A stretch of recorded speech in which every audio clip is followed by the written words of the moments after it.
Welcome to Novel Love Hearing. Get ready for heart-pounding action, thrilling adventures with fresh and unique elements, a touch of romance, and a dash of harem. Everything you're craving is right here. We're excited to have you join us on this journey. So come along to Novel Love Hearing, we're waiting for you.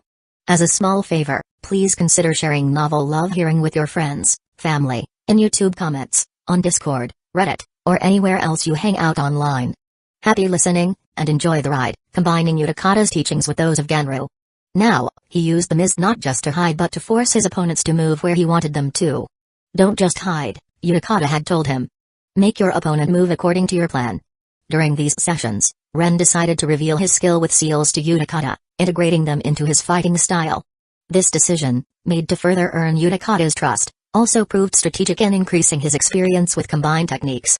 I need to make seals an integral part of my style, Ren reflected, and I want Utakata to know that I trust him. Over time, their bond grew, and Utakata came to see Ren as a trustworthy friend. Meanwhile, Ren worked diligently to better mask his chakra, an ability in which he was showing significant progress. Every evening, Ren consistently dedicated himself to training with Kurara. Though he had yet to decipher the mystery of her chakra issues, he made an intriguing discovery during a sparring session: his Ganjutsu seemed to have no effect on her. This led him to two possible conclusions: either Kurara possessed a rare, undocumented KK Genkai, or her chakra meridians functioned differently. Kurara, for her part, began to show significant improvements in chakra control. However, she continued to struggle with jutsu execution, finding it incredibly difficult to complete even basic techniques. Ren's relationship with Tatsumi had evolved into a genuine collaboration. He was no longer just a student but also a trusted assistant for Fu in jutsu-related tasks. This allowed him to apply his knowledge in practical contexts, improving both his precision and speed in executing seals. During these 3 months, Ren achieved a basic mastery of the finger-carving seal. While he wasn't yet capable of creating complex seals with absolute precision, he could effectively trace simple seals, both visible and invisible. With Ganru's return from his mission, Ren enthusiastically resumed Kinjutsu training under his guidance. Initially skeptical about Ren's progress, Ganru couldn't help but be impressed by the boy's growth. The kid has improved a lot, Ganru thought as he observed Ren during an exchange. I was gone for just one mission, and he's already showing greater proficiency in real combat. But true to his style, Ganru wasn't one to openly praise. I expected a bit more from you, he said sarcastically, crossing his arms. Looks like you've been slacking off these past months. Ren suppressed a smile, recognizing his master's intent. I wasn't born yesterday. He's just trying to motivate me, he thought. Well, I can't wait to see his face when I finally manage to land a hit on him. Despite Ganru's words, Ren knew his master was attuned to the progress he'd made. And he, for his part, hadn't forgotten the promise, learning the Kage Bunshin once he managed to land a hit on Ganru during a sparring session. That challenge had become a constant source of motivation to push his limits. Present day sitting by the lake, Ren reflected on all he had learned in the past few months. My style is starting to take shape, he thought. Thanks to Utakata, I've been able to refine many of my mistakes. But I still can't land a solid hit on Ganru-sama like I want to. As he stared at the water, Ren began formulating a new strategy. I need to create a favorable environment. I could prepare seals in advance and place them in strategic locations to force him where I want. Of course, Ganru will notice them, so I'll need to mask them with overlapping seals or create distractions.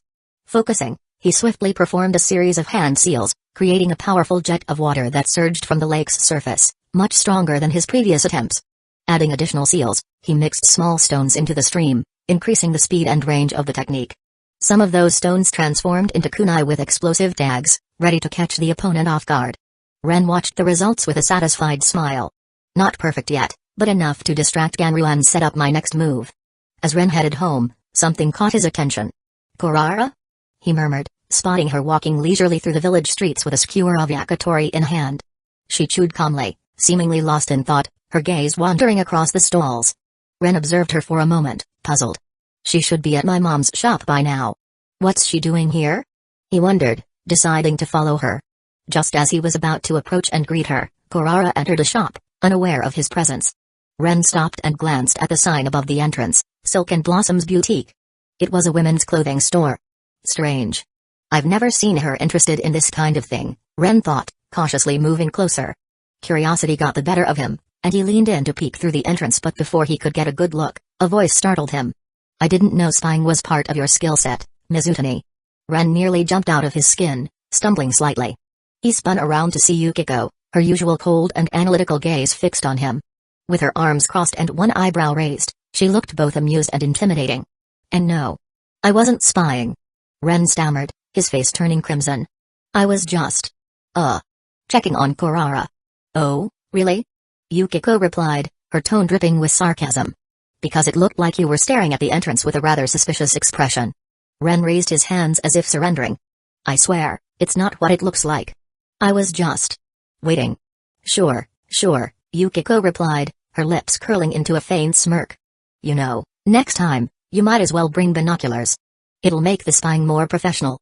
Ren opened his mouth to retort, but before he could say anything, the shop door opened, and Kurara stepped out, holding a paper bag decorated with floral patterns. "Oh, there you are. I was looking for you," she said to Yukiko, completely oblivious to the tension in the air. Then she noticed Ren. "Hi, Ren," she greeted him in her usual calm tone, utterly unaware of the embarrassment painted on his face. Yukiko seized the opportunity to escalate the situation. "You know, Kurara, I think Ren was very curious about this store. Maybe he wanted to try something on." Kurara tilted her head slightly, genuinely considering the statement. "Oh, I didn't know you wanted to try on women's clothing, Ren," she said, her tone entirely innocent and free of malice, as though it were the most natural thing in the world. Ren's eyes widened as his cheeks burned brighter. "And no. That's not true," he protested, raising his hands defensively. "This is all a misunderstanding. I didn't mean. It's not what it looks like." Kurara observed him for a moment and then added, "But it's an interesting idea. I'm sure we could find something that suits you." Ren groaned, covering his face with his hands. "Why me?" he thought, feeling the situation spiraling further out of control. Meanwhile, Yukiko was clearly enjoying herself.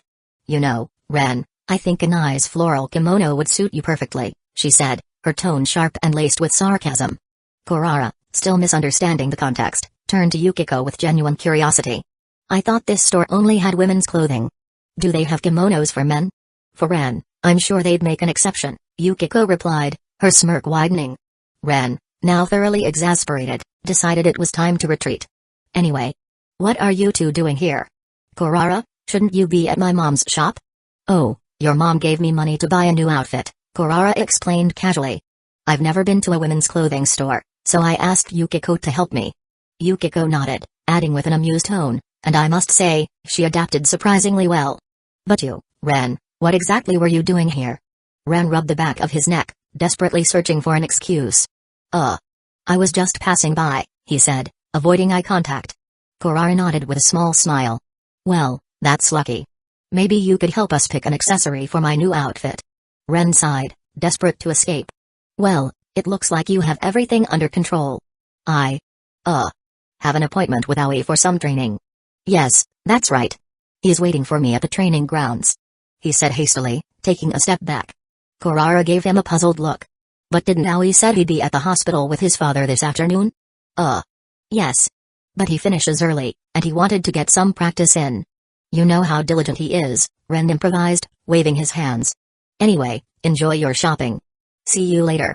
With that, he quickly turned and walked away, trying to maintain what little dignity he had left. Just as he was about to round the corner, Yukiko's voice reached him like a dagger. "You know, Ren, if you change your mind, you could always come back and check out some accessories. A nice decorative fan might suit you." Ren froze for a moment, clenching his fists as his face burned red once more. "Thanks, but I'll pass," he called back without turning around, disappearing as quickly as possible. Kurara looked at Yukiko, slightly confused. "Do you really think a decorative fan would suit him?" she asked, her tone genuinely curious. Yukiko chuckled lightly, crossing her arms. "Kurara, sometimes I think you're too straightforward for your own good. Or maybe you're just sharper than you let on." Still flustered, Ren made his way to the academy library, determined to shake off the embarrassment. The quiet atmosphere of the library offered him the perfect place to refocus. Among the dusty shelves filled with scrolls and books, Ren began his search for techniques that could aid him in his upcoming sparring session with Genro. He sifted through various techniques of D&D ranks, jotting down notes on anything that seemed promising. One technique, in particular, caught his attention, the manipulated shuriken jutsu. Its simplicity intrigued him. The technique allowed the user to control shuriken midair using fine chakra threads, altering their trajectory to strike from unexpected angles. This could be interesting. If I can combine it with explosive tags or other distractions, Genro might not see it coming, Ren thought, grabbing the scroll to study it further. He spent the afternoon immersed in the scroll, taking detailed notes and visualizing how he might incorporate the technique into his strategy. Though ranked as a D-level jutsu for its simplicity, Ren recognized its potential to become a powerful tool with the right creativity. Returning home as the sun dipped below the horizon, Ren sat down for dinner with Yuki and Kurara. The warm aroma of miso soup filled the room, creating a comforting atmosphere. They chatted about mundane topics, the usual rhythm of their evenings together. "So, how was your shopping trip today, Kurara?" Yuki asked casually as she served the soup. Ren, mid-sip, froze. The question hit him like a kunai. His face flushed as he tried to focus on the miso in front of him, keeping his head low to avoid eye contact. "It was nice," Kurara replied in her usual calm tone. "Yukiko helped me pick out a dress. It was fun." Yuki smiled warmly. "I'm glad to hear that. I hope you found something you liked. What kind of dress did you choose?" "Something simple, but Yukiko said it suits me," Kurara answered with natural ease, unaware of the tension emanating from Ren.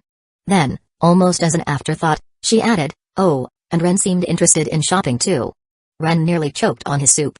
He coughed, trying to recover, avoiding the questioning gazes of both Yuki and Kurara. No. This isn't happening, he thought, fighting to maintain his composure. "Really?" Yuki asked, her curiosity piqued. "Ren, you didn't mention anything. What caught your eye?" Nothing important," Ren said quickly, standing up with urgency. "I just remembered, I need to check on something in my room. Thanks for dinner." Without waiting for a response, he excused himself and hurried away. Yuki and Kurara exchanged a glance as Ren disappeared upstairs. "Do you think he wanted to try something on?" Kurara asked innocently. Yuki stifled a laugh, shaking her head. "Oh, Kurara, with Ren, you never know." In the safety of his room, Ren let out a long sigh, leaning back against his chair. "I really need to get better at handling these situations," he thought, rubbing his temples.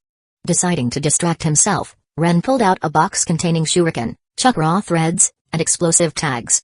He spread them out on his desk, examining each tool with care. "I need to test this combination before trying it against Ganru," he thought, sketching out potential patterns and setups. His mind drifted to the manipulated shuriken jutsu he had studied earlier. He envisioned shuriken moving unpredictably through the air, enhanced by his seals. "This time, Ganru won't underestimate me," he thought with a determined smile. He was still lost in his plans when a sudden knock echoed through the house, breaking his concentration. At first, Ren assumed someone was calling for him from the hallway, but the sound came from the front door. "Ren, could you get that?" Yuki called from the kitchen, busy tidying up after dinner. Kurara, helping her, looked up curiously but remained silent. Ren stood, slightly puzzled. Visitors at this hour were unusual. He walked to the front door, his footsteps echoing in the quiet evening. Slowly, he reached for the handle and opened the door, the dim light from outside spilling into the house. Chapter 94, Change of Fate? Ren slowly approached the front door, the sound of firm knocking still echoing in his mind. Before reaching for the handle, he closed his eyes to focus, activating his senses to detect the chakra signature beyond the threshold. A familiar presence emerged clearly, Takeshi. Interesting. Ren thought, a faint smile forming on his lips. Maybe it's time to return the welcome he gave me at the forge. A small wooden beam would be perfect to test his reflexes.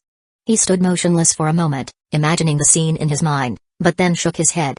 "No, I don't have time for such nonsense." Sighing, he let the idea go and grabbed the handle.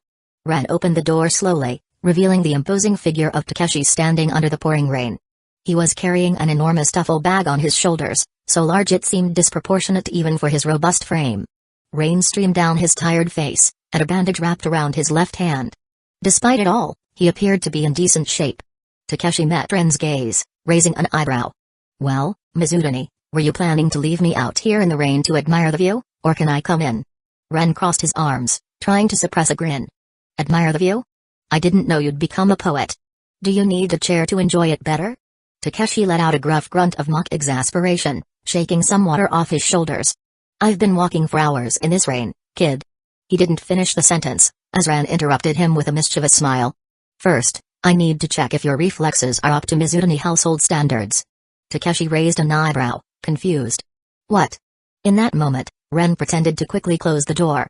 Taken by surprise, Takeshi instinctively wedged his foot between the doorframe and the threshold, slightly losing his balance under the weight of the duffel bag. "Kid, if I weren't so tired, I'd show you my reflexes. With a good hammer." Takeshi grumbled, trying to regain his composure. Ren chuckled, finally opening the door fully. "Welcome to the house, Takeshi-san. You passed the test, for this time." As Takeshi entered, shaking off some of the rain, the voices at the door reached the kitchen. Kurara, who was helping Yuki put away dishes, paused for a moment, immediately recognizing her grandfather's gruff tone. "Grandpa," she murmured, calmly setting the dish down and heading toward the entrance. Yuki, meanwhile, quickly dried her hands and made her way to the door with a warm smile. "Takeshi-san. Welcome back. I hope your trip was smooth, though. You don't look exactly dry."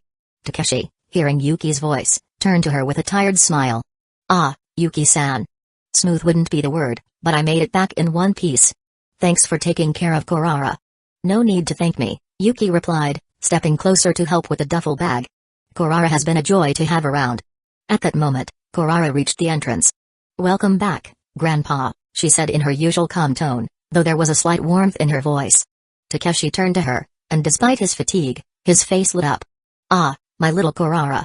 How you've grown. Did you keep Mizutani in check while I was away?" Kurara raised an eyebrow. "Of course.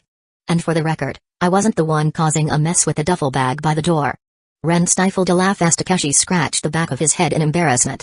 "Well, you know, the trip was long, the bag was heavy, and the floor was slippery." "I see," Kurara replied, tilting her head slightly. "You're getting too old for certain weights, Grandpa." "Old?" Takeshi retorted, feigning offense. "I'm in better shape than this Mizutani here," he said, gesturing sharply toward Ren. Ren raised his hands in mock surrender. Yes, of course. But before challenging me, why don't you warm up with a cup of tea? Kurara makes an excellent one." Kurara turned calmly. "I'll make it, Grandpa. I wouldn't want you making more mistakes in front of Yuki," she said, disappearing into the next room. Takeshi sat with a grunt in the chair by the table. When Kurara returned with a steaming cup of tea, he accepted it gratefully. "Ah, perfect," he said, taking a sip and visibly relaxing. "That bridge. It'll keep us busy for years." "How did the construction go?" Yuki asked, sitting down next to him. Takeshi ran a hand through his damp hair. "It was a challenge. That bridge connects one of the main islands to the trade routes. Now it'll be easier to transport goods and people. But we'll have to build more to connect the smaller nearby islands. The village aims to strengthen ties with those communities." Ren, seated on the couch, nodded thoughtfully.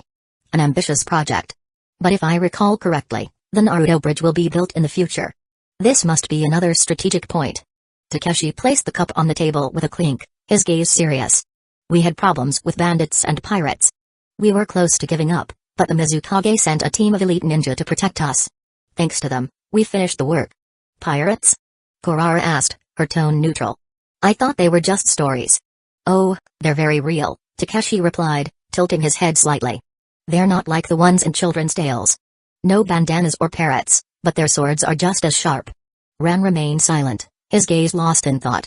"So Yagura is genuinely trying to improve the village of the mist? If only I could interfere with his manipulation. But I'm still too weak for that."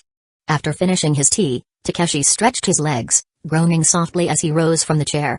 But as he did, his foot nudged the duffel bag he had placed near the door. The contents shifted, and with a loud clang, a heavy hammer tumbled out onto the floor. Ren's head snapped up at the sudden noise, his brow furrowing slightly. "What was that?" he asked, his gaze landing on the hammer lying on the ground. Takeshi scratched the back of his head, clearly embarrassed. "Ah, well. I brought a few extra tools. You never know when they might come in handy."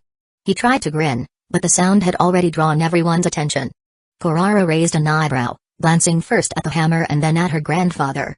"I don't think the Mizutani household floor was one of those cases," she said dryly. Yuki chuckled softly, bending down to pick up the hammer. "Takeshi-san, it seems your strength might need a little break," she remarked, placing it back beside the bag with careful precision. Takeshi muttered something under his breath, his face flushing slightly as he lowered himself back into the chair with a grunt. Hoping to shift focus, he turned to Kurara. "Anyway, it's about time we head home. Do you have everything packed?" Kurara gave a small nod, moving at her usual deliberate pace. "Just a moment." She rose without a word and left to gather her belongings. Takeshi, avoiding looking at the bag, turned to Yuki with a more serious expression. "Thanks again for looking after Kurara while I was gone." Yuki smiled warmly, her demeanor as calm as ever. "There's no need to thank me, Takeshi-san. She's welcome back anytime." Kurara returned shortly after, a small and neatly packed bag over her shoulder. Her face remained impassive as always, but there was a slight ease in her movements, as though she was more comfortable. "I'm ready," she said simply. Yuki approached her with a gentle smile. Before Kurara could react, Yuki pulled her into a brief hug. "Take care of yourself, and don't forget to come back and visit us," she said softly. Kurara froze for a moment, clearly caught off guard by the gesture. A faint blush crept up her cheeks, but she nodded slowly. "I will." Leaning against the doorway, Ren watched the scene unfold in silence. A faint smile tugged at the corners of his lips as he met Kurara's gaze. Kurara lingered at the threshold for a moment, turning back with her usual calm demeanor. "Thank you, Yuki." Ren. Without another word, she followed her grandfather and closed the door behind her. The day after Kurara's departure, the Mizutani household felt noticeably quieter. Ren stretched as he descended the stairs, the silence highlighting the absence of the subtle energy Kurara had brought to the home. Strange. Now that she's gone, I actually miss her presence. Am I softening up? He thought, sipping tea slowly as he looked toward the door leading to his secret laboratory. A faint smile crossed his face. At least now I don't have to worry about anyone discovering my lab. At the academy, the day seemed to be proceeding without incident. During the break, Ren sat under a tree in the courtyard with Aoi and Juneko. They were chatting casually when Yukiko approached with her usual composed stride. "Hello," she greeted, her tone direct, before turning to Aoi. "How did your training with Ren go yesterday?" Ren felt a chill run down his spine. "Yukiko. Why now? What did I ever do to you?" he thought, throwing her a furtive but accusatory glance. Juneko's interest was piqued. She turned toward Ren, her eyes sparkling with curiosity. "Training? What kind of training? And why didn't you tell me about it?" Meanwhile Aoi with a puzzled face couldn't understand what they were talking about. Before Ren could stammer out an excuse, a commotion on the other side of the courtyard caught his attention. A group of students had gathered in a circle, their malicious laughter and raised voices cutting through the otherwise calm day. Perfect? An excuse to escape this embarrassment, Ren thought, standing abruptly. "I'm going to check what's going on," he said quickly, walking away without waiting for a response. As Ren approached the group, his steps light and deliberate, he immediately recognized Zabuza in the center of the commotion. This time, the aggressors were more numerous, including some third-year students. Zabuza's fierce glare remained, but he was clearly struggling against the overwhelming numbers. Ren paused for a moment, watching the scene. If what he'll do in the exams is influenced by these constant attacks, maybe I can do something to stop it. Taking a deep breath, he stepped into the fray. One of the aggressors swung a punch at Zabuza, forcing him to stumble back. "I'll make you pay for this." Zabuza roared, his voice thick with anger. But before he could retaliate, Ren intervened. "It's easy to act like this when you're in a group," Ren said, his voice steady but not aggressive. The students turned to face him, some laughing nervously, others irritated by the interruption. "What do you want, Mizutani?" "This has nothing to do with you," one of the third years snapped, taking a step forward. "These brats, they caught me in a very bad mood. If you think it doesn't concern me, then you don't know me at all," Ren retorted, his gaze unwavering. "If you're so confident, why don't you try without the advantage of numbers?" The implicit challenge in his words riled them up. One of the bullies lunged at him, but Ren sidestepped effortlessly, using a simple maneuver to send him sprawling to the ground. Zabuza, seizing the opportunity, struck another student, forcing the group to retreat further. "We're at a disadvantage now," one of the bullies muttered, helping his friend to his feet. "But this isn't over, Mizutani," he shouted as the group dispersed. Zabuza glared at Ren for a moment, saying nothing. His fierce gaze held a glimmer of acknowledgement, perhaps even gratitude, though he would never say it aloud. Ren simply nodded slightly before turning and heading back to class. Back in class, Fujimoto-sensei's lecture continued as usual, but Ren found it hard to focus. Images of Zabuza surrounded by the bullies played in his mind. I don't justify what he might do in the future, but I understand him, Ren thought, his expression serious as he stared out the window. Later, during a break, Shin Kaguya and Shinji Karatachi approached him. "You did the right thing, Ren," Shinji said in his usual relaxed tone, though there was an edge of seriousness to his voice. "We noticed what was happening too late and couldn't step in." Shin, known for his combative nature, nodded firmly.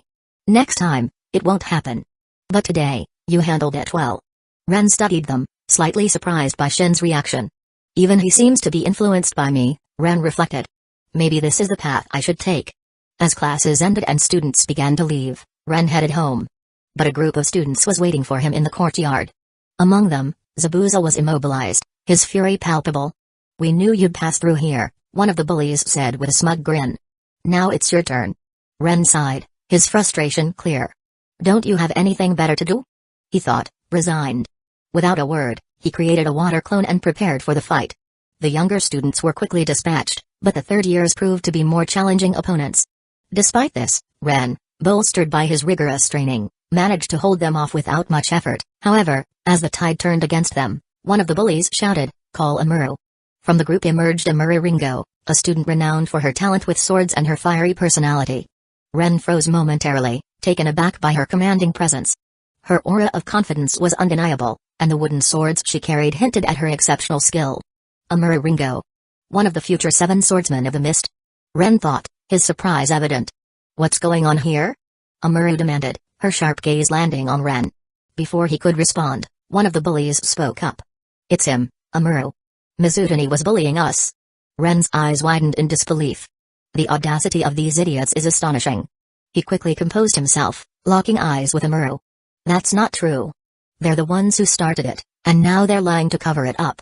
Amuro shrugged nonchalantly. Doesn't matter.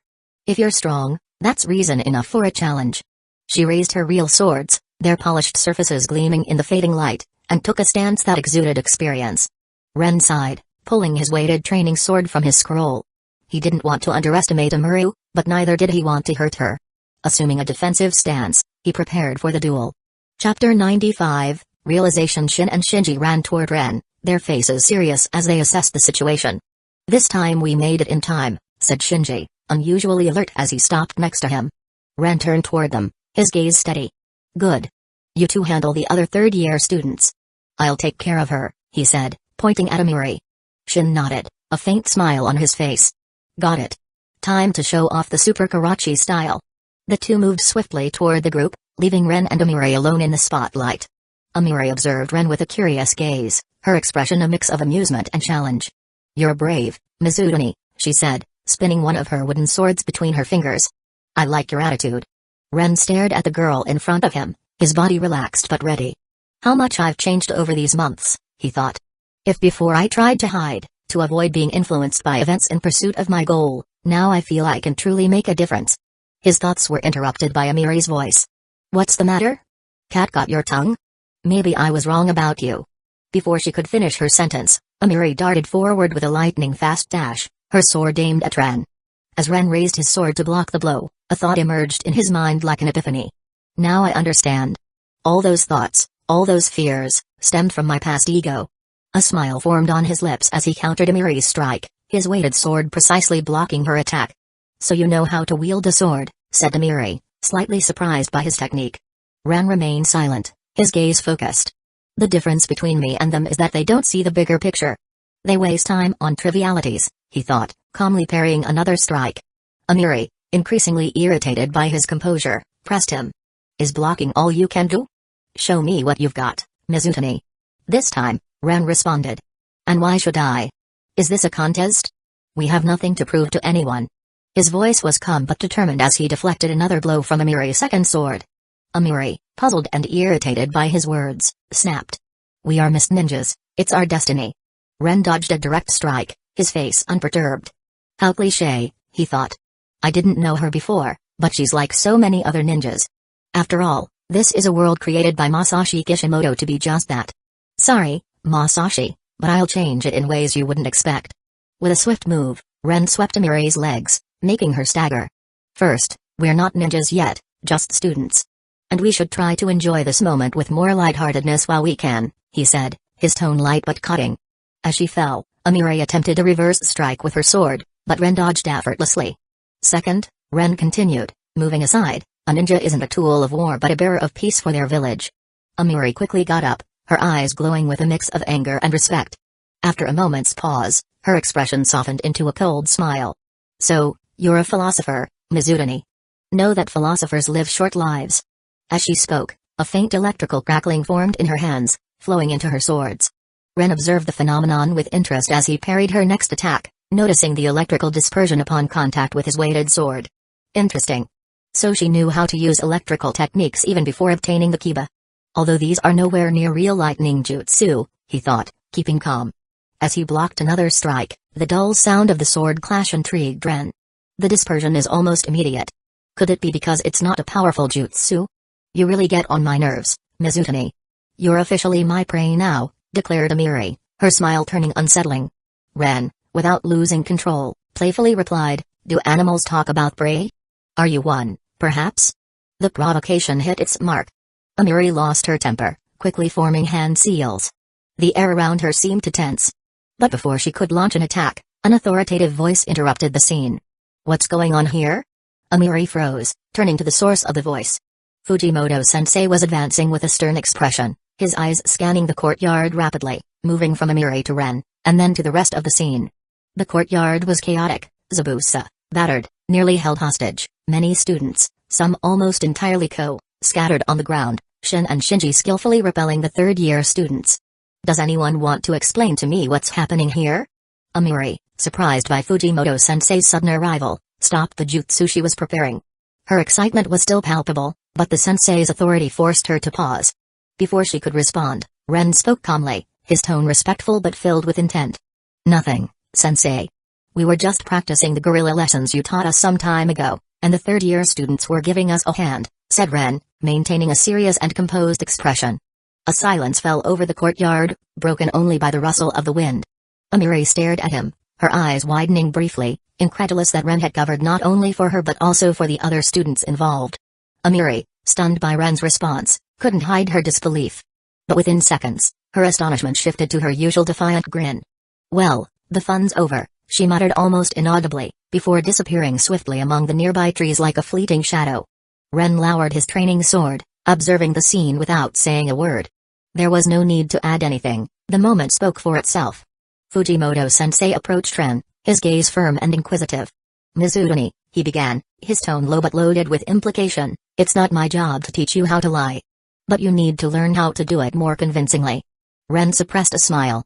I wasn't trying to lie, sensei. Just to prevent someone from being punished for something that was becoming meaningless.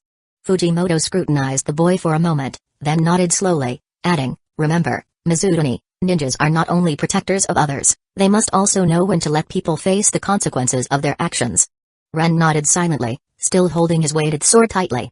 Fujimoto's words echoed in his mind, leaving him to ponder as he made his way home. While walking back, Ren let his thoughts wander over the day's events. To think that in just a few months I'd came to know even Amiri. What strange developments. But I can't forget what happened during the fight. That realization. His gaze dropped momentarily as a deeper thought surfaced. It's as if, finally, after my father's death, I've developed a certainty within me. Perhaps I don't need to rely on the Edo. The idea grew stronger within him, leaving him with a sense of clarity he had never felt before. But before he could delve deeper into that thought, a metallic sound interrupted his musings. Turning quickly, Ren caught a Kusa origami heading toward him, the chain still rattling. Your reflexes haven't dulled, said a familiar voice. Ren lowered the Kusa origami, recognizing Kurara approaching with her usual impassive demeanor. Why would they have dulled? Ren asked, slightly irritated, his tone deliberately neutral. Kurara shrugged, spinning a kunai between her fingers with impressive speed. Well, we're not training in the evenings anymore, she replied nonchalantly. Kurara, it's only been a day, Ren said, trying to keep his irritation in check. Ignoring the comment, Kurara asked, what was going on earlier? I heard sounds of a fight. The kunai slowed its motion as she fixed her gaze on him. Nothing. Just some practice, Ren replied, attempting to sound casual. Kurara didn't press further, continuing to walk silently. Ren watched her, waiting fruitlessly for a response. She's such an enigma, this girl. I don't know if she does it on purpose or if she's really like this, he thought, as they approached Yuki's shop. At the door, Kurara paused for a moment before entering. See you later, she said simply, without looking back. Later? Ren thought, slightly puzzled, as he watched her disappear into the shop. In the Mizukage's office, dimly lit by the soft glow of torches, Yagura sat at the center, his gaze calm but inscrutable. Before him stood council member Fujino, speaking in a low unmeasured voice. The door opened, and Ao entered the room with determined steps. Fujino paused and turned toward him, scrutinizing him with an indecipherable expression. After a moment, he bowed slightly to Yagura before taking his leave. Council member, Ao said formally as Fujino passed him. But as the advisor exited the room, Ao felt a fleeting sensation. Something strange, like a passing shadow, struck him for an instant but was quickly interrupted by Yagura's commanding voice. Ao, I've read the report, the Mizukage said, observing him intently. Do you know why I summoned you? Ao straightened, his face impassive. No, Mizukage-sama. Yagura paused briefly, his gaze seemingly delving into Ao's mind. Then he continued, I suspect that someone from within the village is behind this group of bandits. The room fell into a tense silence, Ao's face remaining motionless as he absorbed the implications of those words. Chapter 96, Final Preparations. 2 weeks after Ren's confrontation with Amuro. Intense training and from an almost maniacal attention to the details of his techniques had punctuated his days. Now he stood at the lake, his personal training ground, surrounded by the apparent calm of the water reflecting like a mirror. In front of him, 3 water clones moved with startling precision, attempting to strike him with coordinated attacks. Ren responded with agility, his breathing steady despite the fast pace of the clash. With one swift movement, he launched a volley of shurikens, whose chakra strands weaved through the air thanks to the manipulated shuriken jutsu. The weapons changed trajectory in midair, hitting a water clone with precision. Ren didn't stop. Before the other 2 clones could seize the opportunity, Ren activated the mist body flicker, disappearing in a fine mist and reappearing behind one of the targets. With a firm blow of his weighted sword, he broke the clone, which dissolved in a cascade of water. The other clone performed the water wave jutsu, but Ren responded with a rock bullet. Small fragments of stone, now much faster, penetrated the water jet, creating a devastating effect that eliminated the second clone as well. The rock bullet is now at acceptable levels, he thought, even though these clones had only 10% of my chakra. Ren let himself fall down sitting on the lake shore, his breathing barely quickened. Despite his fatigue, a slight smile formed on his face. The manipulated shuriken jutsu has also been mastered, and the combinations are now much more natural. He carefully arranged the training sword beside him, observing it for a moment. Even with the weighted sword, I no longer feel the difference in weight now, he reflected, rising slowly. He grabbed his sword, putting it back with measured gestures. For now I can go back to the much, he thought, his gaze turned to the calm water of the lake. I must get used again without the weighted sword and resume infusing the wind element on the tanto. After that, all preparations for the confrontation with Ganryu will be completed. After the intense training at the lake, Ren headed to the kiosk where he had an appointment with Juneko and Aoi. The academy was closed that day, and the group had decided to use the opportunity to spend time together in a different way than usual. Ren was the first to arrive, as always on time. Entering, he sat down at one of the side tables, greeting Kenji. Oh, Ren. Kenji said with a friendly smile as he set some bowls behind the counter. Ren hinted a smile. It was not long before Juneko and Aoi arrived together, and as expected, Juneko's entrance was anything but discreet. The kiosk door swung open with a decisive knock, and Juneko came running in, followed by a visibly embarrassed Aoi. A few customers turned toward them, while Kenji looked up with an expression of resigned familiarity. He will never change, Ren thought to himself, slightly embarrassed by the curious stares of those present. Kenji approached with a wry smile. I'm glad you haven't lost your vitality, Juneko, but the next time come in more discreetly, he said, gesturing toward the other customers who were staring at her.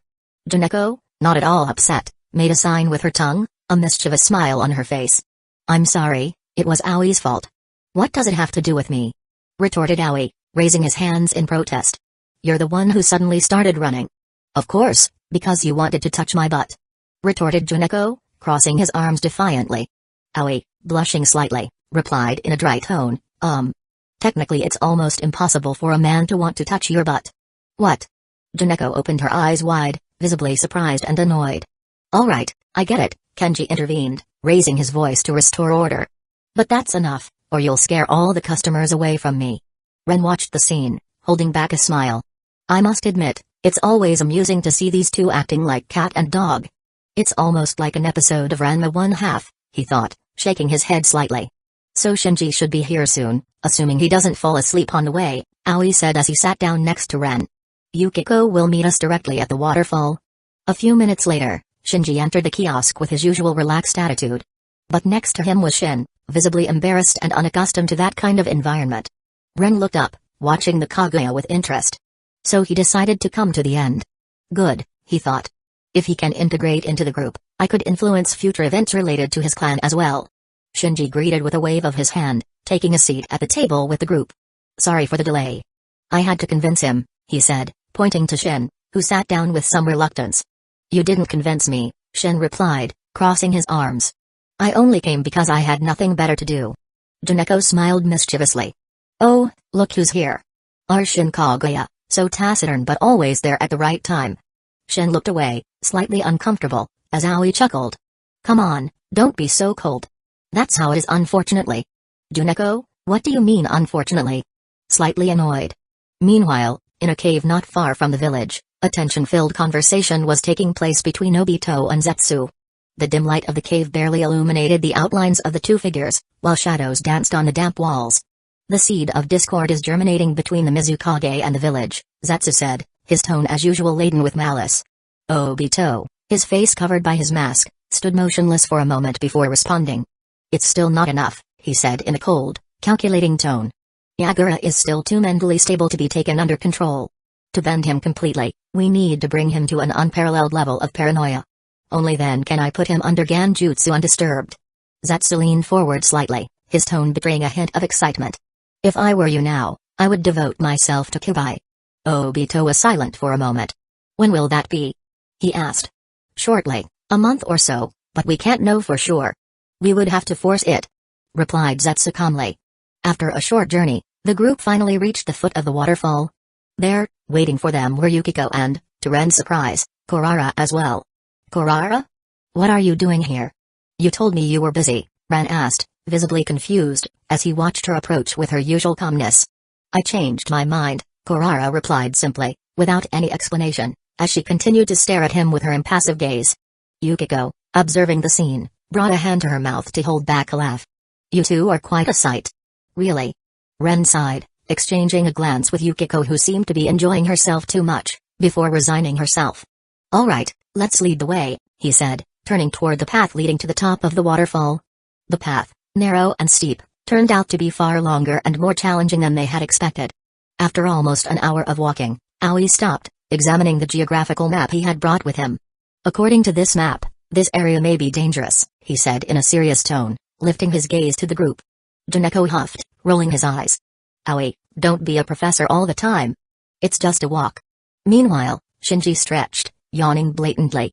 Personally, I'd prefer a good nap. This path is too boring. Weak, Shin declared in his usual direct tone, walking past the group without even turning around.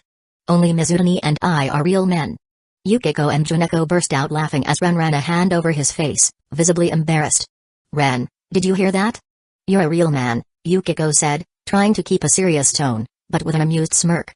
Thanks for the information, Ren replied, shaking his head. After hours of walking, Aoi looked at the map again with a worried expression. Maybe we took a wrong turn, he said, hesitating slightly. Juneko stopped suddenly, planting his hands on his hips. What do you mean? Weren't you the one with the map? You're our navigational genius, remember? Aoi blushed, raising his hands in surrender. I'm doing my best, but this area is not well marked. Ren reached out, taking the map from his hands. He studied it for a few moments, also observing his surroundings. We have to go this way, he finally said, pointing to a path that went into the thicker trees. Kurara, who had remained silent up to that point, nodded slightly, following Ren without question. She was always close to him or Yukiko, almost as if she was evaluating their every move. Continuing along the path, the group came to a sudden halt. A wolf pup appeared in the bushes, small and silvery coated, walking with a limp. His breathing was labored, and a faint yelp rose in the air. He's so adorable! Exclaimed Juneko, approaching cautiously. Kurara, without saying a word, knelt down next to the puppy, watching it carefully. Although she did not speak, her interest was obvious. The pup, startled, moved a few steps away, but before the group could get any closer, a deep roar broke the silence. A towering bear emerged from the bush, its snout bloodied and eyes filled with fury. It lunged toward the cub with a mighty blow, hurling him into a tree. Back! Shouted Ren, positioning himself in front of the group with sword already in hand. Shen advanced, blood seething. I've got him! He exclaimed, ready to attack. Don't hurt him too much, interrupted Ren, giving him a determined look. Remember, this is his territory, not ours. Shin paused for a moment, frustration evident on his face, but followed the order. With coordinated movements, the group managed to push the bear back without inflicting mortal wounds. Ren turned to Shin, who still looked irritated. This is an ecosystem, he said, in a tone that was firm but devoid of hostility. We are not here to destroy it, but to respect it. Shin muttered something, but nodded. The puppy lay on the ground, visibly injured.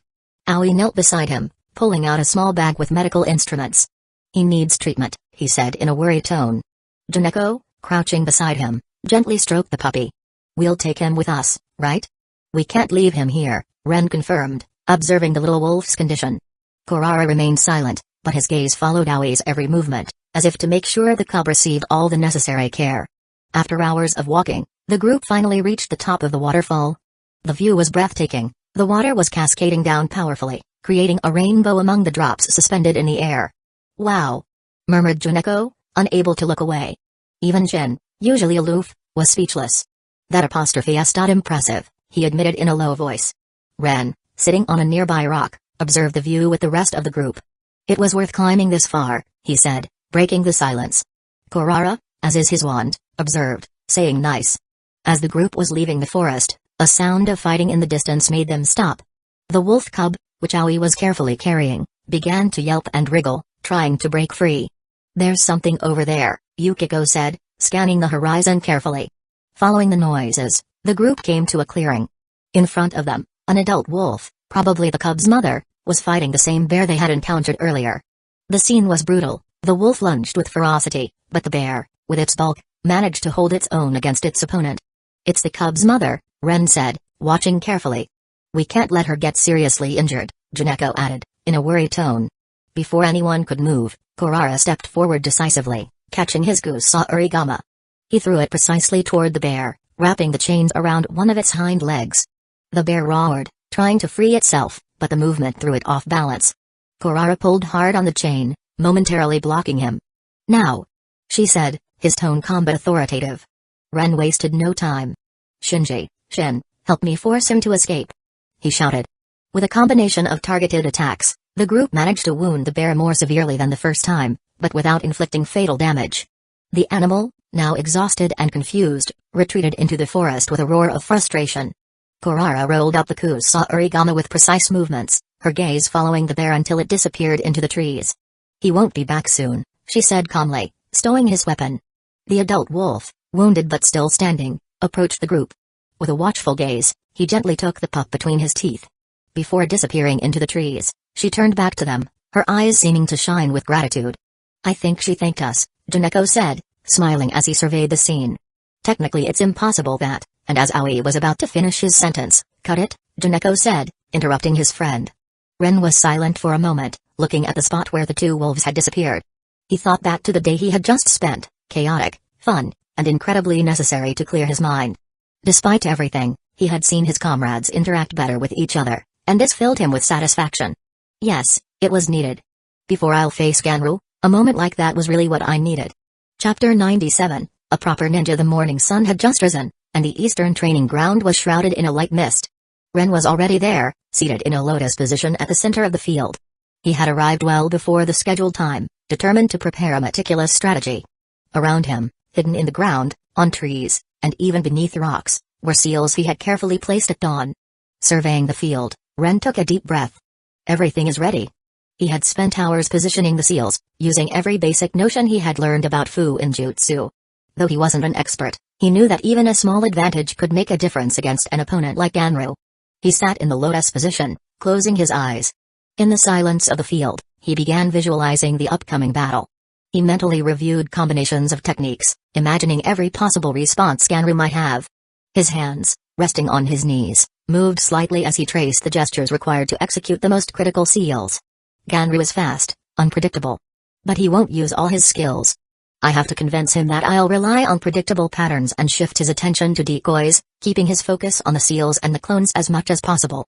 As Ren delved into his thoughts, time seemed to stretch. A faint rustle among the trees brought him back to reality. Opening his eyes, he saw Ganru emerging from the forest. The Jonin walked calmly, his sharp gaze analyzing every detail of the field. Ganru stopped a few meters away, carefully observing the surroundings. His eyes briefly lingered on a tree, then a rock, and finally the ground. A subtle smile crossed his face as he thought, this kid. Does he really think I wouldn't notice all these seals? But I have to admit, it's clever. If he weren't still a novice at Fu-in-jutsu, I wouldn't have spotted them so easily.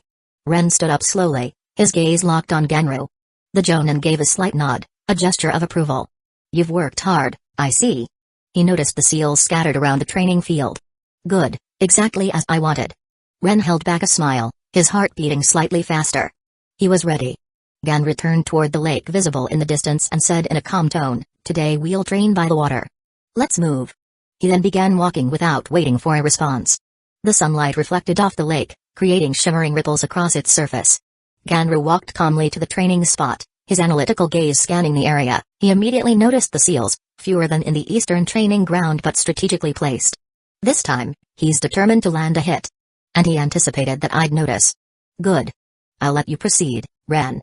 Let's see what you can do, he thought with a faint smile. Ren was already prepared. Without a word, he created 2 water clones that positioned themselves at his sides. With a fluid motion, he drew his Tando and charged directly at Ganru. The Jonin easily dodged the first attack, but a water wave suddenly struck from his right, created by one of the clones. With a swift motion, Ganru neutralized the wave, but Ren pressed on, attacking with the Tando and forcing the Jonin to keep his focus on him, while the second clone joined the fray. He's trying to lure me toward the seals, Ganru thought, anticipating the boy's moves. I'm sorry, Ren, but it won't work. Increasing his speed, Ganru eliminated the clone that had created the wave with a precise strike. But as he did, a series of kunai flew toward the clone. You anticipated this too. Good, he thought, dodging the kunai elegantly. However, he noticed an explosive tag on one of them. At the last second, he activated the mist body flicker, vanishing into the mist and reappearing unharmed. Meanwhile, Ren had already activated the hiding in mist jutsu, covering the area in a thick mist. The remaining clone moved toward Ganru, attacking head-on. You should know the mist doesn't work against me, said Ganru calmly. With a slash, he cut through the mist itself, but his strike met a protective barrier that Ren had set up in advance. While not strong enough to fully repel the blow, it disrupted Ganru's focus. Clever. He finally used the mist to distract me, but his barriers are still too weak, Ganru reflected, amused by the boy's determination. A volley of rock bullets burst through the mist, accompanied by an explosive kunai. Recognizing the repeated pattern, Ganru countered with a powerful water wave, halting the projectiles and stopping the explosion mid-trajectory. From the resulting cloud, Ren emerged with a direct attack. Though faster than before, Ganru easily evaded, only to face another series of kunai changing trajectory mid-air. One kunai struck Ganru, but the Jonin turned into a log. He had used the substitution jutsu, reappearing near the clone on the lake. As he moved to eliminate it, a third clone emerged from the water, catching him off guard. Not bad. So, it was all a diversion up to this point. Ganru easily dodged the attacks from both clones, eliminating them with a single sword strike. But he noticed too late that the third clone was loaded with explosive tags. Forced to dodge again, Ganru barely managed to avoid the explosion when another burst of water propelled Ren out, giving him the speed needed to strike. Ren's Tando grazed Ganru's flak jacket as the Jonin sidestepped by a hair. Well done, but it's not enough, thought Ganru, surprised by the precision of the attack. Ren stopped, lowering his Tando and stepping back. Thank you for today's lesson, Ganru-sama. His words marked the end of the spar. Ganru observed him, puzzled. He is already finished? He considered responding but froze as his eyes fell on his flak jacket. There was a subtle cut. When? I dodged that. Wait. He infused wind into his Tando to extend its reach. He kept that hidden this whole time. Ren couldn't completely hide a smug smile as Ganru pulled a scroll from his jacket and tossed it to him. Next time, this trick won't work, the Jonin said before disappearing into the mist. As he walked away, Ganru reflected. He used nothing but diversions, from start to finish, to land that single strike. And he hid the ability to channel wind into his Tando for all this time, as a true ninja. 7 years old, and he's already thinking 4 moves ahead. Ren, where did you come from? Ren, left by the lake, stared at the scroll in his hands with a mix of excitement and satisfaction. Finally. Now everything changes. He thought as the morning sun began to dissolve the mist. Chapter 98, Shadow Clone Jutsu. Ren returned home shortly after his confrontation with Ganru. The satisfaction of having landed a hit on the Jonin filled him with pride, but he knew the real work was only just beginning. Clutching the scroll Ganru had thrown to him, he retreated to his room, determined to dedicate the afternoon to mastering the new technique. With steady but respectful hands, he opened the scroll. It was packed with detailed notes and precise diagrams, highlighting the complexity of a technique that might appear simple to those unaware of its intricacies. There's a significant Yai component in the Shadow Clone Jutsu, Ren reflected, studying the initial diagrams intently. While the Water Clone Jutsu primarily uses water as its base, the chakra in the Shadow Clone is equally divided, creating a complete physical copy. This makes it radically different from the illusionary clones I've studied so far. Each page of the scroll was a revelation. It contained exercises for splitting and balancing chakra, accompanied by warnings about the dangers of poor control. This is far more useful than I imagined, Ren thought, examining a diagram depicting the flow of energy. If I can master these principles, not only will I learn the Shadow Clone Jutsu, but my overall control will improve as well. One diagram, in particular, caught his attention. It showed how an uneven division of chakra could cause turbulence in a system, resulting in unstable energy feedback or damage to the nervous system. Fascinating, he murmured, poring over the scroll's intricate details. If the chakra isn't split precisely, any excess disperses wastefully, creating instability. Ren decided to practice the instructions immediately. Sitting cross-legged, he tried to divide his chakra into 2 equal flows. But the energy, like a rushing river, resisted every attempt at separation. For an hour, he fought against his nature, managing to maintain the distinct flows for only seconds before they re-emerged. This sequence is more complex than I remember from the stories, he thought, memorizing every motion. It's not enough to split the chakra, it must be precisely distributed between 2 separate entities. The notes on the scroll were thorough but filled with caution.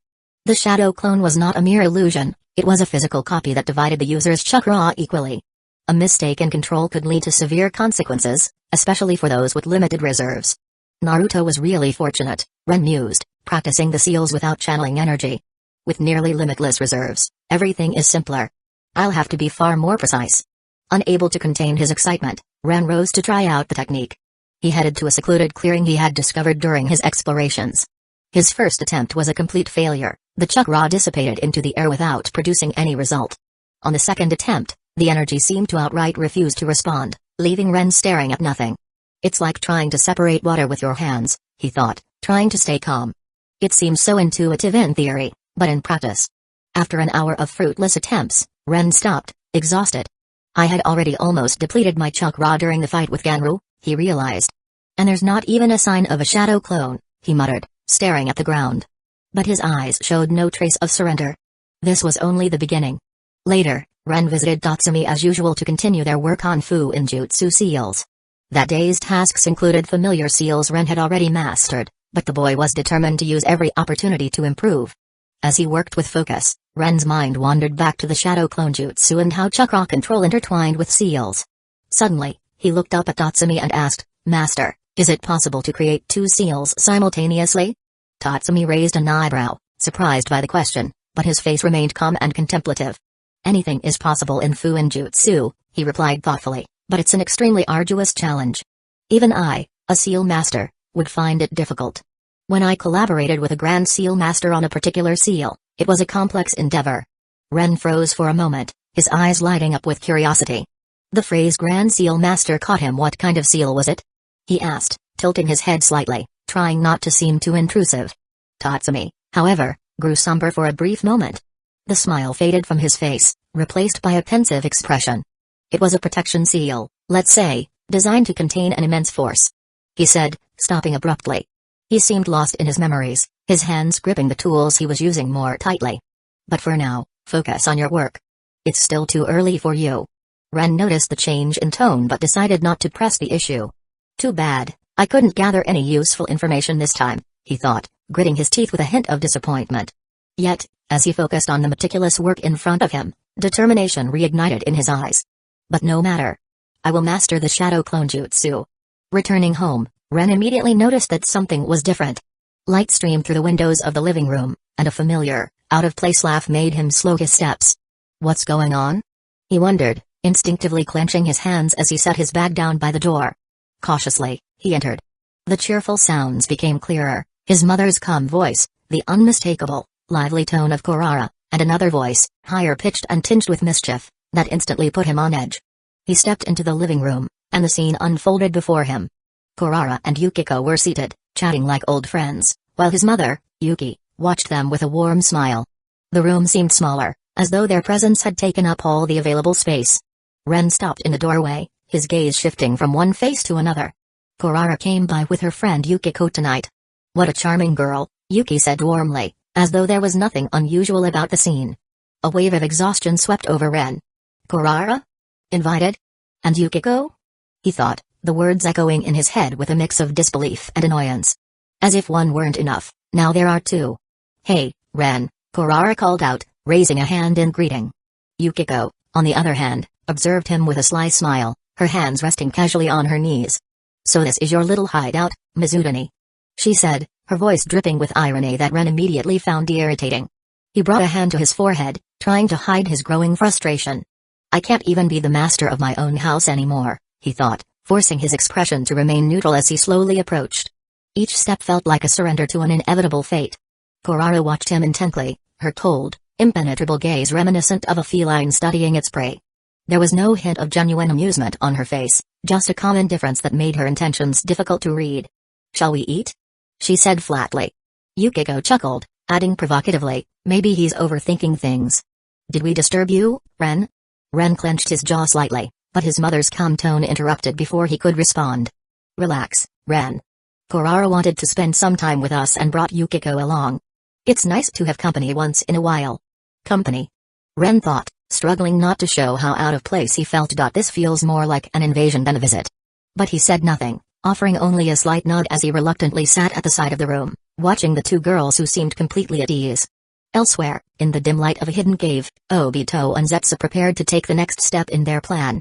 The faint glow barely illuminated their figures, while the shadows danced on the damp walls, heightening the tension in the air. "Everything is ready," Zetsu said in a voice laced with malice and satisfaction. His tone was slightly distorted, almost unsettling. His eyes gleamed with a sinister interest, as though he was already savoring the chaos to come. Obito, his face hidden behind his mask, nodded slowly. "Once the first step is taken, there will be no turning back." His voice was flat, yet there was an unyielding determination that conveyed an unshakable certainty. Zetsu leaned forward, his serpentine figure twisting slightly. "You know this move will destabilize everything. The reactions will be violent, and the chaos will be perfect?" A sinister grin stretched across his face, distorting his already unnerving features. Obito remained still, his gaze fixed on the darkness of the cave.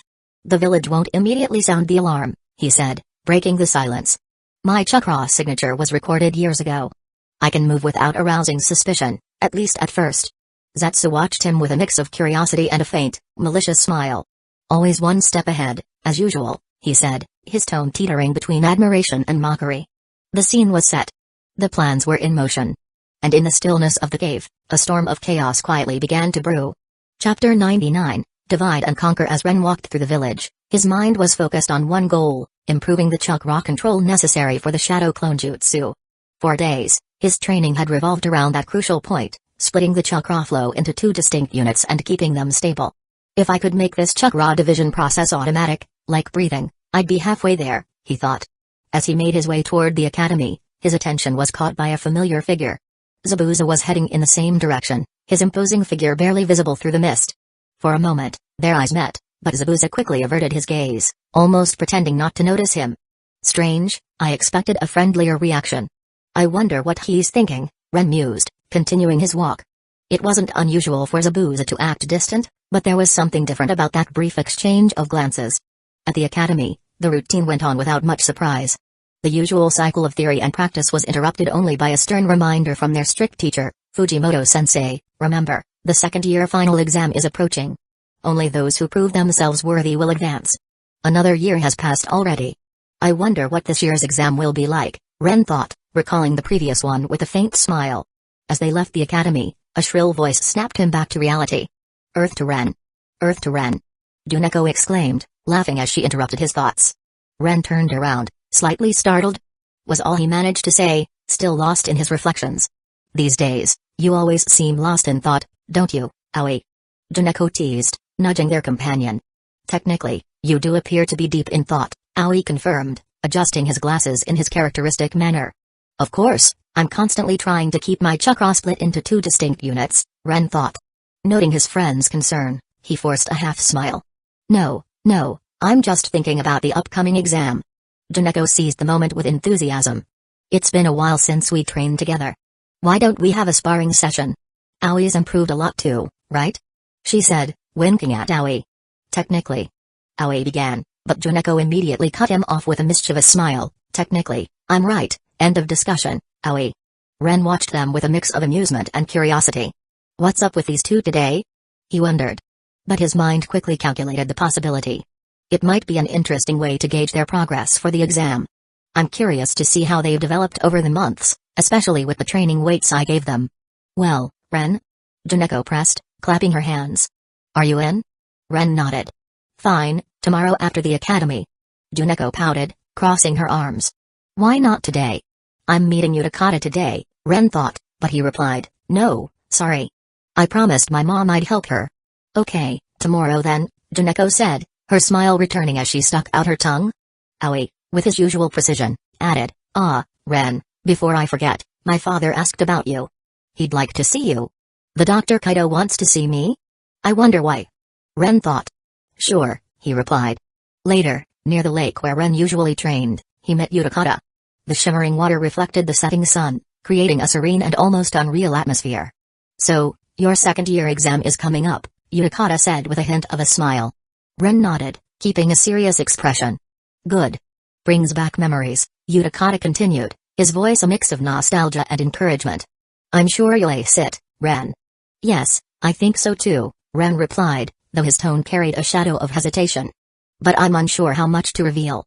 Ren, mature beyond his years, had found an unexpectedly reliable confidant in Utakata. Their friendship had started unexpectedly but had solidified over time. Don't overthink it, but be careful, Utakata warned, his tone suddenly more serious. The second year, and especially the third, are different from the first.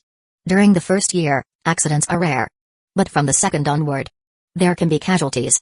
Yes, that's true. This year will certainly be riskier, Ren reflected. Shall we begin? Utakata asked, signaling Ren to get into position. The two began their weekly sparring session. For Ren, these sessions had become a crucial opportunity for growth. Although he still couldn't land a hit on Utakata, his endurance was steadily improving.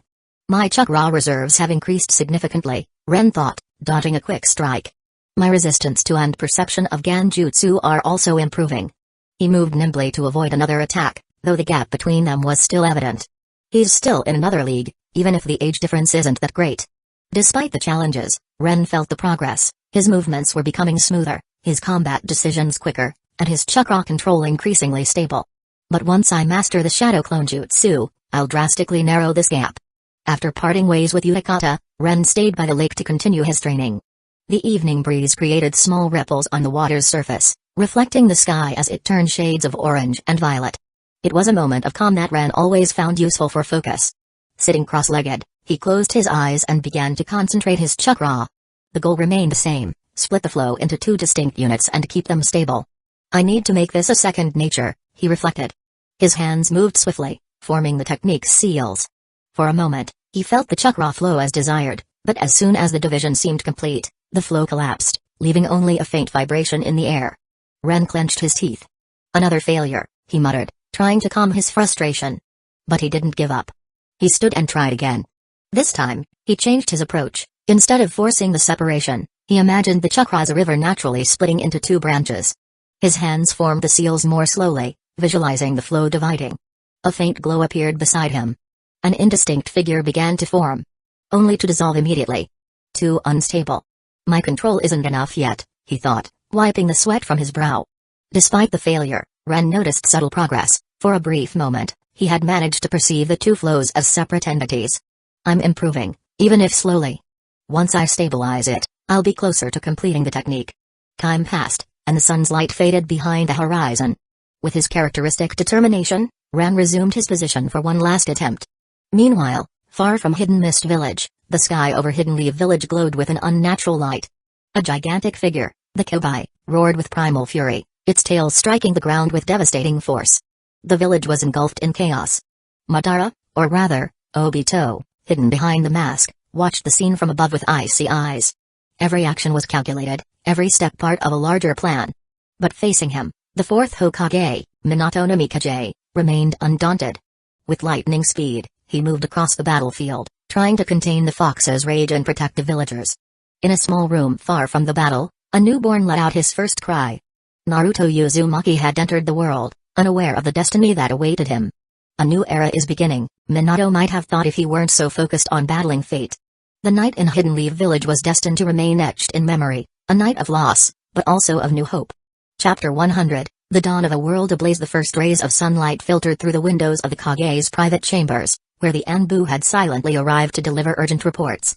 Hidden Leaf Village, the Hokage's office. Hiruzen Sarutobi, the third Hokage, sat wearily in his chair. He had barely begun to embrace his retirement when tragedy struck the village. Minato Namikaze, the fourth Hokage, had perished, forcing Sarutobi to resume his old role. Before him lay a stack of Anbu reports detailing the devastation, hundreds of homes destroyed, dozens of ninja and civilians killed, and the Kyuubi sealed within Naruto Uzumaki. The fox has been contained, but at what cost? He murmured, closing his eyes for a moment. The vivid image of Minato's sacrifice lingered in his mind. One of his advisors, Homura Minakato, approached hesitantly. Hokage-sama, Fugaku requests an immediate audience. Suspicions against the Uchiha will rise, Hiruzen said, his voice tired but resolute. For now, maintain control. Hidden Leaf Village must not show weakness. We must prevent internal conflict. And Naruto? Asked Koharu Udatain. He will be safe. Minato made his choice, and we will honor and protect it, Hiruzen declared, his gaze falling on the young, smiling visage of Minato in a portrait on the wall. Hidden Stones Village, the council hall. Onoki, the third Sushi Kage, sat on a massive stone throne, a symbol of the rock village's strength and stability. Though his body was bent with age and the weight of responsibilities, his eyes gleamed with sharp wit. In his hands, he held the report the Anbu had delivered earlier. The fourth Hokage of Hidden Leaf Village was dead, and the Kibai had ravaged their village. In the council hall, his advisors sat on stone-carved seats, each wearing a different expression. Some barely concealed their satisfaction, while others appeared concerned. Onoki read the report carefully, weighing every word. Finally, he looked up and addressed his council. Minato Namikaze, he hissed, his voice a mixture of satisfaction and bitterness. You have finally met your destiny. A young advisor, his face marked by war scars, interjected immediately. Sushi Kage-sama, this is an opportunity. Without their Hokage, Hidden Leaf Village will be vulnerable. We can reclaim contested lands and avenge our losses. The advisor's words echoed in the hall, but Onoki raised a hand to silence him. Opportunity, you say? Nonsense. Hidden Leaf Village is wounded but not defeated. Every time we underestimated them, we paid a steep price. Let us not forget what they leave behind. An older advisor leaned forward slightly. The clans of Hidden Leaf Village remain strong. The Uchiha, the remaining Senshu, and their council will not allow this loss to destabilize the village. If we act too soon, we could face fierce resistance. Onoki nodded slowly. Hidden Leaf Village is a tree that has lost a branch, not its roots. And they still have that old fox, Saratobi. But Sushi Kage-sama, the young advisor insisted, if we do not act now, other nations will. Hidden Clouds Village, perhaps even Hidden Sand Village. If we fail to seize this chance, we will lose the opportunity to strengthen our position. A cold smile crept onto Onoki's lips. Oh, I'm certain Hidden Clouds Village will make a rash move. It's their style. But Hidden Stones Village is not Hidden Clouds Village. We are the rock. We observe, analyze, and then strike with precision. The room fell into a tense silence, broken only by the sound of a chest being opened. Onoki pulled out a detailed map of the continent and placed it at the center of the table. He pointed to a region near the border between Hidden Stones Village and Hidden Leaf Village. Strengthen patrols in this area, he ordered. I don't want anyone crossing our borders without us knowing. Additionally, send new spies to monitor movements in Hidden Leaf Village. I want to know everything, how they manage this crisis, which clans ally or oppose each other, and if any internal dissent emerges. If there is a fracture, we will exploit it. And the Kibai? Asked a senior advisor. Now that it's sealed again, this could complicate matters. Onoki leaned on his staff, his face impassive. The Kibai has always been a double-edged sword. If Hidden Leaf Village has sealed it in a newborn, as the reports suggest, that child will become a target for all. We will watch. If the seal weakens or breaks, the situation could become catastrophic for Hidden Leaf Village. That will be the time to act. An unsettling silence fell over the hall. Onoki's plan was clear, not to attack, but to wait for the perfect moment to strike, exploiting the enemy's weaknesses. Hidden Clouds Village Raikage's Hall. The fourth Raikage. The Kibai has devastated Hidden Leaf Village, he murmured, his tone devoid of visible emotion. And the fourth Hokage is dead. Raikage-sama, a council member intervened, this is our chance. The Raikage raised a hand, silencing the council. This is a delicate move.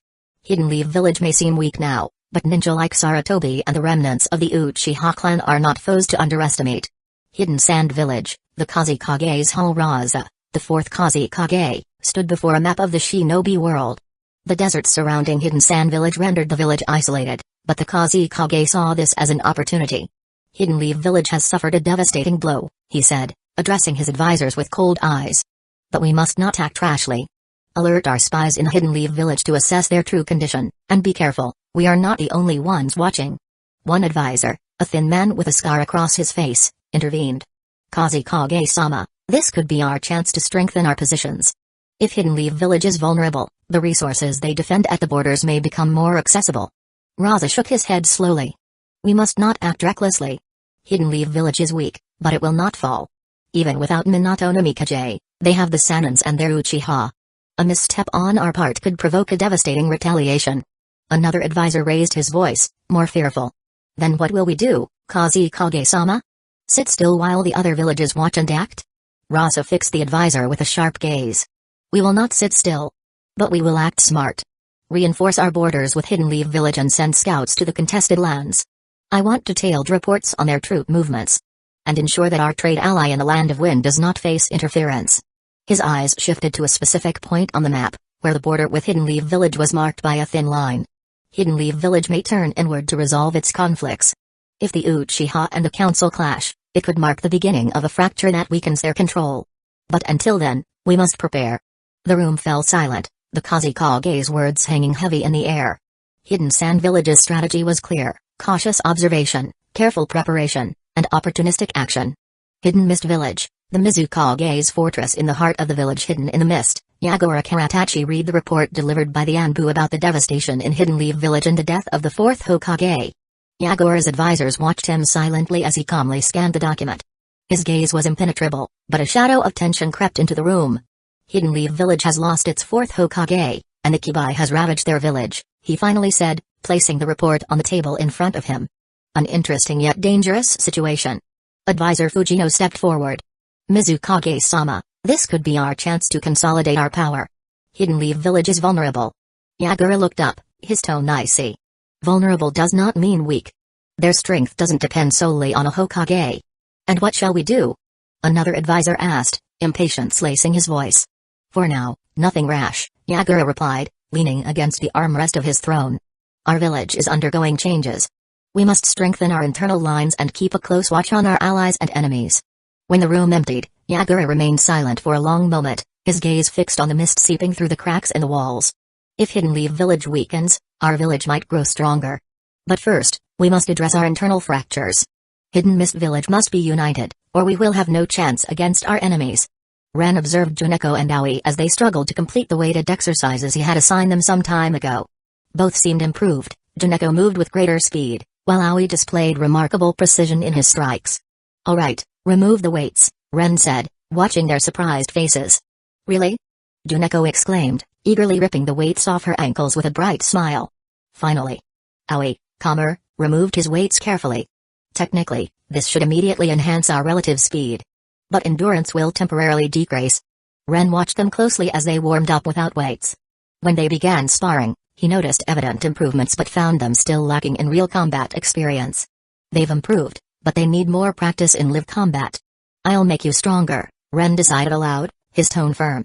Both because you could become valuable allies and because I can't afford to babysit you during the exams. From today until the exams, we'll spar regularly, he announced. Juneko looked at him, perplexed. Every day?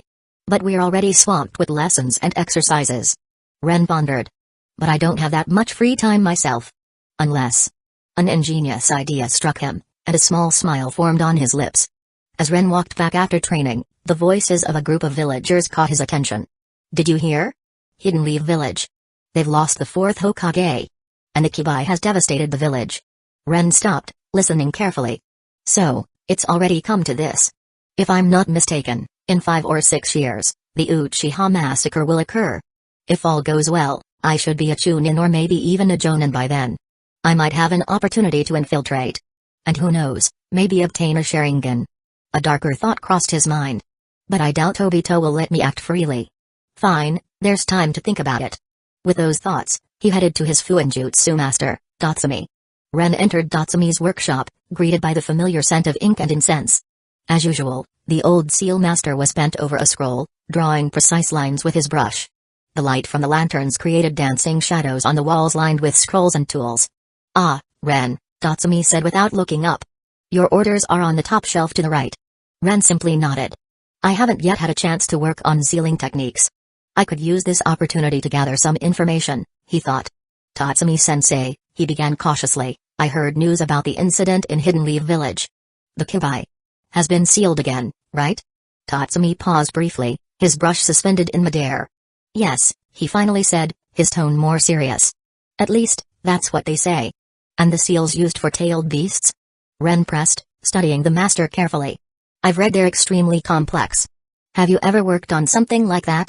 Tatsumi's face darkened, and for a moment, silence filled the workshop. He then deliberately placed his brush down. No, not directly, he replied slowly. I'm not an expert in those types of seals. Ren sensed there was more to the story. Tatsumi's distant gaze and tense shoulders suggested painful memories he didn't wish to share. I see, Ren said, trying to lighten the atmosphere. I'm just curious. It must be fascinating to study them. Tatsumi nodded briefly and resumed his work. Focus on what's in front of you. The rest of their session proceeded in silence, with Ren diligently noting the details of the seals he needed to complete. As Ren walked home, he mulled over his interaction with Tatsumi. Strange. I've felt this same impression before. Could he have a trauma related to those kinds of seals? He shrugged, letting the thought go. There were more pressing matters to focus on. Let's see. The upcoming events include Zabuza's slaughter and the Kaguya clan's attack. He thought about Zabuza, his violent past, and the massacre that would mark the village hidden in the mist. If I could form a connection with him and influence him somehow, perhaps I could prevent it. Then his thoughts turned to the Kaguya clan. Their attack depends on when it will happen. Until I become at least a jonin, I won't be able to contribute much. But I wonder what triggered their attack. An internal rivalry? Or a political failure? Shaking his head, he allowed his reflections to fade away. Once home, Ren dedicated himself to his usual evening training session. Sitting at the center of his room, he began concentrating his chakra, visualizing its flow splitting into two separate currents. His hands quickly formed the seals for the shadow clone jutsu. A faint glow filled the room, and for a moment, he felt the chakra responding as he wanted. But once again, the flow collapsed, leaving him breathless. Still unstable, he muttered, wiping the sweat from his forehead.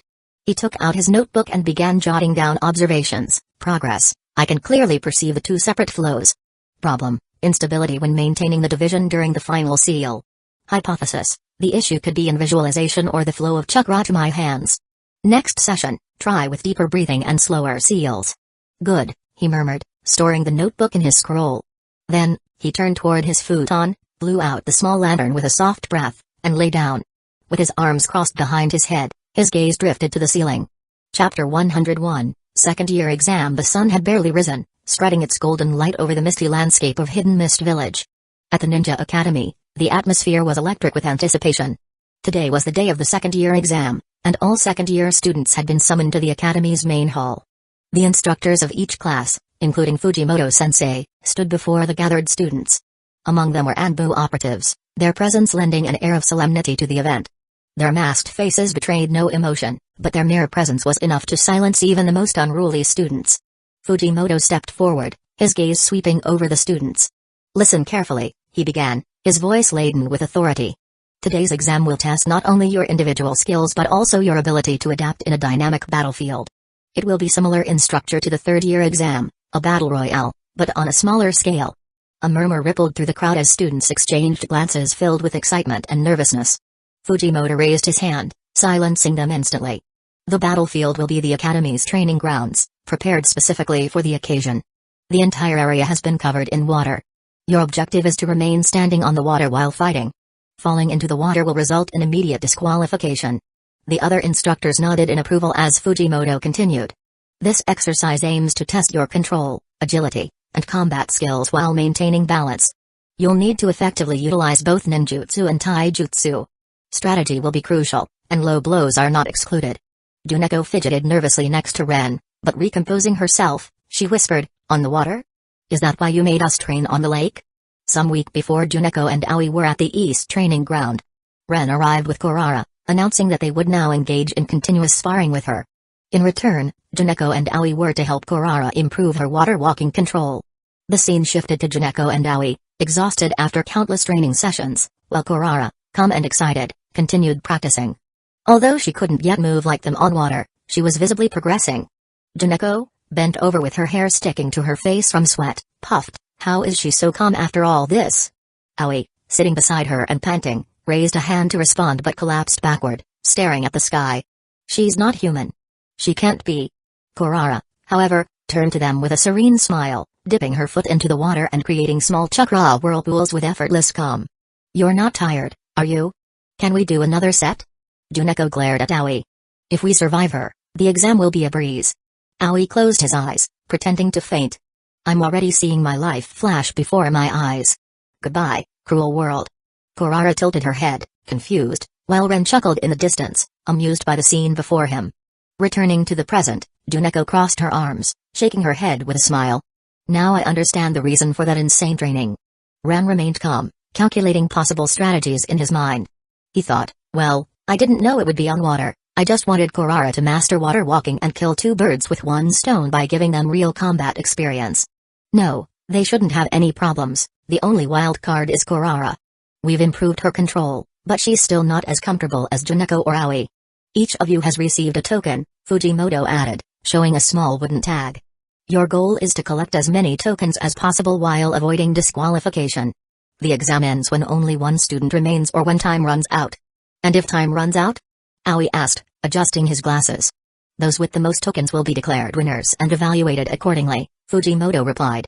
Remember, teamwork is not prohibited, but alliances are often short-lived in this type of test. Trust at your own risk. The students gathered at the edge of the water-covered training ground as the start signal drew near. The tension was palpable as they took their positions, chakra already flowing beneath their feet to maintain balance. Begin. Fujimoto's voice rang out. Chaos erupted immediately. Students dashed into action as rippling water reflected the confusion of the initial skirmishes. Hiroshi moved swiftly, raising his hands and launching a barrage of water droplets in all directions.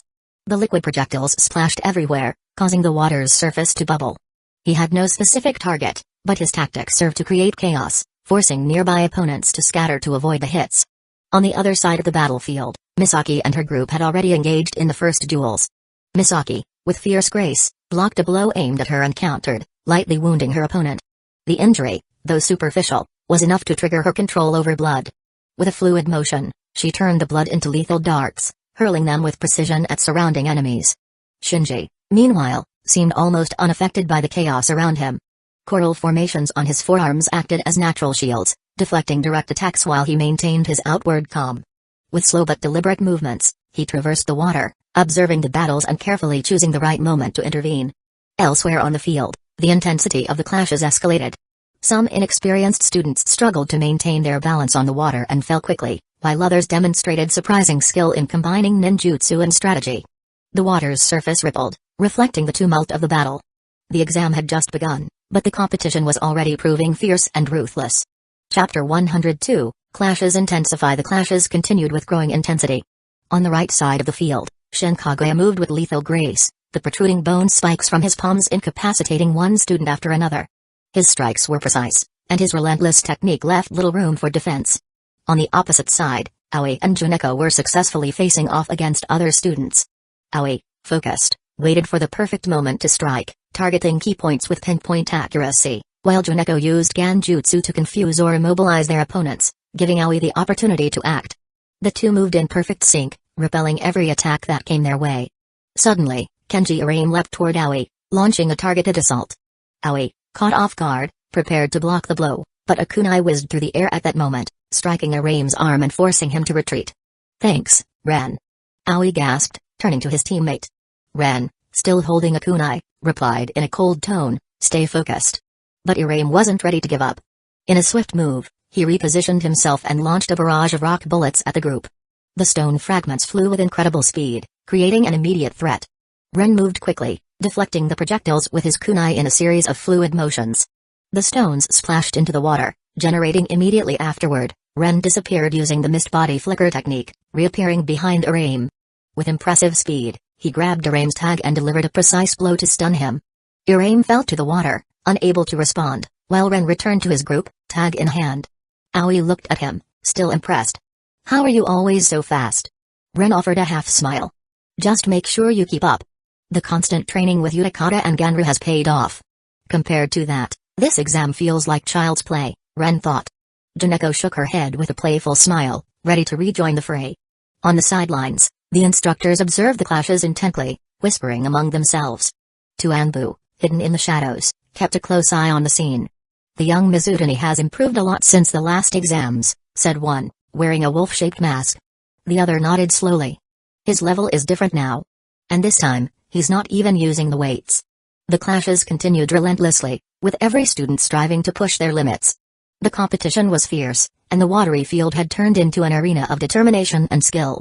On the far side of the field, Misaki found herself surrounded by several students who had banded together against her, including Munashitma.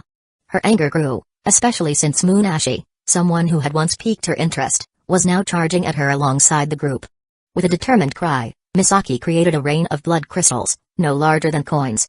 The crystals flew fast and menacing, but the students had prepared a defense. With swift hand signs, they raised walls of water to block the attack. Seizing the opportunity, Kurara used the ice as a springboard to propel herself into the air. With an elegant leap, she threw her kurosajima towards a nearby wall, using it as an anchor to stabilize herself. In the process, she managed to incapacitate two of the students, giving her trouble. Yukiko joined her without hesitation, helping her take down the remaining opponents with icy precision. Meanwhile, Mori Mizuchi, Regino Koga, and Sorayuki continued to launch attacks against Shin, who, despite holding his ground, began to show signs of fatigue. At that moment, a barrage of rock bullets interfered with their attacks, allowing Shin to catch his breath. Turning around, he saw it was Ren who had intervened. "This has nothing to do with you, Ren," said Sora, preparing an ice jutsu. Ren responded with a mocking smile. "I hope not all Yuki team up with just anyone." Meanwhile, Hiroshi had made his way toward Shinji, advancing with a determined look. "Finally, I'll have my rematch, Karatachi," he shouted, ready to attack. But at that very moment, a powerful explosion shook the arena, startling all the students and drawing attention to a new and mysterious development. Meanwhile, at the third-year exams, the exams continued with their usual ferocity, a hallmark of their fearsome reputation. Each confrontation was a test of skill, determination, and survival. Among the recruits, one figure stood out above the rest, Amiri Ringo. With swift and deadly movements, Amiri demonstrated a mastery of sword techniques that left little doubt about her abilities. Her opponents fell one after another, unable to match her devastating precision. The number of fallen had already risen to 3, a tragic reminder of the brutal reality of the third-year exams. The remaining students fought desperately, knowing that every mistake could be fatal. The cries of the injured and the sounds of battle echoed through the arena, creating an atmosphere of palpable tension. At the first-year exams, meanwhile, in the first-year exams, a group of young students nervously awaited their turn. Among them was Momoki Zabusa, whose name was already being whispered among the academy's instructors. Zabusa, with his icy gaze and ruthless determination, demonstrated his superiority with a relentless series of attacks. Every challenger who dared to face him was defeated mercilessly, his precise and calculated movements revealing an innate talent for combat. In the stands, a hooded figure silently observed the clashes, flanked by 2 Anbu operatives. Their presence, shrouded in mystery, added an additional layer of tension to the already heavy atmosphere of the competition. The Anbu stood still and vigilant, tracking every movement with sharp focus, ready to intervene if necessary. Yet, the hooded figure remained impassive, their gaze fixed on the unfolding battles. Chapter 103, Chaos Unleashed. The explosion rocked the arena, a deafening roar that sent a shock wave of dust, smoke, and debris across the field. For a moment, everything stopped. Time seemed to freeze as fragments of the shattered environment rained down, and the acrid scent of burning wood and stone filled the air. 2 lifeless bodies lay motionless amid the rubble, and the metallic taste of blood mingled with the choking dust. As the smoke began to clear, the scene was one of sheer devastation, and the reactions of those left standing revealed their raw emotions. Shinji Karatachi's eyes darted frantically across the chaos, his usual confidence replaced with a mixture of shock and dread. His fists clenched involuntarily, small shards of coral forming on his knuckles as his instinct for self-preservation kicked in. "What just happened?" Shinji muttered, his voice barely audible over the din. The sight of his fallen comrades and the crumbling arena brought a lump to his throat. Nearby, Ren crouched low, his sharp gaze fixed on the epicenter of the explosion. His mind raced. 2 dead. Who planted the explosive? Was this planned? He glanced at the figures of the Anbu lingering on the sidelines, their postures tense. "I don't remember anything like this happening in the canon. Could my presence have created a butterfly effect?" A cold realization gripped him. No. This might have been omitted because it wasn't considered significant. He allowed himself a brief, grim smirk. An unforeseen twist, Shibuki. This just got more interesting. But I have to be cautious. Even the Anbu seem caught off guard. Could this have been orchestrated from higher up? Yuki's breath hitched as she observed the chaos. Her eyes narrowed, and she instinctively summoned a shard of frost to her fingertips, ready to defend herself. Stay calm. Assess. Control. Her gaze shifted to Kurara, who moved with calculated precision along the wall, her kurosajima anchoring her movements as she maintained her balance. Yukiko's icy fingers tightened into fists. She had to act quickly. Kurara staggered, coughing as she swiped at the smoke in front of her. What? What the hell was that? She gasped, her weapon trembling in her hands. Her normally composed demeanor was slipping, but her determination remained unbroken. She glanced at Yukiko, who nodded sharply. The unspoken agreement was clear: stay together, stay alive. Juneko Tsuki was uncharacteristically quiet, her usual quips lost in the chaos. Her eyes darted around, trying to discern illusion from reality. Is this part of the test? No. This wasn't planned. She shuddered but kept her stance low, ready to weave a Ganjutsu at a moment's notice. Aoi Kaito had frozen in place, his glasses reflecting the glow of embers still lingering in the air. His scientific mind clung to logic, but logic failed him now. This wasn't supposed to happen. The structure of the explosion, the dispersal of debris. This wasn't a simple trap. Someone planned this. From their vantage point, Fujimoto-sensei and the other instructors stood grim-faced. Fujimoto's hands tightened into fists as his sharp eyes tracked the Anbu near the edge of the field. Two of them were already poised to intervene, but a third appeared suddenly, whispering into their ears. Whatever was said made the two freeze in their tracks. Fujimoto's brow furrowed, skepticism plain on his face. Just how far are they willing to take this? His sharp gaze returned to the field, scanning for signs of further danger. These students are being used. This has to be some higher-level decision. The other instructors exchanged uneasy glances, but none moved to act. The unspoken order was clear: observe but do not interfere. From the settling dust emerged a figure, his silhouette jagged and menacing. Yuzu Tokunaga, a repeat student with a notorious reputation, stood with an unhinged grin plastered across his face. In his hands was Shibuki, the explosive blade of the Seven Swordsmen. Its lethal edge gleamed ominously in the dim light, the rows of explosive tags embedded along its length threatening chaos. You're all useless. Tokunaga bellowed, his voice ragged with mania. He swung Shibuki in a wide arc, scattering students who scrambled to keep their distance. I'll show you. I am Yuzu Tokunaga, the next swordsman of the mist. His words sent chills through the onlookers. Shibuki was a weapon of destruction, and in the hands of someone like Tokunaga, it was a disaster waiting to happen. Students backed away cautiously, their instincts screaming to avoid him at all costs. Across the battlefield, Hiroshi's focus remained fixed on Shinji.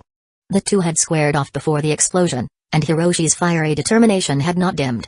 Hiroshi, Shinji said, his voice steady despite the chaos. For now, maybe we should focus on that guy with Shibuki. What do you think? Hiroshi sneered, his body partially liquefying as he prepared his next move. Sure.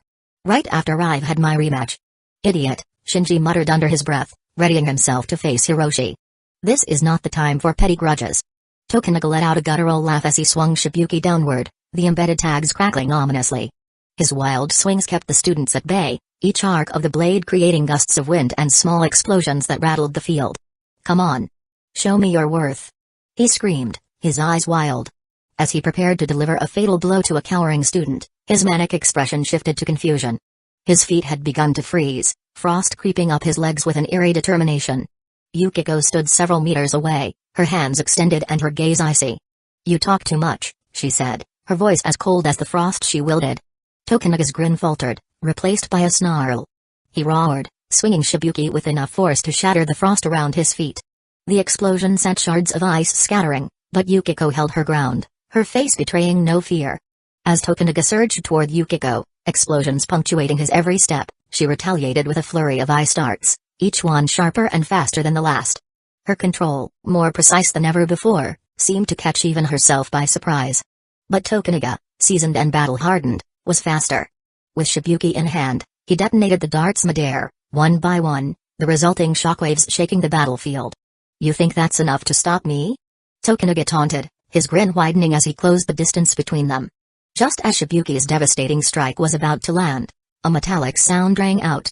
Kurara's Kurasajima had coiled around Tokunaga's ankle, yanking him off balance and averting the blow. The explosion missed Yukiko entirely, though the concussive force shattered the ice barrier she had hastily erected. The shards cut into her skin, but the damage was far less severe than it could have been. Tokunaga's expression twisted into rage as he spotted the chain binding his foot. With a roar, he channeled an explosion down the length of the Kurasajima, the blast sending Kurara tumbling from her precarious perch on the wall.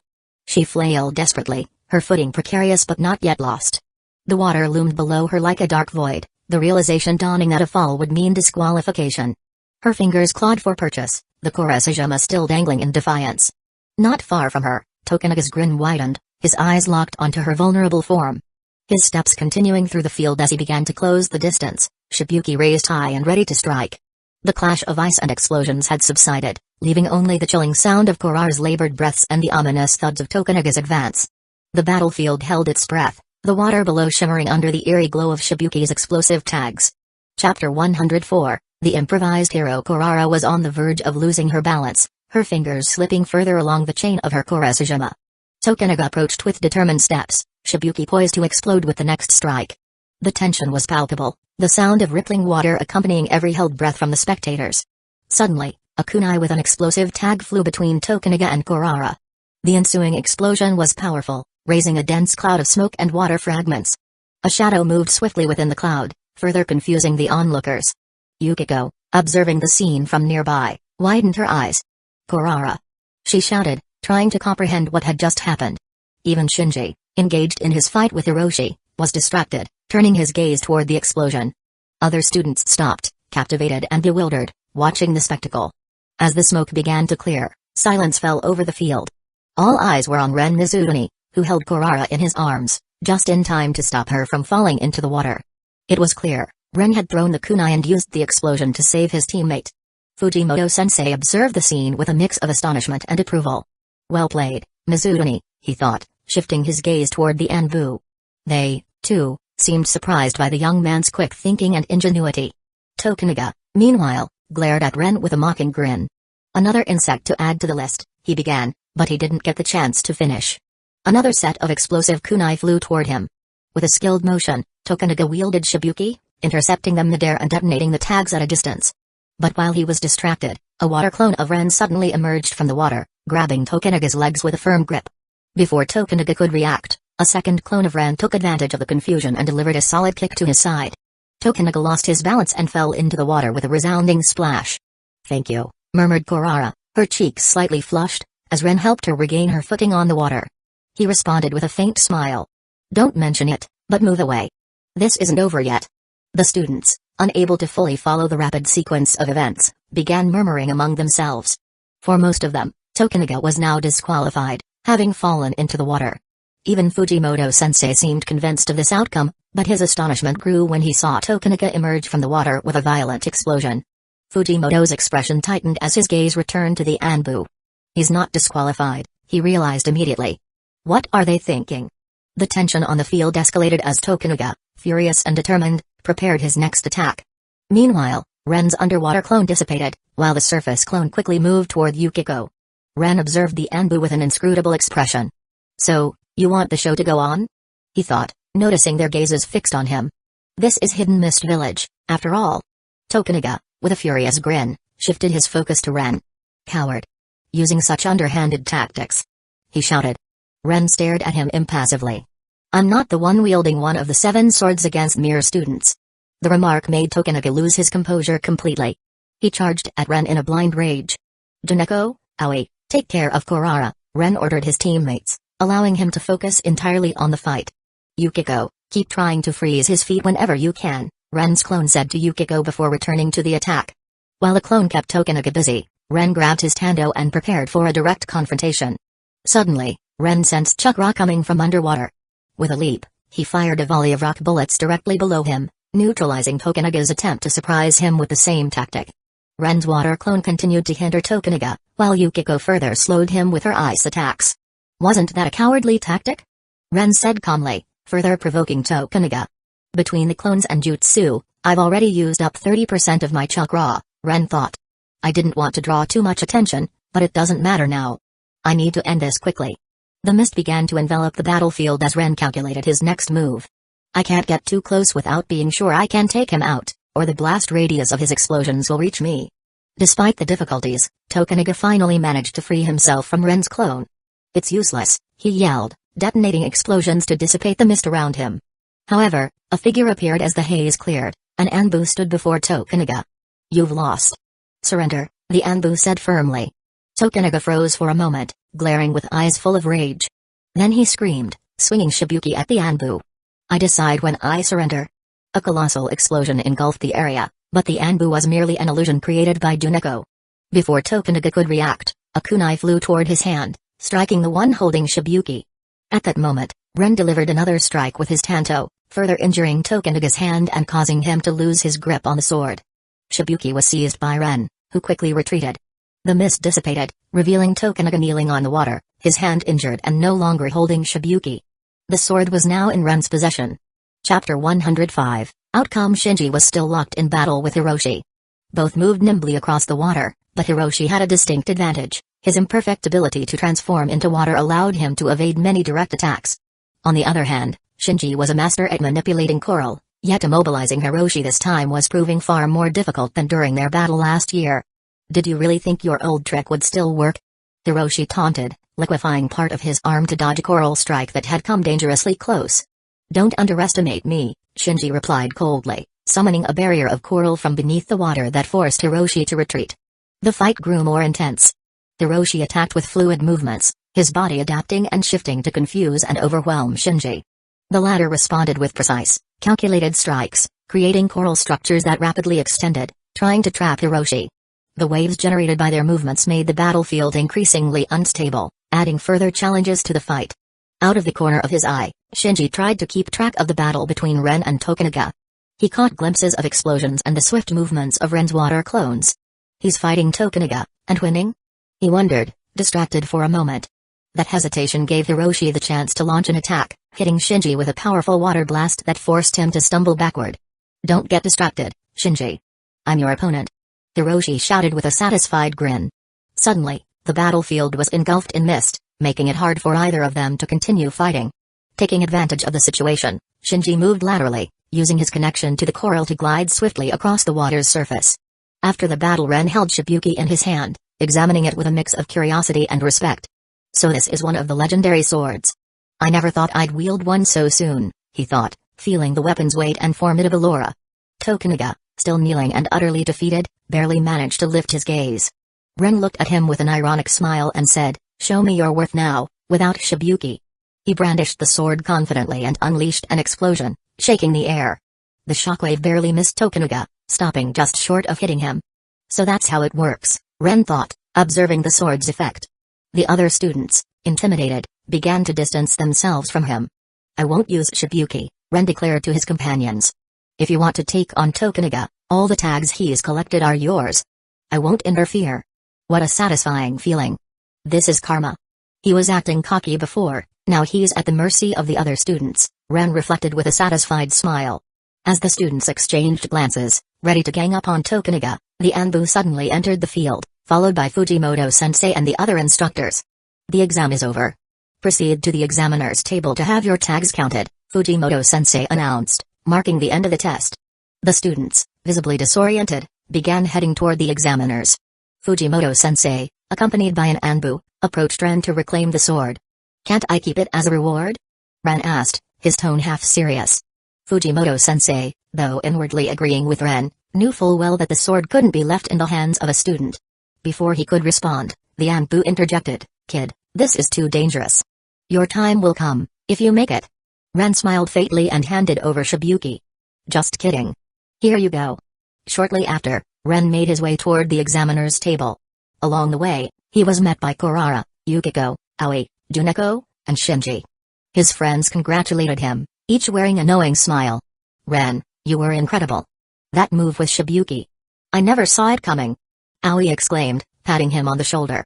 Kurara, still slightly flushed, added, "Yes, thanks again for saving me."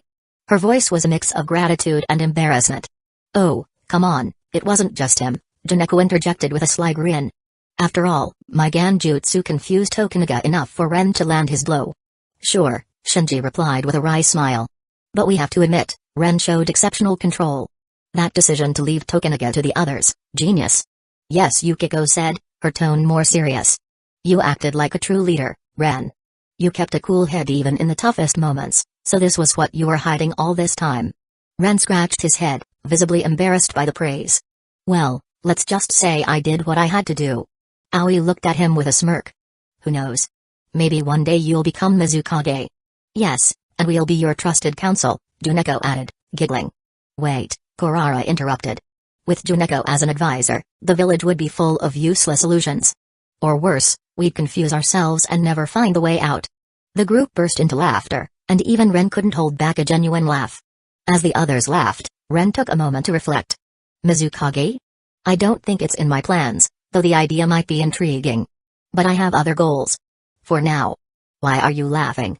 I don't think it's that funny, Kurara said suddenly, her expression serious. I mean, think about it, if we really got lost, how would the village function?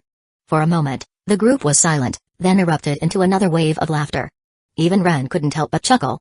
Kurara, you're one of a kind, he said, shaking his head in amusement. Later, Fujimoto-sensei called Ren aside to congratulate him. You've shown all the qualities of a true ninja today. You surprised me, Mizutani. Your father would be proud of you. Ren lowered his gaze for a moment, thoughtful. My father. I wonder if he really would be proud of me. Before he could respond, Fujimoto added, the results will be announced in a few minutes. Be ready.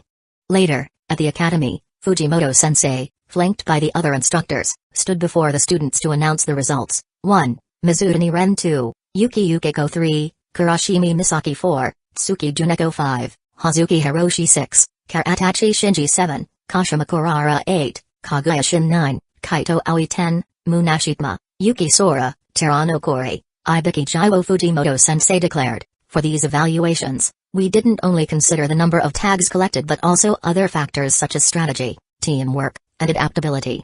The students murmured among themselves, glancing at Ren at the top of the list. Their reactions were a mix of awe and envy. Ren, though not surprised, reflected, seeing my name in first place has a certain effect. But from now on, I'll have more eyes on me. I'll face it, but I'll also need to develop other hidden cards, MMH? In that moment Ren felt a chill run down his spine. His instincts sharpened. Someone's watching me. Chapter 106, Who was Ren Mizutani? Ren spun around suddenly, trying to spot whoever was watching him. But there was no one. He stood still for a moment, his gaze still wary, before shaking his head. Yet I was sure I sensed someone, he thought, straightening up. With a determined sigh, he started walking toward home. He walked in silence, his thoughts drifting between the challenges he had just overcome during the exam and the growing weight of his daily responsibilities. Shibuki's appearance was unexpected, I never saw that coming. But neutralizing the Tokunaga was almost too simple. Why didn't the Anbu intervene right away? Were they trying to push us into a dangerous situation? Or maybe they're looking for a replacement among the 7 swordsmen? Then, turning a corner, he spotted a familiar figure. Kurara was waiting for him, leaning against the wall of a narrow street, her presence calm and unchanging. Kurara? Ren asked, surprised. It wasn't like her to look for him at such a late hour. She raised her gaze, arms folded, wearing the usual impassive expression that defined her. I wanted to say hello to Yuki, she said simply. Ren let out a quiet sigh, allowing himself a small, relaxed smile. Sure, come with me. She'll be happy to see you. They began walking side by side, their long shadows blending into the thickening mist. Kurara remained silent, as she typically did, but Ren sensed a different energy around her, an undercurrent of concern that did not dare to show itself openly. Is she still embarrassed about earlier? In any case, I'm glad she passed as well. Her chakra control is improving, though with great effort. But the fact that she can't perform any jutsu still puzzles me. When they reached the shop, Yuki, who was just finishing arranging some scrolls, opened the door with her usual warm smile. As soon as she saw Kurara, her face lit up even more. Hi, Kurara, it's so good to see you, she said, moving in for a hug. Kurara, for a moment, let her composure slip and returned the hug, resting her head on Yuki's shoulder. It was something they often did, a small habit that had formed over time. Yuki gently stroked her hair, a motherly gesture that Kurara accepted without protest. Everything's fine, don't worry, Yuki said reassuringly. Then she turned to Ren, observing him with curiosity. So, how did the exam go? Ren was about to speak, but Kurara beat him to it. We passed, she said, then added quietly, Ren finished first, her tone neutral but with a slight smile betraying her satisfaction. First? Yuki repeated in surprise, a flash of pride crossing her eyes. She tried not to show it too much to avoid embarrassing him. Ren immediately tried to play it down. It wasn't anything special. I only did what had to be done. But Kurara seemed to disagree. One student had the Shibuki and caused us some trouble. She trailed off, as though choosing her words carefully. Shibuki? Yuki asked, confused, tilting her head to one side. Yes, one of the 7 legendary swords, Kurara explained, her tone suddenly more animated. Her eyes gleamed with a desire she rarely revealed. I'd love to try it at least once. Ren scratched his head, looking a little bored. And here I was hoping to practice the shadow clone jutsu today, he thought, trying not to sigh. Instead, I'm headed for another exam. Meanwhile, on the third-year training field seated on a raised platform, the Mizukage watched the older students' tests with quiet intensity. His presence alone was imposing, even with no words spoken. An Anbu approached, handing him a detailed report on the results from the first and second-year exams. Mizukage-sama, here are the reports, the Anbu began calmly. For the first year, Council Member Fujino has identified a promising youth, Momaki Zabuza. The Mizukage flipped through the pages slowly, pausing at that name. Zabuza. He murmured, a faint smile touching his lips. The Anbu continued. As for the second year, Fujino's suggestion to test Tokunaga as a possible candidate for Shibuki didn't go as hoped. Tokunaga failed. A heavy sigh escaped the Mizukage. I wasn't convinced about this idea, he mused, his gaze drifting. It would have caused too much chaos, yet. The Anbu interrupted his thoughts. However, another student stood out, Mizukage-sama, Ren Mizutani. Without taking his eyes off the third-year test, the Mizukage examined the report more closely. His gaze lingered on the lines mentioning Ren Mizutani, a name he had never heard before. Leaning back in his chair, he tapped the wooden armrest with his fingertips, his expression as impassive as ever, but his eyes betrayed deep contemplation. A new name. Not one of the usual clans. An unknown talent emerging in the second year. I thought Shinji would give a good show. Instead the Mizukage turned toward the Anbu, who waited patiently. Tell me about him, he ordered, his tone leaving no room for refusal. Mizutani Ren, the Anbu began, opening another file, is the son of Mizutani Toshiro, a mid-level chunin who died on a mission. His mother, Yuki, is a civilian, currently running the family's weapons shop in Hidden Mist Village on her own. Mizutani Ren is among the top of his class in both chakra control and ninjutsu, but his defining trait is a remarkable ability to adapt to unexpected situations. Adaptation. The Mizukage leaned forward, resting his chin on his hand. That's not a skill I see often among today's youth. Most are too accustomed to following predetermined patterns. The Anbu nodded. Indeed, Mizukage-sama. In the most recent exam, Ren tackled critical situations without ever losing his composure. He single-handedly neutralized Tokunaga. He also showed signs of leadership, while managing to keep a low profile. The Mizukage allowed himself the slightest of smiles. Interesting. The ability to remain unnoticed while excelling. Perhaps this boy deserves closer observation. Keep an eye on him, he commanded, without looking back. In a cave, darkness swallowed everything, as though it were a living entity breathing in sync with the damp stone walls. The only light came from the deep red glow of Obito's Sharingan. The mask rested next to him. The silence was broken by the familiar slimy sound of Zetsu emerging from the rocks, his mocking tone echoing through the hall. Your old master gave you a hard time, huh? He said with a smug smile. His face divided into black and white smiled asymmetrically, an image that seemed to reflect the duplicity of his nature. Obito didn't answer right away, his thoughts lost in memories of that night with the Nine Tails and Minato. Zetsu continued, his tone becoming more enigmatic. Looks like your plan is working though. Fujino is increasingly gaining the Mizukage's trust. More silence. But in the darkness, Obito's aura seemed to grow, like a shadow ready to swallow everything. Chapter 107, a new rhythm. Only a handful of days had passed since the exam, yet in Ren's mind, those events seemed distant. An insatiable desire to improve burned within him, a fire that pushed him beyond his limits. That morning, with a decisive gesture, he increased the weights on his ankles from 20 to 25 kilograms. Finally, he thought, it's been a while since I increased the weights, long enough to grow too accustomed to them. Now I feel the difference again. His daily routine was carved in stone, a long run to awaken his body, followed by a swimming session in the lake, and finally, handstand walking. Every inverted step was a triumph of will, a way to demonstrate that the body could be shaped by the mind. Ren's hands pressed against the damp ground, sensing every irregularity and tiny vibration beneath him. Blood pulsed through his arm and shoulder muscles, burning with the intensity of constant effort. Every movement required perfect balance, total concentration that isolated him from everything else. The world seemed to disappear, leaving him alone with the rhythm of his breath and the challenge of the next step. 497, 498, 499, 500. That'll do for today.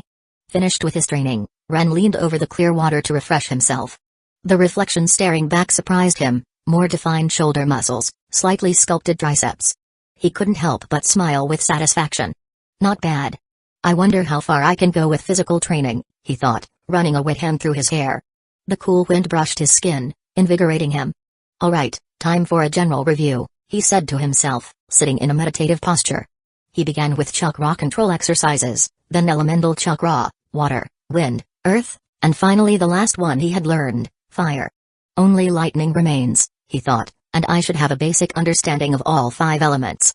Shortly after, he got up and started reviewing jutsu as well.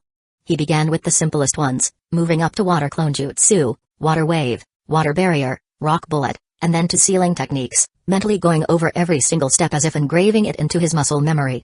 Time to attempt the shadow clone, he finally said, closing his eyes to concentrate.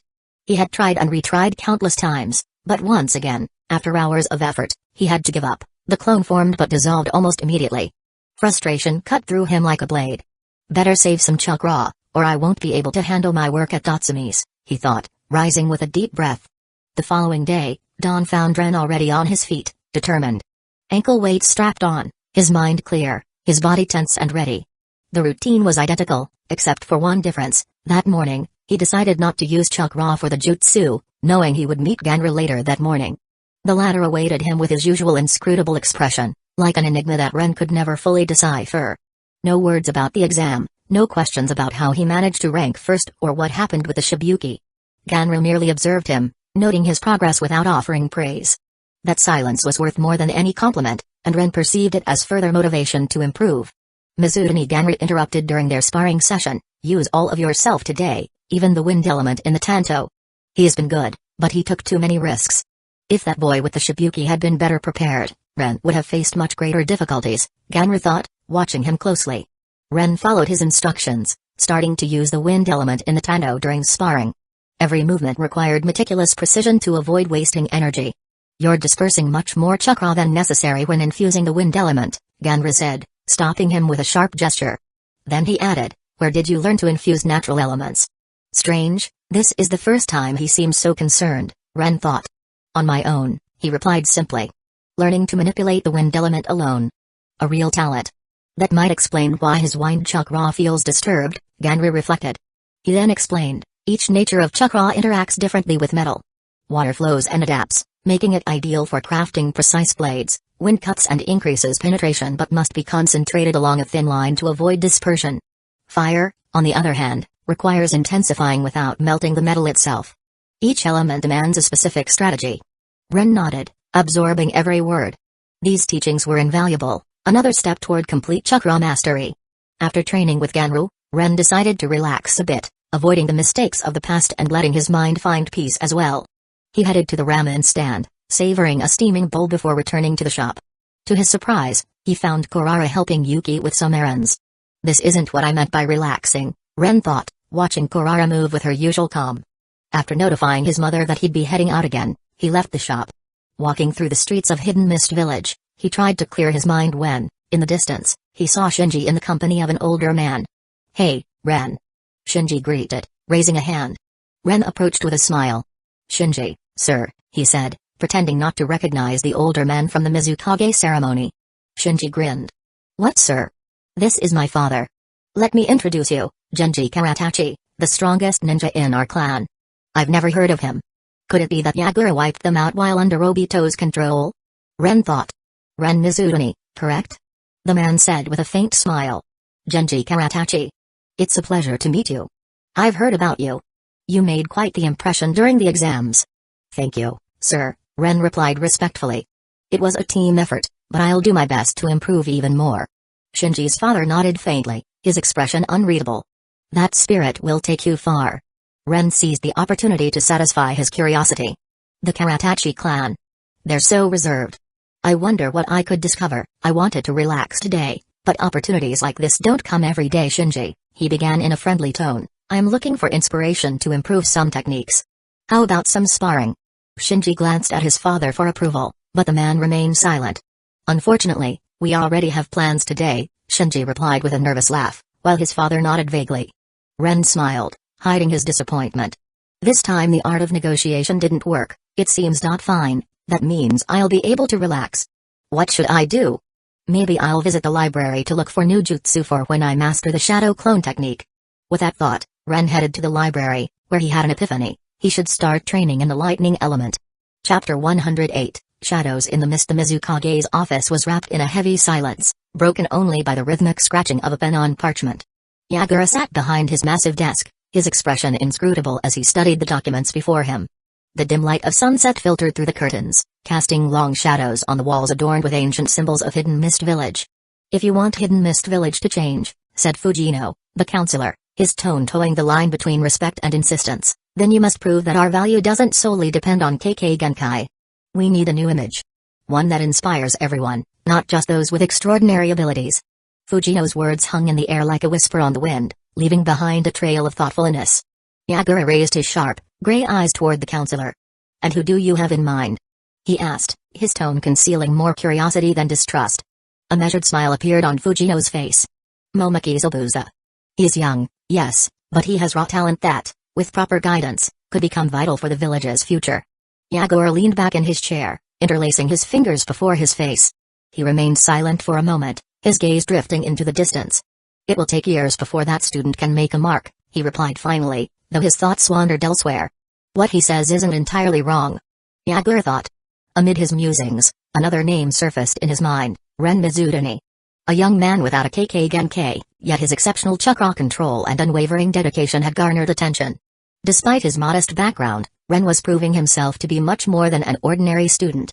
"As you wish, Mizukage-sama," Fujino concluded with a slight bow. His words were flawless, his posture impeccable. However, as he exited the office, a sinister smile crept across his face, unsettling in its implications. Alone once more, Yagura stared at the door that had closed behind the counselor. Fujino has been surprisingly cooperative lately, he thought, suspicion flickering across his features. But there's something about him I can't trust.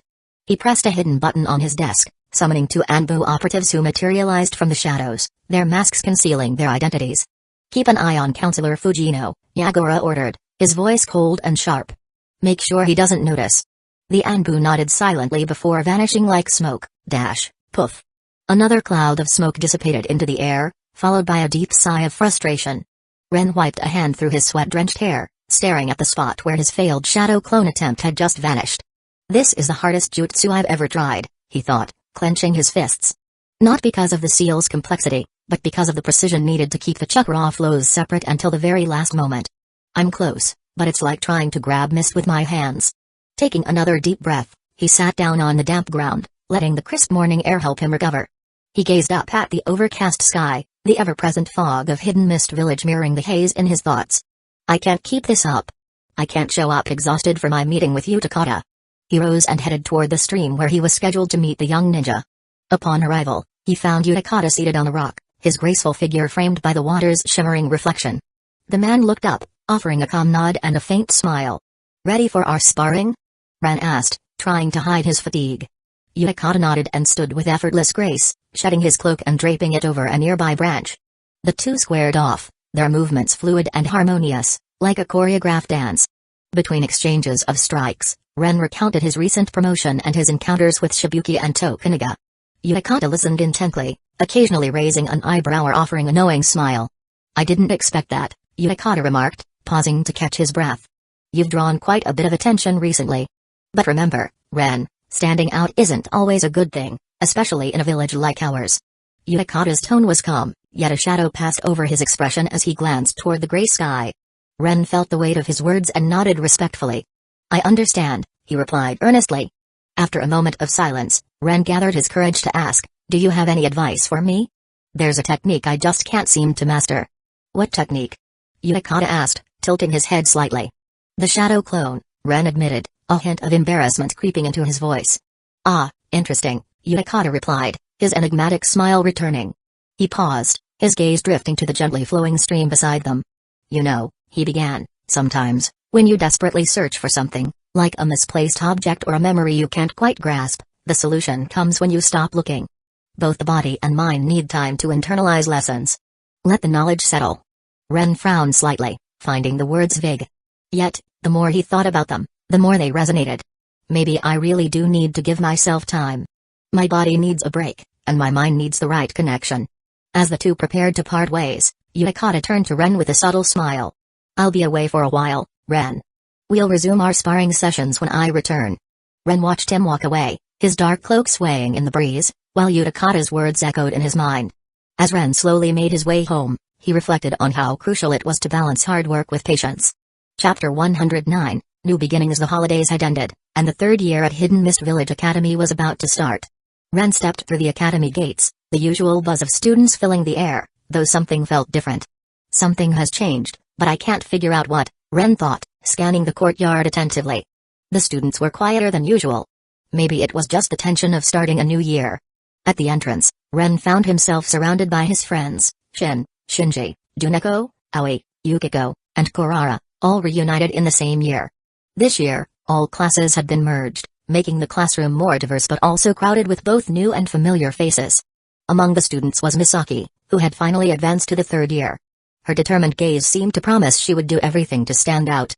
"Hey, Ren." Juneko greeted enthusiastically, waving a hand. Ren responded with a faint smile, though his thoughts were elsewhere. He noticed every detail, every expression. Something feels off. There's a strange atmosphere, like a shadow hanging over the academy. Fujimoto-sensei entered with his usual decisive stride, but his expression was sterner than usual. "Welcome to your third year," he began, scrutinizing the class closely. "This year will not be like the others. You will need to prove your worth, your dedication, and most importantly, your ability to face the challenges ahead. No exceptions."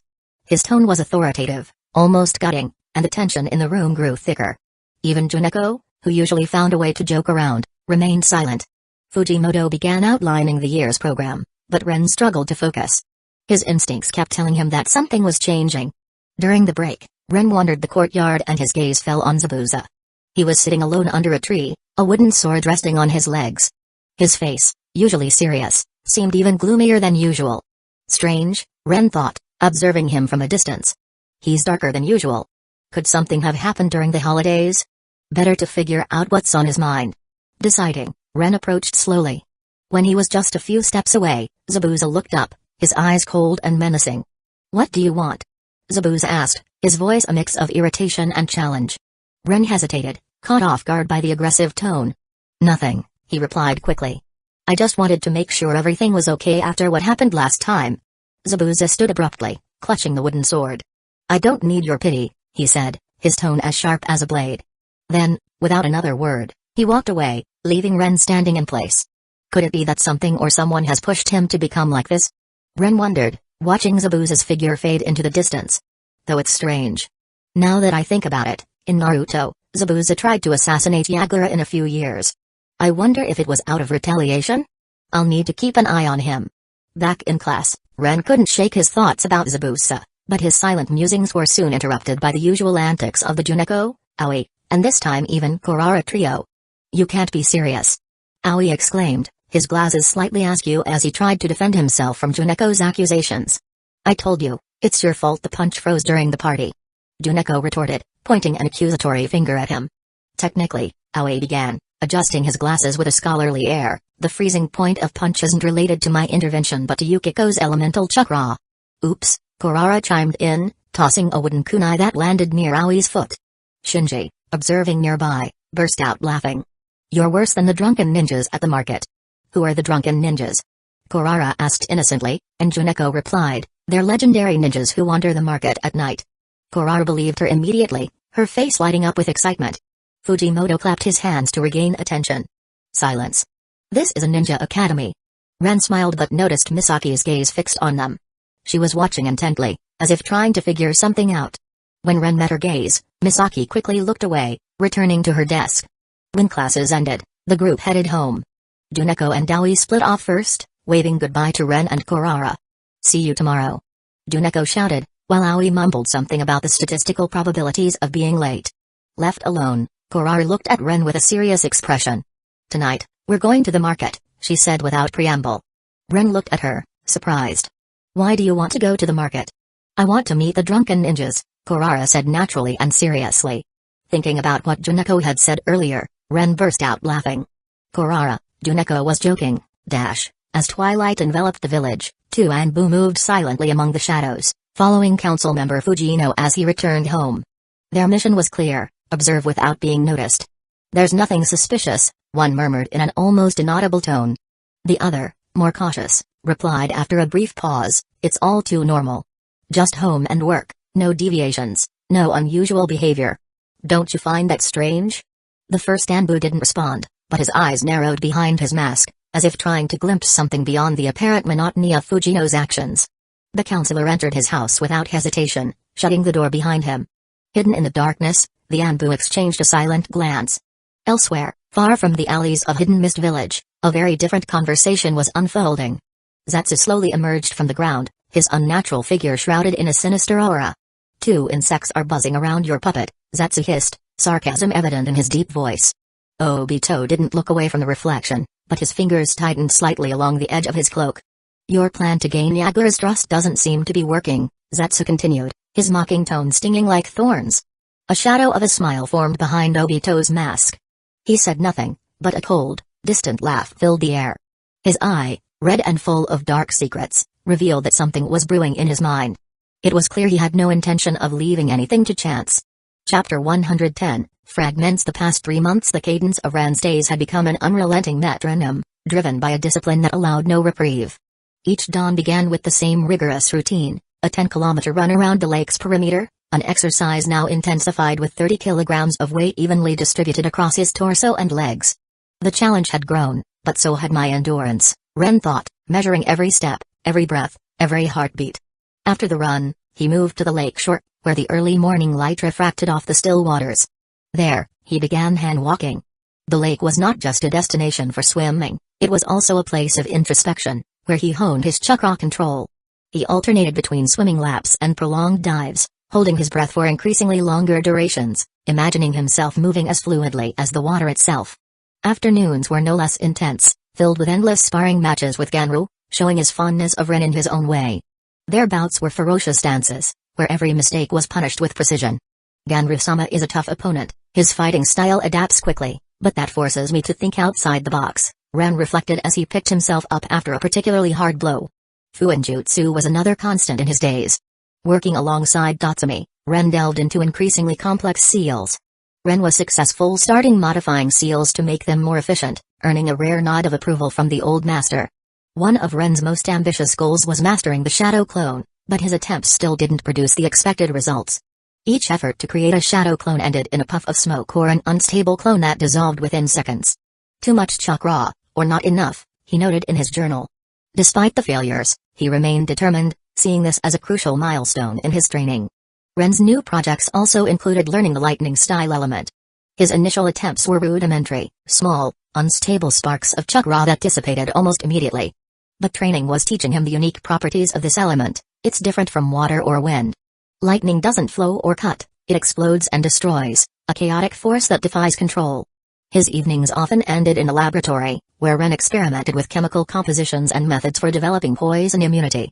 He began with diluted doses of toxins, carefully monitoring his body's reactions. His workbench was cluttered with vials of various colored liquids, neatly written notes, and detailed anatomical diagrams.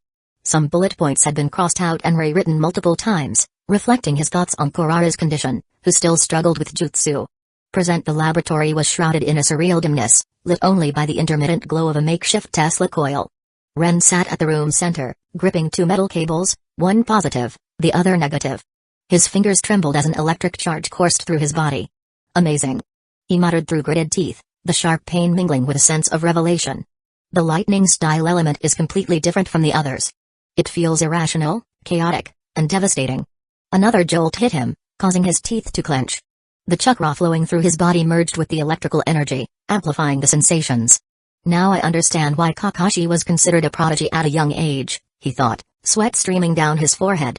Mastering lightning requires a level of control that defies logic. It's a living energy that seems to resist every command. Despite the pain, Ren continued his experiments. The coil emitted a constant hum as the discharges increased in intensity. Each electric impulse was an opportunity to better understand the element's essence. I must tame it, he murmured. If I can control it, I can incorporate it into my style, turning it into a lethal weapon. He closed his eyes, letting the pain transform into a steady stream of energy, a chaotic dance coursing through his body. He felt every fiber of his being resonate with the electrical energy, as if awakening something primordial. Suddenly, an image flashed in his mind, the future, the village, his family. I'm not doing this just for myself. I must grow stronger. The hum of the coil subsided, leaving Ren exhausted but resolute. One day, he said with a weary smile, I'll be able to generate this energy without a machine. But for now, this is a good start. The mist surrounding the Kaguya clan's headquarters felt denser than usual, as if reflecting the tense atmosphere within its walls. The clan members had gathered in a large circular hall, its walls adorned with ancient bas-reliefs depicting past battles. At the center, the clan leader, Ryoko Kaguya, sat upon a throne carved from gleaming white bones, a symbol of the clan's power and heritage. "We cannot continue like this," one of the advisors exclaimed, rising abruptly. "The Mist Village ignores us, keeps us at the margins. We deserve more respect, more influence." "And what do you suggest?" countered another, a man with a face deeply etched with wrinkles and battle scars. "Declaring war on the village? Bringing destruction to both sides? War is in our blood," the first retorted, his tone charged with passion. "We are Kaguya. We are warriors, not politicians. This village fears us because it knows we are not like them." Other clan members murmured among themselves, some nodding in agreement, others shaking their heads in dissent. The atmosphere grew increasingly tense, as though a single spark could ignite a conflict. "Enough." Ryoko rose, his deep voice echoing through the hall. "We are not here to destroy each other. Our strength lies in our unity. Anyone who believes rebellion is the answer does not understand the cost of spilled blood." The hall quieted, though the tensions lingered, palpable and unresolved. Yet in the shadows, a clan member, Kenra Kaguya, observed the scene. His pale skin, masculine features, and sharp, sadistic gaze contrasted with the traditional twin red dots adorning his forehead, a trait shared by all members of the Kaguya clan. His dark hair was tied in two tight locks, framing his malicious smirk. When he stepped slightly into the torchlight, a sinister red glint flashed across his pupils. A Sharingan. Kenra withdrew silently from the hall, his steps deliberate and measured. No one seemed to notice the change in him, but his intentions had strayed far from the clan's collective will. Silence reigned in the Yuki clan's home, broken only by the rhythmic sound of the wind against the windows. Yukiko sat by the hearth, her gaze fixed on the flames before her. Behind her, her mother, Ayame, wove strands of white silk, a habit that helped her think calmly. "Yukiko," Ayame said, her voice gentle yet firm, "strange rumors are circulating." Yukiko turned slightly, meeting her mother's worried eyes. "You mean the ones about the KK Genkai?" "Yes," Ayame confirmed, setting aside her loom. "Some say we are a danger, that the village shouldn't tolerate abilities like ours. Others think the Yuki clan should withdraw completely from village life." Yukiko lowered her gaze, clenching her fists. "It's not fair. We've never done anything to threaten the village." "Fear doesn't need justification," Ayame replied, placing a comforting hand on her daughter's shoulder. "Promise me one thing, Yukiko. Don't draw attention to yourself. Don't appear too strong, too special." Yukiko nodded, but the weight of her mother's words seemed to crush her. She was tired of this continuous insinuations, yet she knew her mother was right. In that moment, the chill in the room seemed to deepen, as if Yukiko's emotions were influencing the very air. The forge burned with an intense red glow, its heat radiating into the cold night. The old blacksmith, Takeshi, was bent over a blade, his hammer striking the glowing metal with rhythmic precision. Each blow was deliberate, honed by decades of craftsmanship. "This one will be perfect," he muttered, watching the blade take shape. "Kurara. This will be your protection." The sound of approaching footsteps broke his concentration. Takeshi looked up toward the forge's entrance and saw figures in the shadows, as still as statues. There were 3 of them, cloaked in dark mantles with masks reflecting the forge's flames. Chapter 111, Dangers? The sparks from Takeshi's forge rose like tiny stars in the night as the old blacksmith struck the final blows on a curved blade. Each hammer strike was accompanied by a soft murmur, like a whispered prayer to the metal. But the peace of the forge was broken by the arrival of 3 figures. Their dark cloaks swayed in the wind, and the masks they wore reflected the glow of the flames. One of them stepped forward, slowly removing his mask. Long hair spilled out. "Takeshi," the man began, his voice low and sharp. "We need a weapon. Something special." Takeshi didn't reply immediately. He continued working on the blade, hoping to buy time. When he finally spoke, his tone was calm but lacking its usual confidence. "I have a lot of backlogged work. I can't take on new orders at the moment." The man took a step closer, his fingers brushing the edge of a workbench cluttered with sharp tools. "I'm not asking. I don't intend to wait. Or use alternative means." The veiled threat hung in the air like a suspended blade. Takeshi stiffened, the hammer in his hand trembling slightly. His mind was filled with images of his granddaughter Kurara. "I understand," he said finally, avoiding the man's gaze. "Tell me what you need, and I'll do my best." The man smiled, but it wasn't a warm smile. "I knew you'd understand, Takeshi." The Kiba blades are no longer mine, but a weapon. Can always find its master. He turned, signaling for his companions to follow him. We'll see each other soon. When they had left, Takeshi slumped onto a stool, running a tired hand over his face.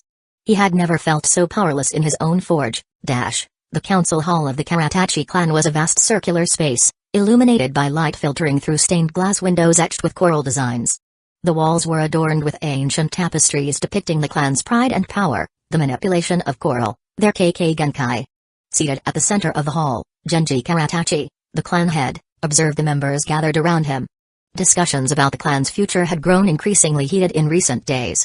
Subtle tensions flowed between the younger members, inspired by legends like Yagura Karatachi, and the elders, who were wary of his rising influence.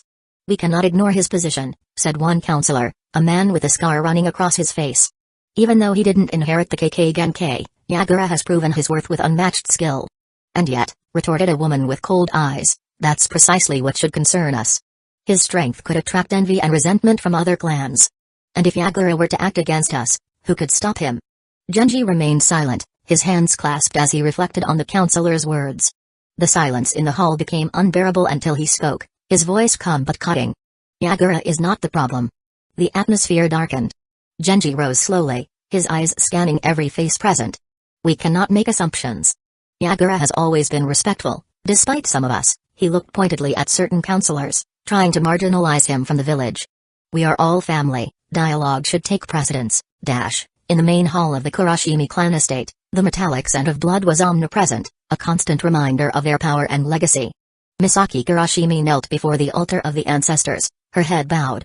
The torches illuminating the room cast flickering shadows over the stern face of her father, Ryaga Kurashimi, who stood above her on the ceremonial step.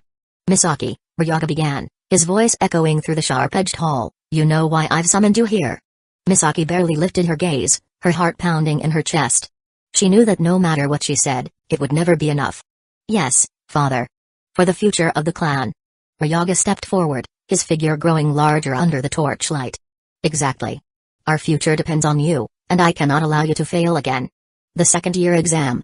He left the sentence unfinished, but the implication was clear. Those words hit her like a blade. The memory was still vivid, the failure to come in first, the humiliation of watching other students surpass her. She hadn't been fast enough. Not strong enough. She had trained to exhaustion after that day, but for Ryoma, it would never be enough. "You should have won," he continued, his tone hard as steel. "Not just for yourself but for all of us." But it was just an exam, Misaki told herself, a part of her wanting to scream it out loud. A single mistake. Even the best make mistakes. And yet, reality was different. For the Kurashimi clan, every mistake was a betrayal. Every imperfection, a blow to their reputation.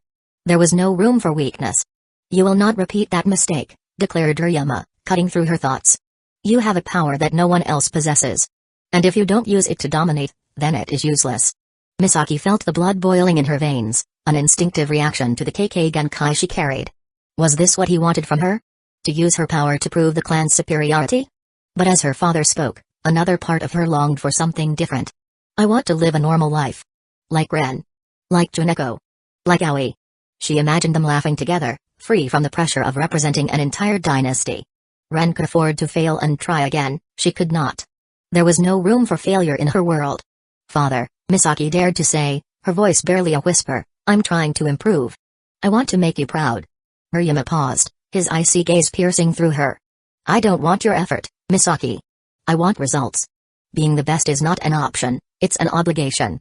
Show the village that the Kurashimi are not just a shadow of the past. Bring glory to our name, or you won't be worthy of bearing it." Those words weighed on her like a mountain. "I don't want to disappoint him. But how much of myself must I sacrifice?" She felt trapped between two realities, the desire to be normal and the necessity of being the champion her father demanded. Ryoma stepped closer, his face mere inches from hers. "Misaki, never forget. Your power is not just yours. It belongs to the clan. Every action you take represents all of us. And if you fail again, there will be no forgiveness." Misaki nodded slowly, her fists clenched so tightly that her nails dug into her palms. "I won't fail, father. I promise." "I hope so," Ryoma replied, turning back to the altar. "Because if you do, it won't just be your reputation that's destroyed. It will be the entire Kurashimi name." As he spoke, Misaki wrestled with the emotions inside her, anger, the desire to rebel, guilt, and Deep down, a faint glimmer of pride. If I have to bear this responsibility, I will. Not for him, but to prove to myself that I can be stronger than I believe. When she left the hall, her determined steps concealed the storm of thoughts crowding her mind. The weight of the promise she had made to her father was crushing, but a fragment of resolve shone in her heart. I can't live like the others. But I can make sure the world knows who I am. Chapter 112, Game Changer. The days had intertwined like threads in the fabric of time, and the lake, with its barely rippling surface, seemed to be the only witness to Ren's silent struggles. The boy was there every morning, his steady breathing blending with the rhythm of the waves. Yet today, something felt different. Ren knelt on the damp ground, his body as still as a statue, but within him, the chakra flowed symmetrically. His hands moved with the precision of an artisan carving a complex masterpiece, weaving seals with an almost sacred delicacy. The world held its breath. An explosion. White smoke disturbed the silence. When the mist cleared, an identical image of Ren stood before him. Ren was speechless, his eyes wide with astonishment. He rose slowly, almost afraid that this fragile miracle would vanish at the slightest movement. I did it, he whispered, his voice tinged with wonder. Finally. The clone stood motionless, staring back at him. Ren circled it, observing it as if it were a puzzle finally solved after countless attempts. The perfection of that creation captivated him, every detail was identical, every breath, every glance. It was like looking at himself from another perspective. Move, he commanded, and the clone obeyed, taking a defensive stance. Ren wasted no time. A step forward, a swift punch, a direct kick. But every blow was blocked with pinpoint precision. The clone reacted as if it were reading his thoughts. The fight intensified. Ren's strikes met perfect resistance, the clone's defenses transforming into attacks that he countered with equal skill. It was a fluid dance, a haunting symbiosis. We're synchronized, Ren thought, his heart pounding. There's no better opponent for me. Because no one knows me better. When they stopped, both panting, a satisfied smile lit Ren's face. But there was no time for complacency. Soon, he would test the true potential of this technique. Go, he told the clone firmly. Return home and handle the lab. I'll stay here to train. The clone nodded and headed toward the village. Alone, Ren sat by the lake, watching his reflection ripple on the water. His thoughts swirled. Now I can finally divide my tasks, explore my limits, and multiply my progress. Meanwhile, the clone made its way through the village paths, moving confidently among the crowd, confidence Ren had honed through years of practice. Reaching the weapon shop, Yuki greeted him with a sweet smile. You're back early, she noted, curious. Weren't you at the lake? I forgot something, the clone replied, its voice calm but carrying Ren's characteristic intensity. Yuki observed him knowingly, who better to understand her son. Help me with this delivery before you go, she said. The clone immersed itself in the shop's activities, working fluidly amidst small exchanges with Yuki. Once everything was in order, it headed to the laboratory. There, amidst flasks and scrolls, experiments on poisons awaited. The clone studied the materials Ren had left unfinished, noting observations and adjusting proportions. Then it happened. A drop of poison escaped control, hitting its hand. Pain seared through it like lightning, and the clone dissolved in a puff of smoke. Back at the lake, Ren stiffened. A surge of images, sounds, and sensations flooded his mind like a raging river. He could see everything, the shop, the interactions with his mother, the fatal experiment. The clone's memories overwhelmed him, leaving him breathless. The weight of that information was unbearable.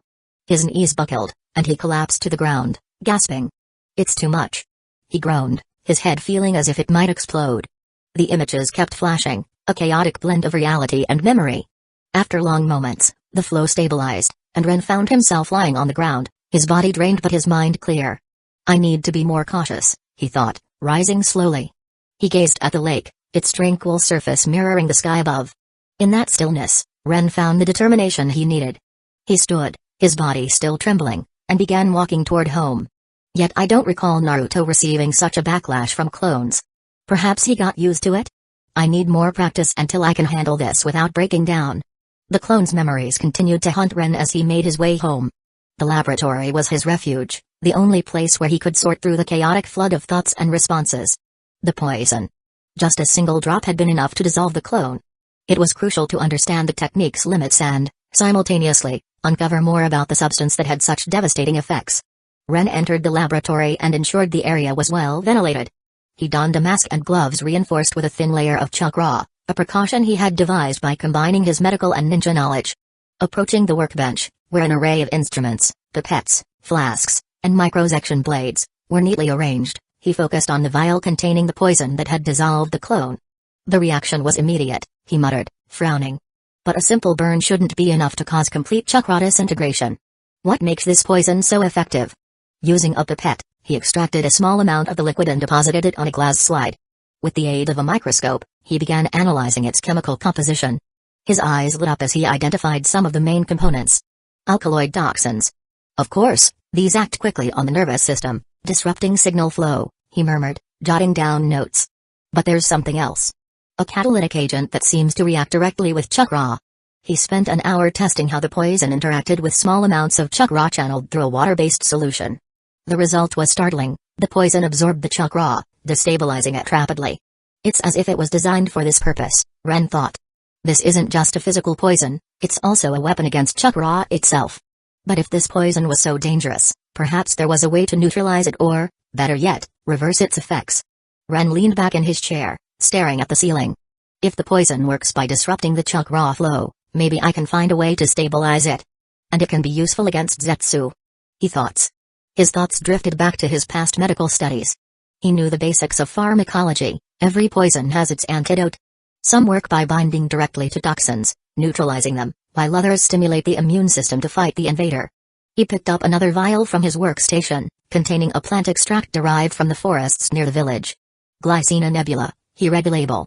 An herb known for its regenerative properties. If I can modify it to work at a cellular level. He poured a drop of the poison onto a prepared cell culture. The cells disintegrated rapidly, as expected. Then he added a small amount of the plant extract. Under the microscope, he observed the result. The surviving cells began to multiply at an accelerated rate. Interesting. The herb not only protects the cells but also stimulates accelerated regeneration, he thought. If I refine this, I could create an antidote that not only neutralizes the poison but strengthens the body to resist future damage. The idea struck him like lightning. He didn't need to stop at the concept of an antidote. There was a greater potential, enhancing the cells themselves. If he could develop a compound capable of stimulating cellular metabolism, he could accelerate healing and increase the body's resistance on a systemic level. Something that works opposite to the poison, he reflected. The poison destroys cells and disrupts chakra flow. A positive catalyst, on the other hand, could stimulate cells to regenerate and increase the body's capacity to sustain chakra. A theoretical foundation, similar to what Tsunade does with her Byakugo no In. He stood abruptly, sketching diagrams and formulas in his notebook. A compound that acts as a bridge between the circulatory system and chakra flow, supplying the cells with supplementary energy. But how does this integrate with chakra depletion? He thought of mitochondria, the powerhouses of cells. If I could develop a system that uses chakra to directly enhance mitochondria, the body could gain an extraordinary energy reserve. But I'd need samples of cells to see how they react to continuous chakra flow. Ren set his pen down, his gaze intense. This is just the beginning. If I can master this principle. Chapter 113, Teacher Yagura? The morning light filtered through the academy classroom windows, casting flickering shadows over the desks. Ren sat in his usual spot, his chin resting on the palm of his hand, while Fujimoto-sensei's monotone voice reverberated in the background, barely penetrating his thoughts. His attention was elsewhere. The first time I managed to create a clone with exactly 50% of my chakra. In the past 2 weeks, I've tried to make a clone with less chakra, but it's much harder than I thought. The memory of his attempts filled his mind. Each attempt seemed more complicated than the last. It wasn't the technique itself but the control, it's calibrating the amount of chakra for the clone, that's the issue. Maybe it's just a matter of practice. A faint smile crept across his lips. I need to figure out how to improve this. His thoughts were abruptly interrupted by Fujimoto-sensei's authoritative voice. Quiet, everyone. I have an important announcement. The atmosphere in the classroom shifted instantly. The students, who had been half asleep or distracted, straightened in their seats, their eyes fixed on the teacher. Next week, Fujimoto continued, his tone laced with solemnity, we will have a special lesson. The Mizukage himself will visit the academy. The class erupted into excited murmurs. The Mizukage? Really? Exclaimed Juneko, her eyes sparkling with enthusiasm. Is it a lesson or a demonstration? Asked Aoi, adjusting his glasses in his usual manner. I imagine he'll show us one of his techniques. Juneko turned to Aoi with a grin. Maybe he'll teach us something about Genjutsu. That would be interesting, Aoi replied hesitantly, but statistically, it's unlikely. Statistics, Juneko interrupted with a laugh. You always think in numbers. Imagine how amazing it'd be if he showed us a secret technique. Kurara, sitting next to them, had grown unusually quiet. While Aoi and Juneko animatedly discussed the potential techniques the Mizukage might showcase, she tapped her fingers on her desk, staring at a point far ahead. Kurara? Juneko tilted her head. You okay? Kurara looked up, offering a somewhat forced smile that didn't completely hide her thoughts. Yeah, I'm fine. It's just, I've never been good at Genjutsu. Juneko seemed surprised. Come on. It's not that hard. You just have to focus on your chakra and think about the image you want to create. Kurara frowned. I know in theory. But every time I try, it's like the chakra refuses to listen. I can never get the effect right. Aoi, adjusting his glasses again, interjected analytically. It could be related to chakra distribution. If you want, I could help calculate the optimal proportions. Ren listened silently to his friend's conversation, his thoughts trailing back to his own experiments with chakra distribution. He knew Aoi's suggestion was sound, and he tried to apply similar methods with Kurara before.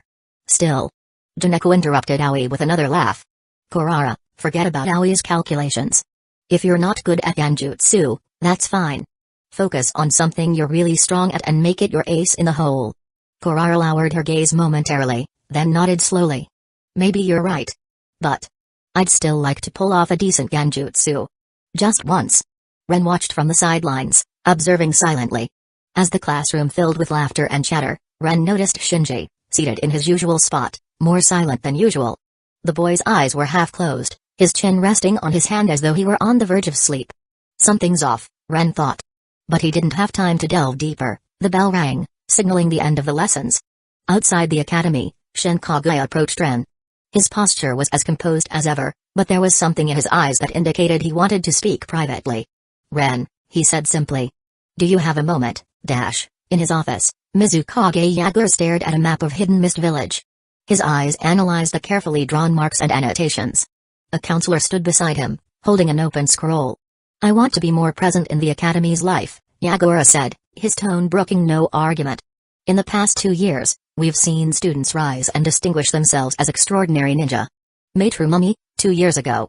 Amurng, last year. And this year. The Mizukage paused, his gaze steady. There's a group of promising young ones. One, in particular, has caught my attention. The counselor looked up. Ren Mizutani. Yagura nodded slowly. He has talent. He's not the only one, but there's something about him. Something that intrigues me. After a few minutes, the counselor left the room. Yagura remained alone. He snapped his fingers, and two Anbu appeared silently. A report on Fujino's movements, he ordered, his voice a sharp whisper. As the Anbu began to speak, Ren and Kurara were walking side by side, following the cobblestone path through the village streets. Ren was lost in thought, recalling his earlier conversation with Shin. I wanted to ask you. Shin began hesitantly. Have you ever felt like something's wrong? Like something is changing? Ren studied him carefully. What do you mean? Shin hesitated, glancing around to ensure no one was listening. I don't know. It's just that, lately, things feel tenser. Not just at the academy, but throughout the village. Like a storm is coming. Ren remained silent for a moment. You've noticed it too, Shin? He thought, but said nothing. Instead, he gave a small nod. Maybe you're right. The memory of Shin's troubled expression faded as Ren became aware of the sound of Kurara's footsteps beside him. The rhythmic tap of her sandals against the cobblestone road brought him back to the present. She had been uncharacteristically quiet since leaving the academy, her gaze fixed ahead, lost in thought. Is she worried about her chakra issue? Kurara suddenly spoke. Grandpa has been acting strange lately. Always busy, always muttering to himself. He even sent me away from the forge, saying, it's not the right time. Ren glanced at her sideways. Your grandfather? That old fox? Impossible for him to be troubled. Kurara shrugged. Weird, right? I hope he doesn't have a lover. Ren blinked, momentarily perplexed, before bursting into laughter. A lover? Where'd you get an idea like that? Yukiko explained it to me, Kurara said, her tone matter of fact. Ren fell silent for a moment, thoughts beginning to swirl in his mind. Could something really be troubling Takeshi? He wondered. Seems unlikely. But now that I think about it, it's been a while since I've visited the forge. I could use the opportunity to help him, maybe even with a clone. That way, I could pick up our conversation about metal imprint again. An idea formed quickly in his mind. He could delegate the task of learning the forging process to a clone, freeing himself to focus on other priorities. They arrived in front of the Mizutani household. Kurara headed off to help Yuki at the shop. Ren, However, headed straight to the workshop. As soon as he entered, his gaze fell upon the tools laid out meticulously on the workbench. On the table sat a vial of Glycina nebula, the amber liquid he'd been perfecting over the past few weeks. He had worked hard to refine its properties. Cellular regeneration and toxin neutralization were now ready for testing. He approached the bench, examining the liquid under the flickering lamp's light. Only one step left, testing, he murmured, reaching for a notebook to jot down his observations. First on an animal, then myself. Or. A thought crossed his mind, and a faint smile appeared on his face. I could test it directly on a clone. It would be a more controlled and less risky experiment. With a quick weave of hand seals, he created a shadow clone, watching as it took form before him. It was always a strange feeling to look at an exact copy of himself, identical, yet distinct. Ready for an experiment? Ren asked the clone, which nodded resolutely. Chapter 114, Shadows in the Mist. Ren's clone sat motionless in the laboratory, holding the flask of Glycina nebula tightly in his hand.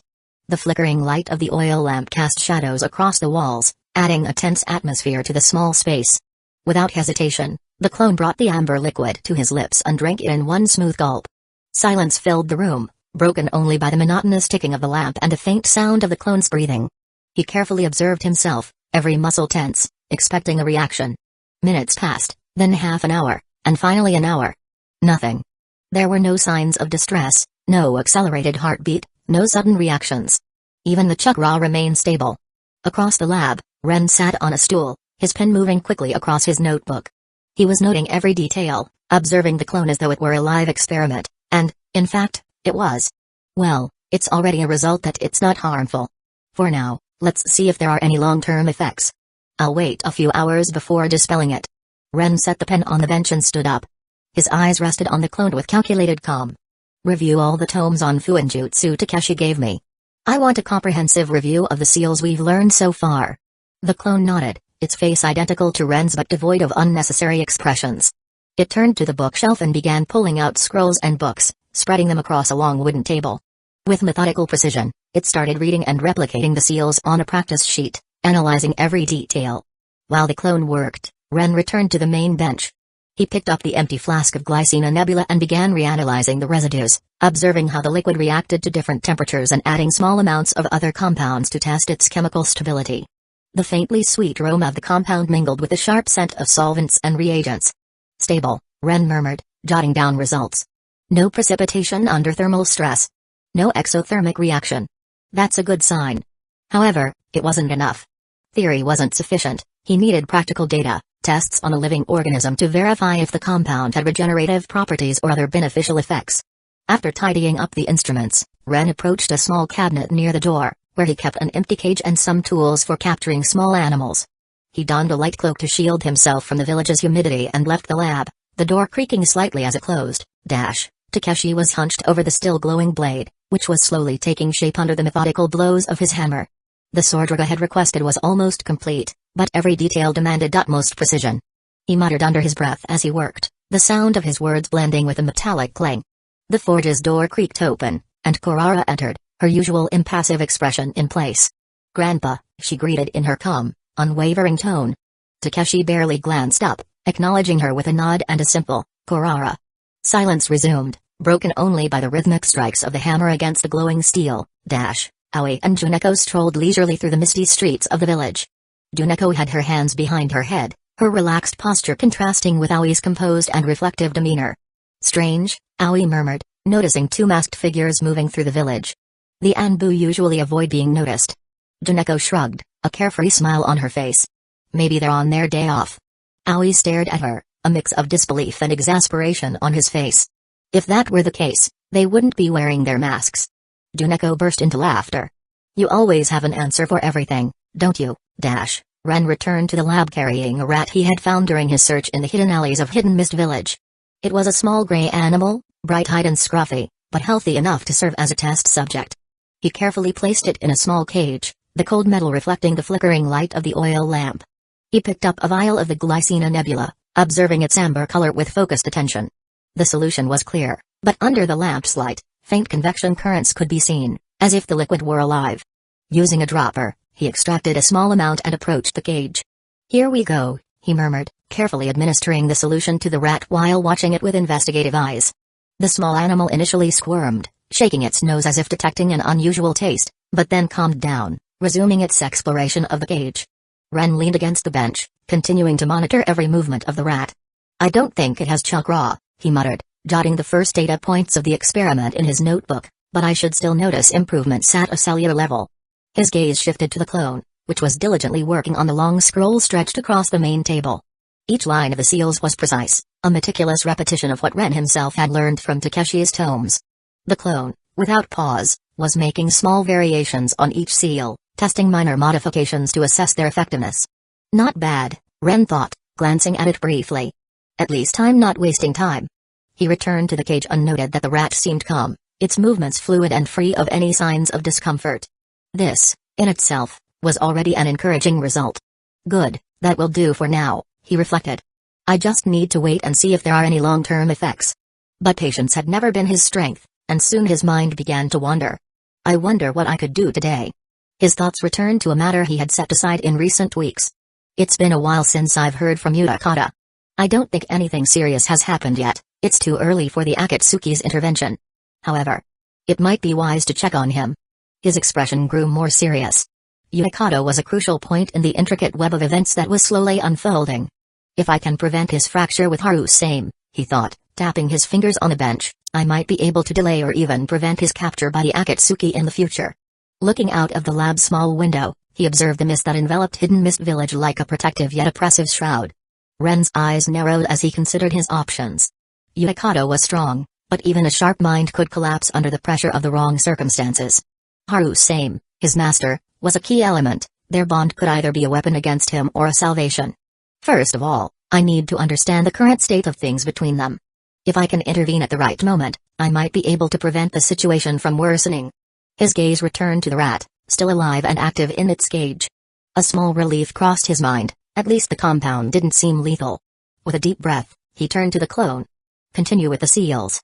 I want you to review all the advanced combinations we've learned so far. Ensure the chakra flow is stable. The clone nodded wordlessly as Ran gathered his cloak and put it on. I still have time. I can start checking Utakata today. Chapter 115, Searching. Ran wandered through the foggy streets of Hidden Mist Village, immersed in his thoughts. Weeks had passed since he last saw Utakata. It wasn't unusual for the boy to disappear for a few days, but this time felt different. Utakata had warned him beforehand. We won't see each other for a while, he had said after their last training session, without adding further details. At first, Ren hadn't thought much of it. Utakata had always been reserved and rarely talked about his life outside their weekly training sessions. But now, as days turned into weeks, Ren began to wonder if there was more to this sudden pause. Come to think of it, Ren thought, despite training together for months, I never even asked where he lives. Never even thought about it. The realization left him uneasy. How could he search for someone when he didn't even know where to start? After a few minutes of reflection, a possibility crossed his mind, Haru-same. If he found Utakata's master, he might uncover something. But how to find him? He wondered. Ren stopped, his gaze lost in the fog blanketing the streets. Searching for Haru-same wouldn't be easy. He was a respected but private jonin, and his presence wasn't particularly visible in the village. Then, an idea struck him, Ganru. His former training master might know something. He was well connected among the village's ninja and knew many jonin. Tomorrow, during sparring, I'll ask him, Ren decided, mentally outlining his next step. As he returned home, a familiar aroma of spiced broth led him to a ramen stall. There, he spotted Aoi and Juneko seated at a table, devouring 2 steaming bowls. Ren! Juneko exclaimed, her mouth full, waving a chopstick to catch his attention. Come join us. Aoi's trying to convince me that ramen is the key to universal happiness. It's not universal happiness, Aoi retorted seriously, adjusting his glasses, but an optimal nutritional balance that encourages serotonin release in the brain. Juneko sighed dramatically. Please, Ren, save me. He's started with his theories again. Ren sat beside them, hiding a smile. Their conversation continued in its usual light-hearted tone, but Aoi soon changed the subject. Putting down his chopsticks, he fixed Ren with a serious look. Ren, what do you think about the village lately? Have you noticed anything unusual? Juneko groaned, resting her head on the table. Here we go again. He's becoming obsessed with his story. But Ren didn't dismiss the question so easily. He reflected for a moment before responding. Yes, he said slowly. It feels like the air is getting tenser. Aoi nodded, as if needing that confirmation. I've had the same impression. It's as if the village is on the brink of something. Rumors are spreading, and I've noticed the Jonin seem more alert than usual. Juneko tried to lighten the mood, shooting Aoi a pointed look. Or maybe it's you reading too many reports. Seriously, Aoi, relax. Isn't this just the usual village drama? However, Ren couldn't ignore the unease growing inside him. I might have agreed with Juneko if I didn't know the times we're living in, but now I have the means to act, Ren thought. Anyway, Juneko concluded with a smile, attempting to break the atmosphere, we should enjoy the ramen. I don't want your grim talk ruining my lunch. Ren managed a faint smile. Your carefree nature is contagious, Juneko, he mused. After saying goodbye to Aoi and Juneko, Ren returned home. Entering his laboratory, he found his clone still immersed in fuinjutsu work. Scrolls covered the long table, intricate symbols and notes scattered across every surface. Without disturbing the clone, Ren approached the bench where he had set up the mouse, the small subject for testing the Glycina nebula. The mouse moved normally in its cage, displaying the same exploratory and lively behavior as always. Ren watched intently, searching for subtle signs of any effect from the solution. But there was nothing. No visible changes, no evident improvement. Even its energy levels and behavior remained unchanged. Ren crossed his arms, contemplating the situation. Perhaps the solution dissolved before fully entering the organism's system. It was a plausible thought. He had administered the Glycina nebula orally, and the mouse's digestive system might have neutralized or degraded the compound before it had the chance to be absorbed. Reflecting further, he began forming a scientific explanation. The chemical structure of the solution might be unstable in the stomach's acidic environment. Digestive enzymes could have broken the molecular bonds before the compound reached the bloodstream. Additionally, the active ingredient might require controlled release or a different administration method to bypass these barriers. He jotted down a few quick notes in his notebook. Hypothesis: oral administration is ineffective for the Glycina nebula vehicle. Possible enzymatic degradation or gastric neutralization. Next steps: test with gastro-resistant capsules to protect the compound during stomach transit. Intramuscular administration to bypass the digestive tract. Intravenous administration to test the direct and rapid effect on the bloodstream. Ren paused momentarily, rereading his notes. Intramuscular or intravenous? I'll need to prepare a sterile solution and find a suitable syringe. That'll be the next step. Another possibility crossed his mind: perhaps a higher dose is required to achieve a visible effect.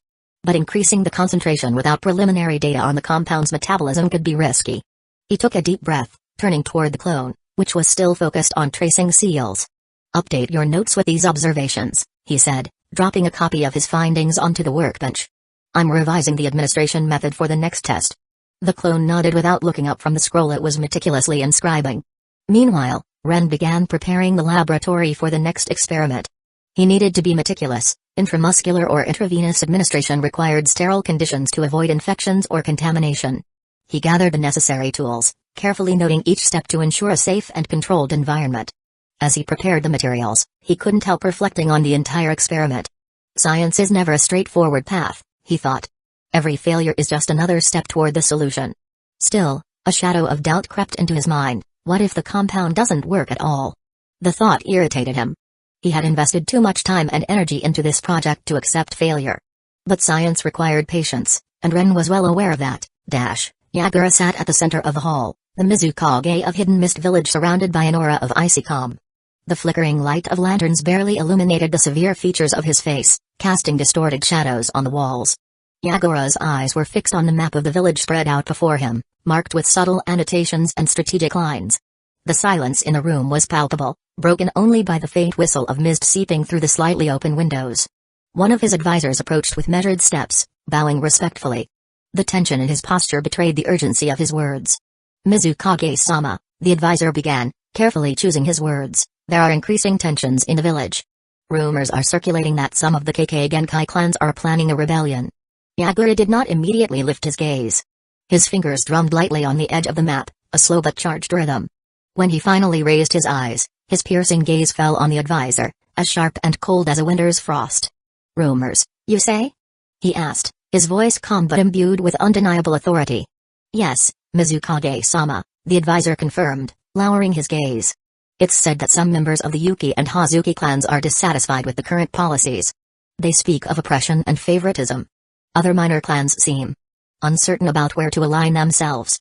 Yagura narrowed his eyes, sinking into silent contemplation. Strange. I've sensed no signs of hostility or unrest during the last council meeting. Everything seemed normal. Could someone be deliberately spreading these rumors? Someone seeking to sow discord? The Mizukage slowly lifted his gaze to the advisor. Have you verified the origin of these rumors? Are they credible? Not yet, Mizukage-sama. The information comes from multiple sources, but all are anonymous. However, the fact that they're so widespread warrants attention. Yagura remained silent for a moment, his gaze shifting to the map before him. Every street, every district, every alley was precisely marked. The KK Genkai clans were integral to the village's strength, but they were also a double-edged sword. If someone was indeed operating in the shadows to push them toward rebellion, it could pose a risk not only to the village but to his authority itself. This could be a deliberate move to destabilize Hidden Mist Village, he finally said, his tone more thoughtful. The Mizukage stood, his presence commanding. Summon now, he ordered firmly. I want a full report on the situation and the origin of these rumors. If someone is operating in the shadows, I want to know who and why. The advisor bowed again. At once, Mizukage-sama. He retreated quickly from the room, leaving Yagura alone with his thoughts. The Mizukage sat down again, but this time his gaze wasn't on the map. He stared into a distant corner of the room, shrouded in shadow. The tensions are growing. I must ensure that no one within my ranks is betraying me. I will know what to do. But if we discover an external enemy, their existence will be short-lived. Chapter 116, Harusame? The sun had yet to rise when Ren completed his final lap around the lake. After a brief moment to recover, he moved to the lake's edge and began his push-ups, keeping his back straight and controlling his breath. Once finished, he stood up and wiped the sweat from his brow. Not bad, he muttered to himself. After a quick preparation, he returned to his workshop. On the table lay a scroll filled with complex diagrams, a study on a lightning-style-based jutsu. Ren created a shadow clone and handed it the scroll. Study this while I'm away, he ordered. I want you to understand every detail and report back when I return. The clone nodded, taking the scroll and immediately immersing itself in the study. Ren observed it for a moment before heading out. It was time to meet Ganra for their daily training. While I take care of daily tasks, the clone can study Static Shock Strike. It's nothing extraordinary, but a solid D-rank jutsu to further understand the lightning element. Arriving at their meeting spot, Ren realized Ganru was absent. He waited for a few minutes, scanning the area, but there was no sign of his mentor. Strange, Ren thought. Lately, I haven't been able to find anyone, first Utakata, now Ganru. He shook his head, deciding not to waste time. Fine, I'll use this chance to train alone. He focused on a series of drills with the tando his father had given him. A bitter smile crossed his lips. I wonder how things would be if Tsan was still here. Later, Ren headed to the academy. Fujimoto-sensei's lessons began with the usual rigor, alternating between theory and practice. Let's move on to sparring, Fujimoto announced, breaking Ren's train of thought. The students formed a circle, awaiting their names to be called. Mizutani Ren vs. Kurashimi Misaki, the sensei declared. Ren stepped into the courtyard, eyeing his opponent. Misaki's expression was resolute, almost fierce, as she watched him with the intensity of someone eager to test his every skill. Ren adopted a defensive stance. I should only reveal what's necessary, he reminded himself. Misaki attacked swiftly, using her blood-based jutsu to control the battlefield. Ren moved with agility, dodging her strikes effortlessly. However, each of Misaki's moves was accompanied by a provocation. Is that all, Mizutani? She taunted with a smirk. I thought you'd be more interesting. Ren ignored her words, maintaining his calculated approach. Strange. She seemed calmer after the last exams, he thought. But when Misaki increased her intensity, Ren decided to take things more seriously. In a quick motion, he blocked her attack and countered with a strike that barely grazed her, forcing her to step back. Misaki was unfazed. She took a step back and began forming a jutsu. Ren watched her movements closely, ready to react. But just as he prepared to strike, a sudden jolt of pain shot through his mind. A flood of images and information overwhelmed him, as if a wave had crashed into his consciousness. The clone. He realized. It dispersed. The sheer amount of memories and details from the clone's attempt to master the lightning jutsu destabilized him, breaking his focus. It was just a moment, but enough. Misaki's jutsu struck Ren, a blood dart embedding itself into his left shoulder. He managed to shift slightly, avoiding a deeper wound, but the impact made him stagger. A murmur ran through the class. Many students cast disapproving looks at Misaki. Was that necessary? Someone muttered. She's too violent. Misaki stiffened, her expression shifting from confident to uncertain. But before the situation could escalate, Ren stood back up, gripping his injured shoulder. It's not her fault, he said firmly, drawing everyone's attention. I got distracted. That was my mistake. Fujimoto quickly stepped in, ending the match. Sparring is over. Mizutani, get that wound treated. Ren nodded and left the circle, feeling the weight of all the stares on him. As he walked to the infirmary, he absorbed the memories of the clone. That technique consumed too much chakra. The clone dispersed before completing it. I'll need to reduce the strain in future attempts. Despite the throbbing pain in his shoulder, a subtle smile formed on his lips. Another mistake to correct. But at least, it's one I can learn from. That afternoon, as had become his habit, Ren made his way to Tatsumi's shop workshop. The air was cooler, and the mist was lighter, making the walk almost pleasant. When he arrived, he found the old seal master cleaning brushes and preparing new scrolls. You're a few minutes late, Ren, Tatsumi greeted him without looking up. What happened to your shoulder? Ren gave a faint smile. Just a distraction, nothing serious. Tatsumi nodded, but his eyes studied the young shinobi carefully, as if trying to read his thoughts. Good. There's a new order, on the lower right shelf. Ren took the order slips and immediately got to work. The clone's review paid off. There were seals I hadn't practiced in a while, and I almost forgot them. Tatsumi watched Ren's work in silence for a moment before nodding slightly. You know, Ren, I have to admit, I didn't expect you to reach this level so soon. The old man paused, continuing to observe as Ren completed the seal.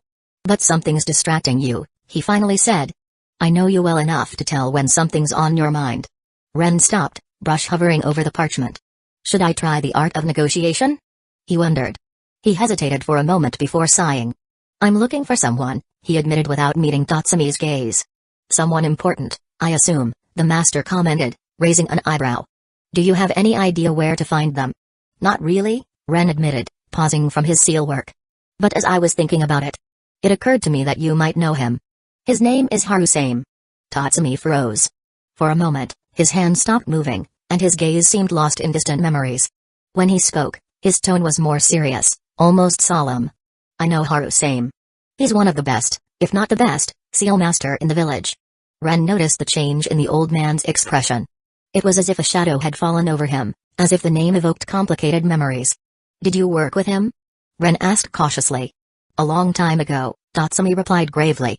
Harusame always had an innate talent for fu-in-jutsu. His ability to understand and create seals is something I've never seen in anyone else. But... He stopped, tightening his grip on the brush. Anyway, why are you looking for him? Ren remained silent, noticing how a melancholic expression flickered across Tatsumi's face. There was something unspoken, something the old master seemed reluctant to share. I'm looking for his student, Utakata. I haven't heard from him in a long time. Eventually, Tatsumi exhaled and took on a more practical tone. I understand. I can tell you where to find him. He began sketching a simple map of the neighborhood where Harusame could be found. The address was in one of the quieter areas of Hidden Mist Village, far from the more frequented spots. Here, Tatsumi said, handing the map to Ren. Ren took the parchment and studied it carefully. Thank you, Tatsumi-sensei. This will help a lot. The old man nodded, but as Ren prepared to leave, his voice stopped him. Ren, he said, looking at him with an intensity the boy had never seen before. Harusame is a genius, but genius often carries a heavy burden. Don't lose sight of who you are while trying to understand who he is. Those words echoed in Ren's mind as he left the shop. Ren made his way through the mist-covered streets of Hidden Mist Village. The quiet hum of the village in the late evening surrounded him. The map Tatsumi had given him was simple yet precise. Harusame's residence was in one of the less traveled areas, a district that, while not abandoned, carried an air of isolation. The deeper he went, the thicker the mist became, not unusual for Hidden Mist Village, but something about this fog felt different. The streets grew quieter, the usual murmur of villagers fading into the distance. He soon arrived at his destination, a worn, dark stone building standing solitary at the edge of the district. The structure bore signs of age, ivy creeping up its sides, and dust-covered windows suggesting long periods without visitors. Ren paused, studying the scene. This is the place, he thought, gripping the map tightly. But something feels off. To confirm his suspicion, he activated his chakra perception, an ability he had been refining over time. Closing his eyes, he expanded his senses outward, allowing the flow of chakra in the surroundings to register in his mind. And there they were. Seals. Intricate, concealed, and layered. Not immediately visible to the naked eye, but woven seamlessly into the very structure of the building. They weren't offensive traps, at least, not obviously so, but their complexity suggested they served as detection barriers. Ren narrowed his eyes. A seal for every possibility. He admired the craftsmanship. Harusame truly is a master of his craft. No ordinary shinobi could approach this place unnoticed. He took a slow step forward, scanning the seals more closely. They weren't the standard perimeter traps used by the village's security forces. These were personal, custom-made, delicate, and designed for a specific purpose. Do they track movement? Chakra signatures. Are they designed to react if tampered with? Ren's mind worked rapidly. One wrong move, and he could trigger something he wasn't prepared to handle. He exhaled, focusing. I need to find the right approach. If I act recklessly, I might not get another chance. Carefully, he traced the chakra flow of the seals, looking for a pattern, an entry point, a weak spot, or even a passkey embedded in their structure. Most Fuinjutsu masters left a way-in, a subtle mechanism that allowed the more select individuals to bypass their own defenses. It was just a matter of finding it. The wind shifted slightly, carrying the scent of damp stone and ink. Ink? Ren frowned. There was freshly applied Fuinjutsu nearby. The seals had been modified recently. This isn't just a precautionary barrier left unattended, someone has been here, actively maintaining or changing the defenses. That meant one of two things, either Harusame was still inside, or someone else had taken an interest in his home. Ren took a deep breath. No turning back now. He placed his hand against the nearest surface, allowing a small, controlled pulse of chakra to interact with the seals, just enough to test their response.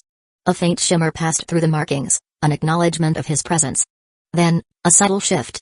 A portion of the seals dimmed momentarily, just for a fraction of a second. It wasn't much, but enough to confirm something crucial. There was a way in. He smirked. Found it. Chapter 117, Meeting with a Grand Seal Master. Kneeling before the seemingly abandoned structure, Ren carefully examined the seals surrounding its perimeter. The intricate lines and symbols etched into the ground and walls told a story of mastery and complexity.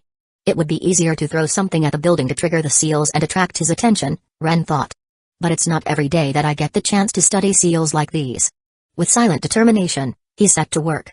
The first seal was a mosaic of chakra and symbols, and it took Ren several minutes just to analyze it. The details were fascinating, each layer seemed to serve a different purpose. Protection, barrier, tracking, concealment. And then he noticed something unexpected. A storage seal? He frowned. What could it be? A rig? A kunai? Shaking his head, he refocused on disarming the seal. As he decoded the first layer, Harusame, inside the building, sensed a fluctuation in his chakra field. One of the seals was being tampered with. With a quick activation of his sensory field, he detected a familiar signature. This chakra. It seems familiar. Determined to learn more, Harusame silently stepped outside, observing with curiosity the figure kneeling before the seal. When he saw Ren working to decode it, he immediately recognized him. That's the kid from the incident, Harusame thought, arms crossed over his chest. To think that, at such a young age, he is already this skilled with seals. He didn't interrupt. Instead, he decided to watch, curious to see how Ren would handle the intricate layers of protection. Unaware of Harusame's presence, Ren continued working. But as he moved on to the second seal, a sensation crept over him. He felt watched. He lifted his gaze and saw a tall, imposing man calmly observing him. Harusame? Ren asked, slowly rising to his feet. Harusame nodded. And you must be Utakata's friend, he said, his tone a mix of cordiality and authority. Ren nodded. Yes, I came to ask if you had any news about him. Harusame scrutinized him for a moment before answering. He's undergoing special training. He'll be back soon. The vague response left Ren only partially satisfied. But before he could ask anything else, Harusame changed the subject. Tell me, kid, where did you learn Fuinjutsu? From Tatsumi, Ren replied. He was my Fuinjutsu master. A flash of surprise crossed Harusame's gaze. To think Tatsumi had a student so young yet this skilled. You disarmed a seal, but you made a mistake, he finally said. Ren frowned. A mistake? I don't think I made any. His voice was respectful but intrigued. Harusame smirked slightly. There was an additional tracking seal linked to all the perimeter seals. When you disabled one, the tracking activated, immediately notifying me that someone was tampering with my seals. Ren was taken aback, mentally reviewing every step of his work.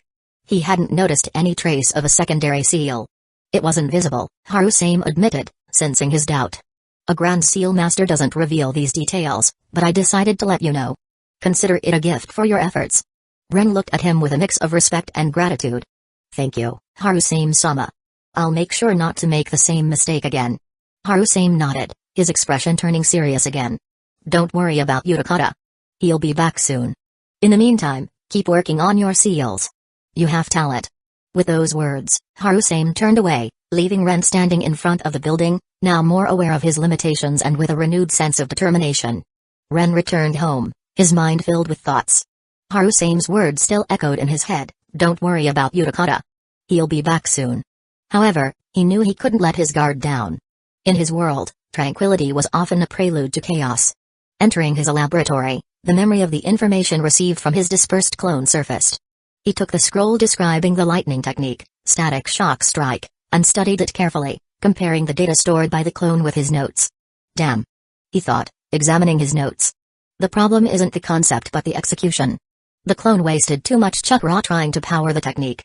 I need to regulate the flow better." Focusing, Ren began practicing the technique again. Static shock strike was a D-rank jutsu, seemingly simple, but requiring precision in chakra control to produce a sufficient electric discharge to stun an enemy. Positioning himself in the center of the lab, he executed the seals calmly, trying to minimize energy waste. The first attempt was weak, a barely visible spark flickered from his hand. "Too little chakra," he noted mentally. The second time, a more evident discharge formed, but it dissipated before reaching the intended distance. Still unstable. Days of intense training followed, during which Ren created clones to replicate the technique and gather data. Each attempt provided new information, small improvements that, step by step, brought him closer to mastering the jutsu. Finally, at the end of a long day, Ren faced a target. Executing the seals smoothly, he concentrated chakra into his hand, transforming it into a precise and powerful electric discharge. He launched the strike, and a blue spark flickered in the air before hitting the target, leaving it slightly charred. Ren observed the result with a satisfied smile. Static shock strike. Mastered. I wonder what would happen if I infused the lightning element into my Tando. The next day, the third-year academy students were abuzz with excitement for a special event. Yagura, the fourth Mizukage, would be giving a lecture to the third-year students. This is a great opportunity to observe him up close, Ren thought. The class gathered in the academy's main courtyard, where a small stage had been set up. The students stood in orderly rows, all silent as they awaited Yagura's arrival. The air was thick with anticipation, and even the most restless students seemed to restrain their energy. When Yagura appeared, accompanied by several Anbu, an undeniable sense of authority spread among those present. The Mizukage was a man of small stature, yet his presence was imposing. His eyes were cold and penetrating, and every movement seemed calculated to convey control and power. Ren observed him carefully, trying to capture every detail. He doesn't seem to be under Obito's control yet. But I still lack too much experience to be sure, Ren thought. The village of the hidden mist, Yagura began, his voice calm yet authoritative, as you all know, has endured turbulent times. The past has tested us, pushed us to the limits of survival and glory, but Hidden Mist Village is not a village that surrenders. Hidden Mist Village is a force. Hidden Mist Village is the mist that envelops and confuses, but also protects and strengthens. And today, more than ever, we need the utmost commitment from all of you to restore the mist to the greatness it deserves. He paused, letting the weight of his words settle on the students' shoulders. You are the future of this village. Every day, in your hands, in your decisions, in your sacrifices, lies the destiny of the Hidden Mist. A ninja of Hidden Mist Village is not just a warrior. He is a shield for his comrades. He is a blade for his village. He is the silence in the storm and the thunder in the shadows. His gaze became even more intense. Now, prove it. A tense silence fell over the crowd, like the moment before a storm. Then, a voice rose. Then another. Then a chorus. Yes. Yagura nodded slowly, his gaze scanning each of them, as if measuring the sincerity of their words. Chapter 118, Water Mirror Jutsu. The roar of their voices gradually faded, leaving space for a silence thick with expectation. The air seemed denser, heavier, as if the weight of Yagura's words had settled on the shoulders of every student. Ren felt a shiver run down his spine. Well, I didn't expect this turn of events. If I didn't know what he will become in the future, maybe even I would be impressed. Around him, the other students thrilled. No one spoke, but in the eyes of many, an unspoken question lingered, what lies ahead now?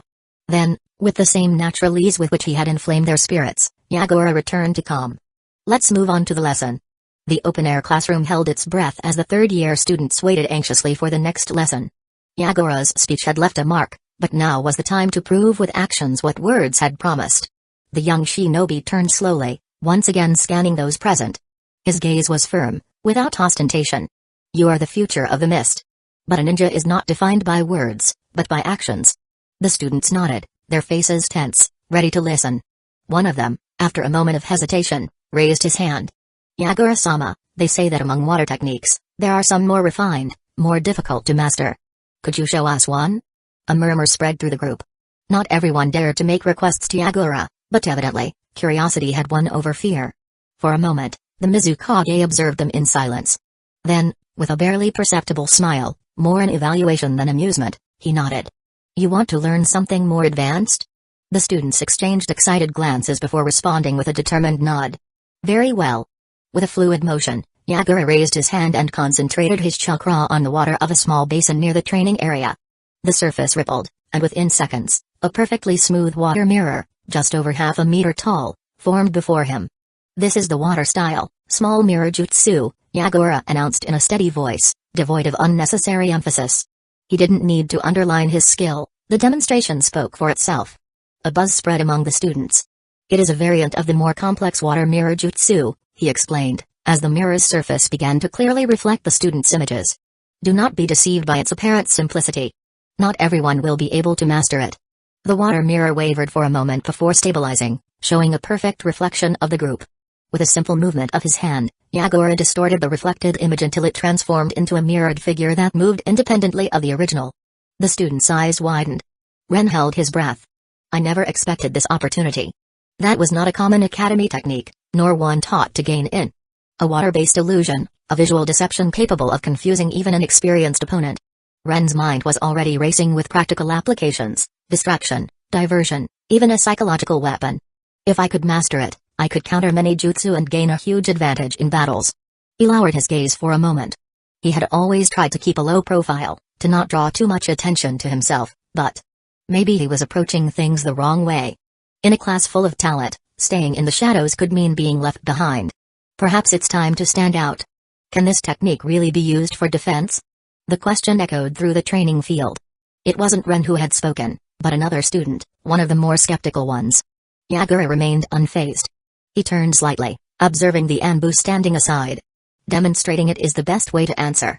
With a nod, he summoned one of the Anbu. The masked figure, decorated with a symbol resembling a swordfish, stepped forward. His stance was that of a seasoned warrior, accustomed to striking without hesitation. Attack me with kinjutsu. A shiver ran through the class. But Yagura-sama, do it. The Anbu nodded without hesitation. With a fluid motion, he unsheathed his katana, the blade gleaming for an instant in the mist-filtered light. Then, without any warning, he vanished. The wind stirred before he moved. The Anbu reappeared above Yagura, his katana descending with terrifying speed. A lethal strike. This is the water style, water mirror jutsu, Yagura announced calmly.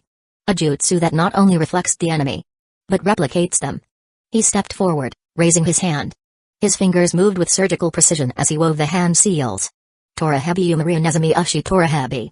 The students watched in silence, spellbound. Observe carefully. With a swift motion, Yagura rotated his staff 90 degrees, as if turning a giant key in water.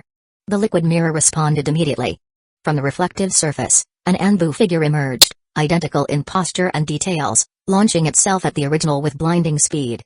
The real Anbu drew his katana in a fraction of a second, the blade's glint reflecting in the water mirror. The two figures clashed in perfect synchronization.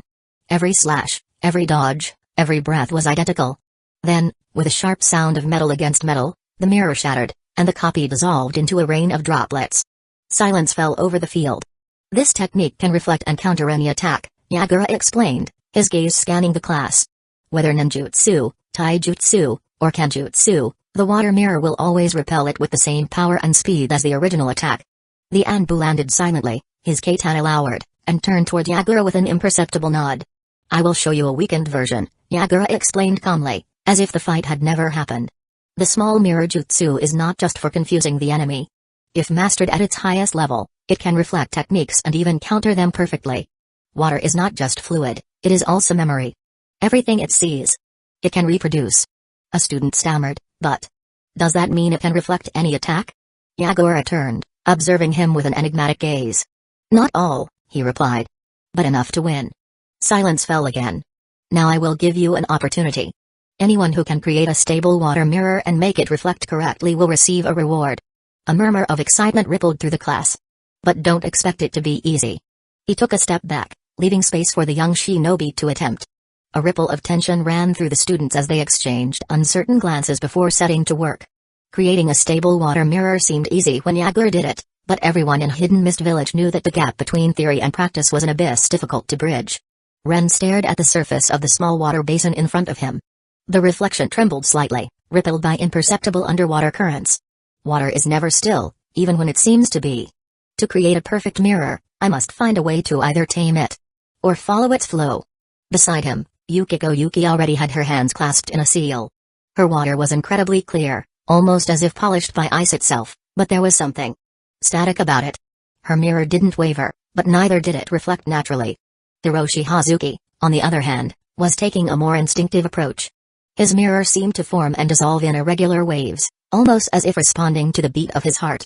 His innate ability to merge with water gave him a certain advantage, but the mirror required finer, more measured control. Ren took a deep breath. If I try to completely block the movement, I'll get something lifeless, like Yukiko's ice. If I let the water flow too freely, the mirror disintegrates like Hiroshi's. The secret lies in finding balance, and maybe, because there is some illusion in it, there is also some yin component. He closed his eyes for a moment, letting his chakra spread into the water beneath his fingers. Instead of trying to force it, he began to follow its rhythm. Small currents swirled beneath the surface, and Ren tuned his chakra flow to their natural movement. He opened his eyes. The water's surface began to smooth out. A perfect mirror took shape. A hushed murmur of excitement spread among the students. But Ren didn't stop there. If the mirror reflects what it sees, then... He made a small movement with his hand and, with a subtle command of chakra, the reflected image in the mirror began to move slightly before its original. A subtle illusion, but an effective one. Yagura raised an eyebrow slightly, an almost imperceptible movement, but Ren caught it. And he wasn't the only one. Yukiko narrowed her eyes in concentration, trying to understand what he had done differently. Hiroshi huffed, disappointed with his own result, while some students stopped to observe the phenomenon. Yagura approached with slow, measured steps. "Impressive," he said in a calm voice.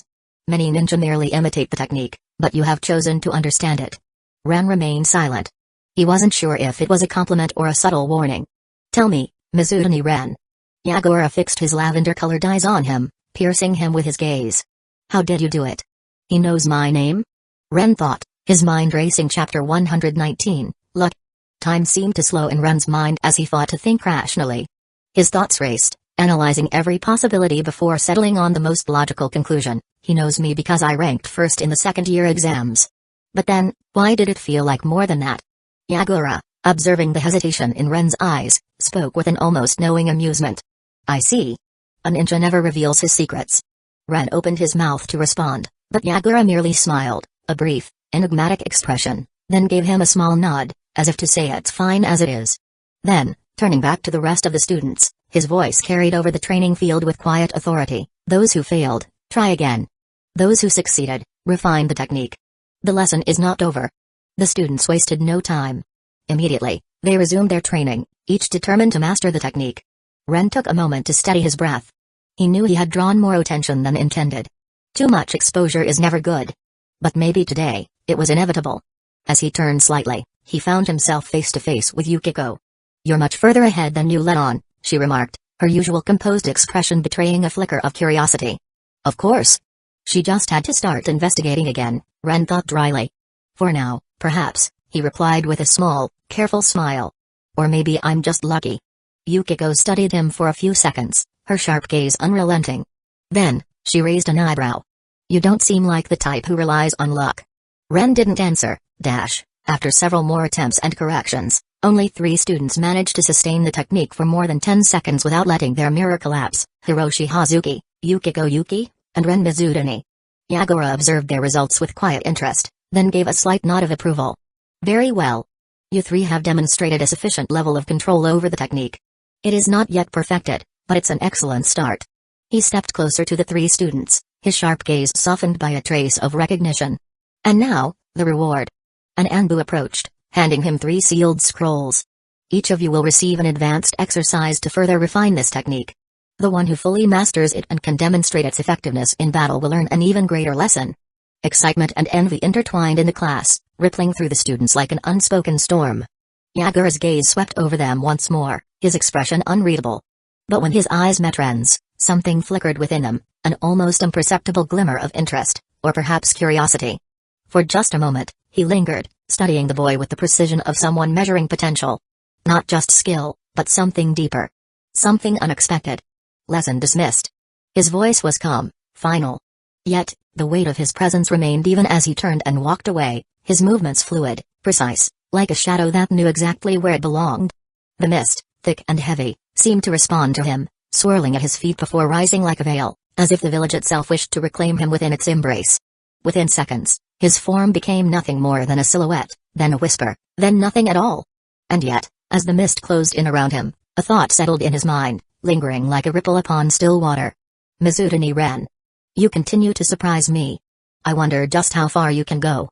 For a moment, he almost smiled. Then, the mist swallowed even that. Ren's fingers tightened subtly around the scroll as excitement pulsed through his veins. An advanced exercise from Yagura himself. His mind was already racing ahead, strategizing. The moment I get home, I'll put a clone to work on this. More hands, more progress. I can refine the technique in half the time. But his thoughts were abruptly interrupted by the familiar sound of hurried footsteps. Ren. Janeko's voice rang out with uncontained enthusiasm as she and Daoi approached, both beaming. You have to teach me this. Juneko declared, her eyes gleaming with anticipation. I mean, I was obviously planning to master it anyway, but now that you got the scroll, you're officially my new sensei.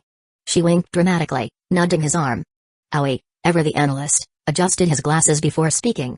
Statistically speaking, the probability of a student mastering an advanced water-style technique this early is remarkably low. However, he smirked slightly, I suppose I should have expected no less from you. Ren chuckled, shaking his head. You're both overestimating me.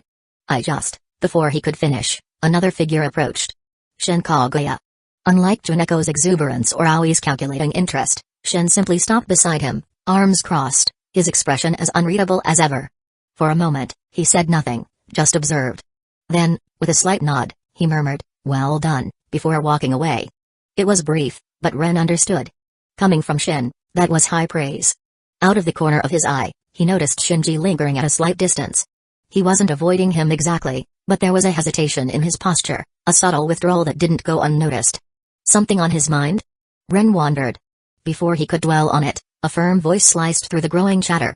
Ren, does that mean you can make food too? Korara, her bright eyes filled with innocent wonder, clasped her hands together. Ren blinked. What? Korara nodded eagerly.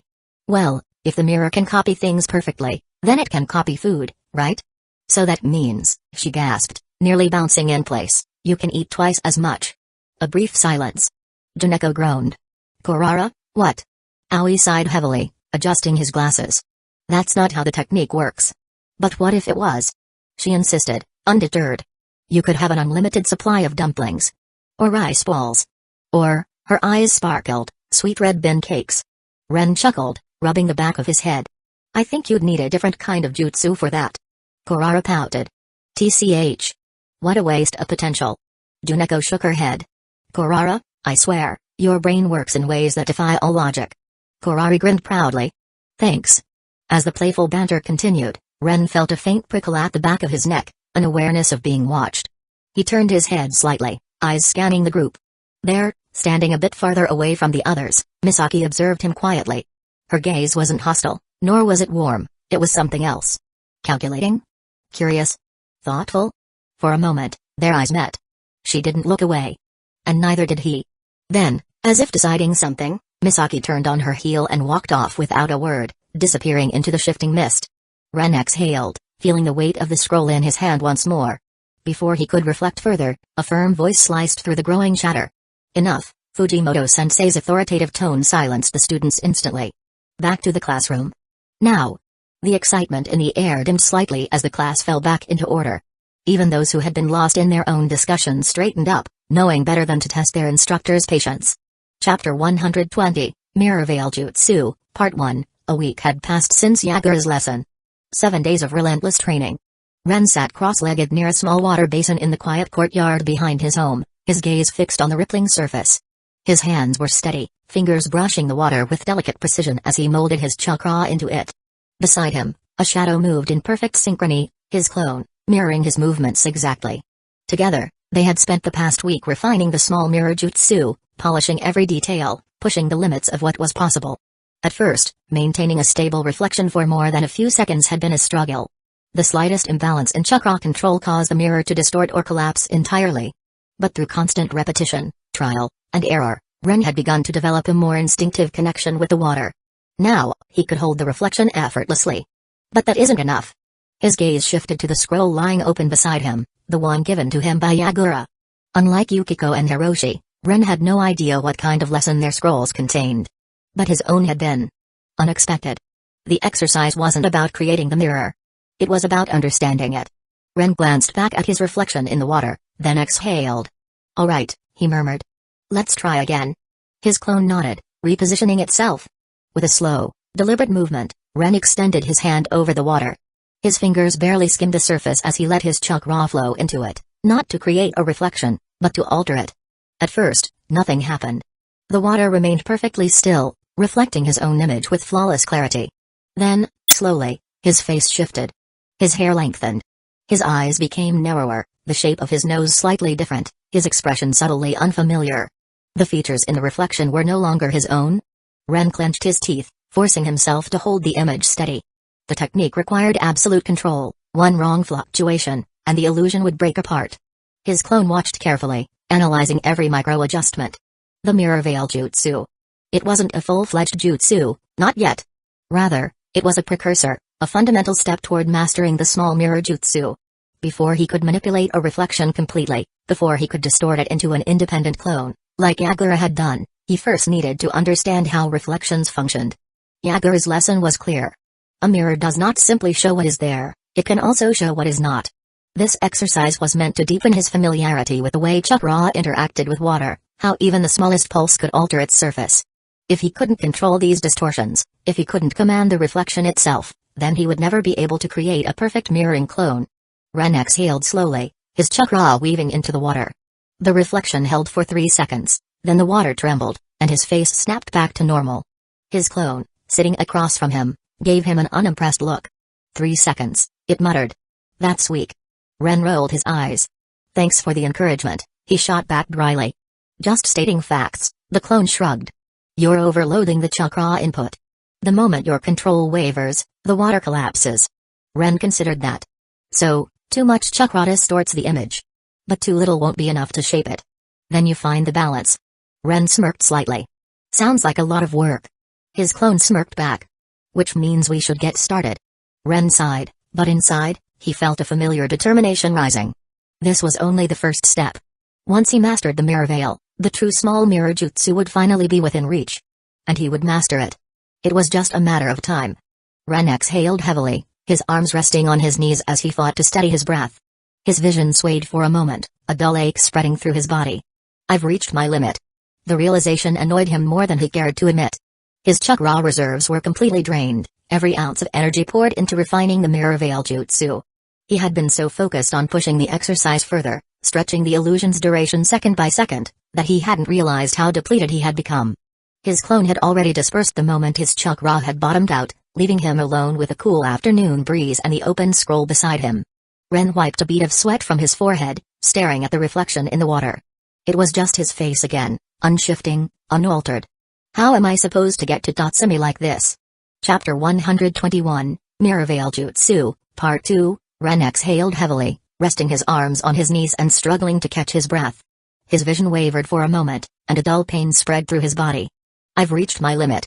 His chakra reserves were completely depleted, every last ounce of energy had been poured into perfecting the mirror veil jutsu. He had been so focused on pushing the jutsu further, extending the duration of the illusion second by second, that he hadn't realized just how drained he had become. His clone had already dispersed the moment his chakra ran out, leaving him alone with a cool afternoon breeze and the open scroll beside him. Ren wiped a drop of sweat from his forehead, staring at his reflection in the water. It was his face again, unchanged, unaltered. How am I supposed to go to Tatsumi in this condition? His exhaustion wasn't the real problem. But for Fu in Jutsu, Ren was using the finger-carving seal to quickly inscribe the sigils, and without chakra, it was almost impossible. A sigh escaped his lips as he stretched his stiff fingers. "I guess I'll have to go back to the good old brush." He stood up. "Tatsumi will be pissed if I'm late again this time." After gathering his belongings, Ren left the courtyard and made his way through the familiar streets of Hidden Mist Village. As he stepped outside, he heard a noise. Ren. He turned, blinking when he saw Korara heading toward her mother's shop. Ren raised an eyebrow. Want to train later? Korara asked indifferently. Ren chuckled, shaking his head. As much as Korara was a whirlwind of energy, there was something oddly reliable about her presence. Then, a thought struck him. Korara has been hanging around a lot lately. It wasn't just today, he had noticed it over the past week. She always seemed to be there. Why? Ren didn't have an answer. But another realization hit him, Takeshi. A wave of guilt washed over him. I forgot to check on him. It had been a while since he last saw Takeshi, and with everything going on, the training, Yagura's lesson, the scroll, he had completely lost track of time. I'll go tomorrow, he murmured to himself. With that mental note, Ren waved off Korara's offer, to her great disappointment, and continued on his way. When he arrived at Tatsumi's workshop, the familiar scent of ink, parchment, and faint traces of burnt wood filled the air.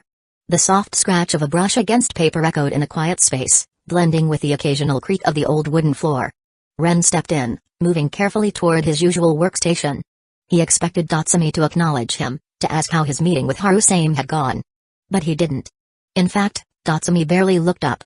The seal master was seated at his desk, his hand moving fluidly across a long parchment. His gaze, usually sharp, was focused, but lately, there was something different about him. His presence, usually so firm and unwavering, seemed restrained. Too quiet. That's strange. Ren watched him for a moment, waiting for the usual question. After all, it was Tatsumi who had given him Harusame's address.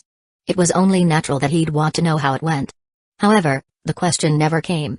The silence stretched between them, filled only by the rhythm of ink on paper. Something's on his mind. Ren set down his things, debating whether to say something or wait. For now, he chose to observe. As he picked up the brush and began to work, one thought kept circling in his head: what's troubling Tatsumi? When he left the shop that evening, darkness had already fallen over Hidden Mist Village. The streets were silent, the sound of his footsteps muffled by the mist, which seemed thicker than usual. As he made his way home, his heart pounded harder when he saw a familiar figure waiting at his doorstep. Ow! The ninja turned, locking eyes with Ren with an intensity that made the air between them tremble. We need to talk. Chapter 122, The weight of steel. The clang of metal rang through the air, sharp and rhythmic, as Ren stepped onto the familiar stone path leading to Takeshi's forge. The usual thick scent of molten iron and burning coal lingered, mixing with the ever-present dampness of Hidden Mist Village's mist. He reached for the door, his movements instinctive, ready to push past the wooden bar trap that Takeshi always left in place. But his hand met nothing. Ren frowned.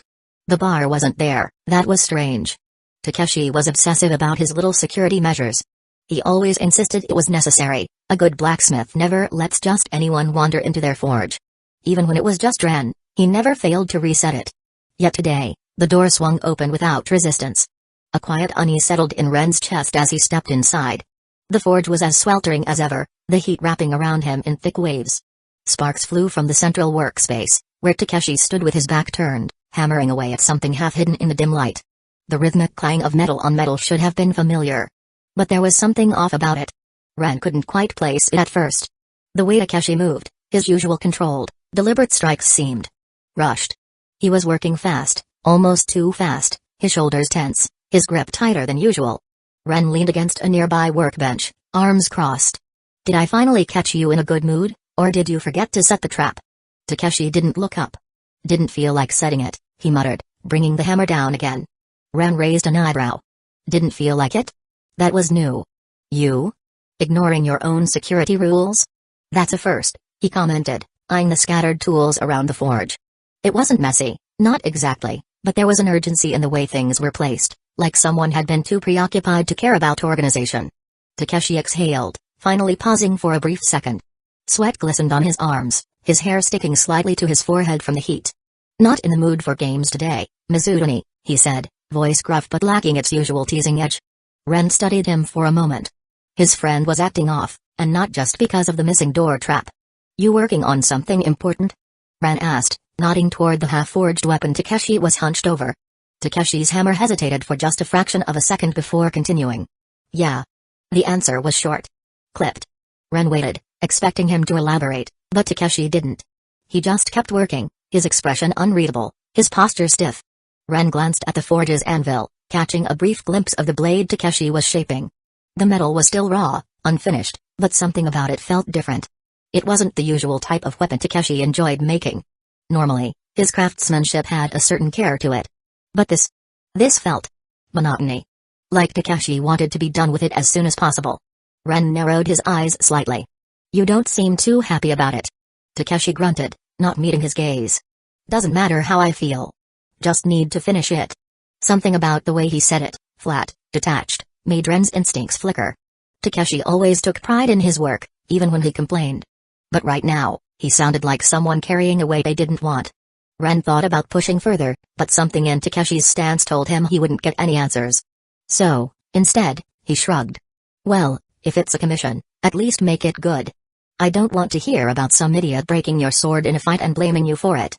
Takeshi exhaled sharply, but it wasn't quite a laugh. More like an acknowledgement. Ren let the silence linger for a bit before changing the topic. "You been out much? Haven't seen you in a while." "Busy," Takeshi replied, not missing a beat. "Yeah, I can tell," Ren muttered, watching as Takeshi's hammer came down again, harder this time. The tension in the room didn't fade, but Ren let it slide for now.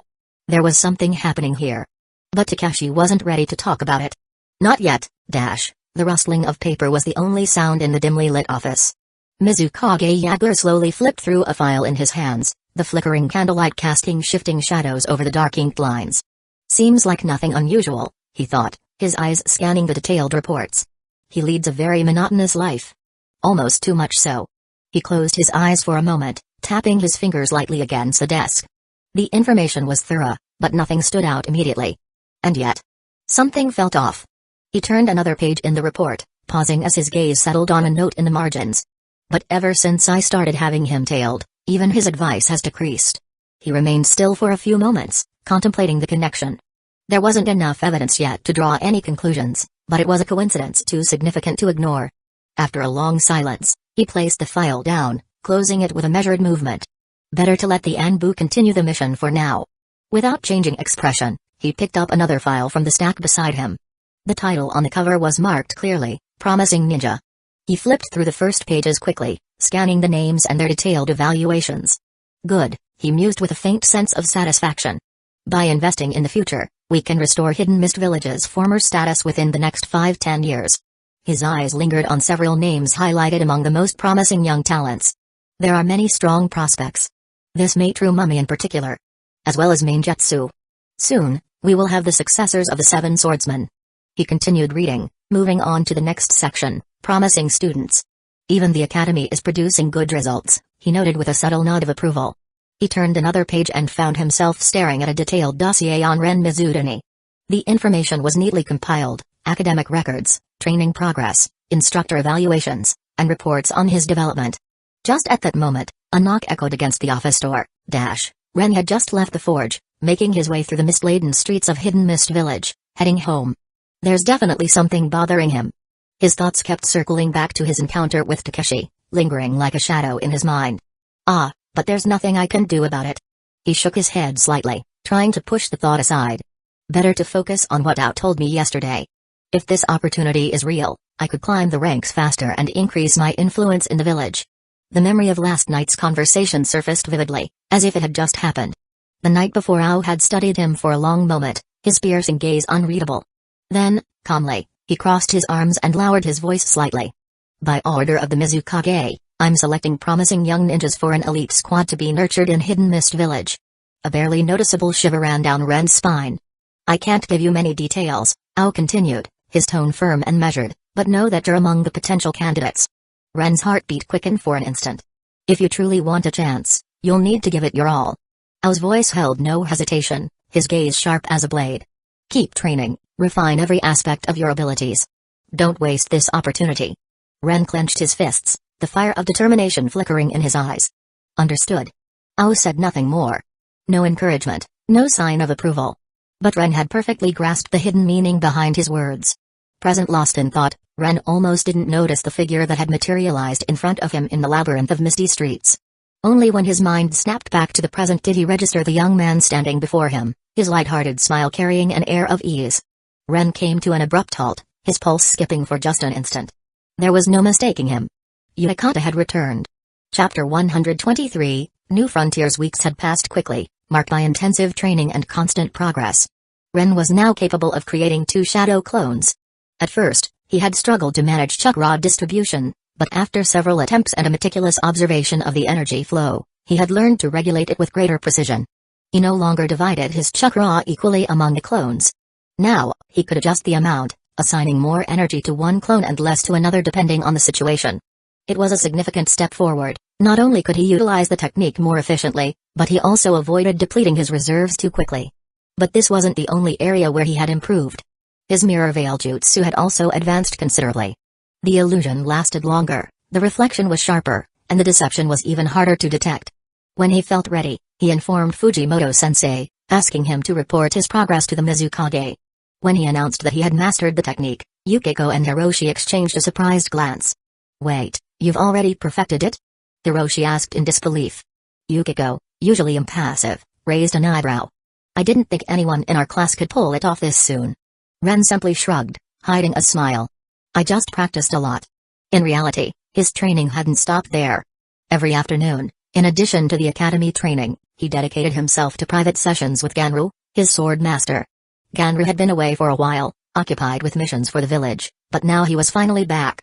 The clash of swords echoed through the training grounds, each strike vibrating in the air with a metallic resonance. The blades clashed with force, bouncing off each other in a continuous flow of attacks and defenses. Ren lunged with precision, trying to take advantage of his speed, but Ganru easily deflected the blow with a minimal flick of his wrist. The difference in experience was evident. The intensity of the duel increased. Ren took a step back, trying to create space, and quickly formed hand seals. Water style, water wave.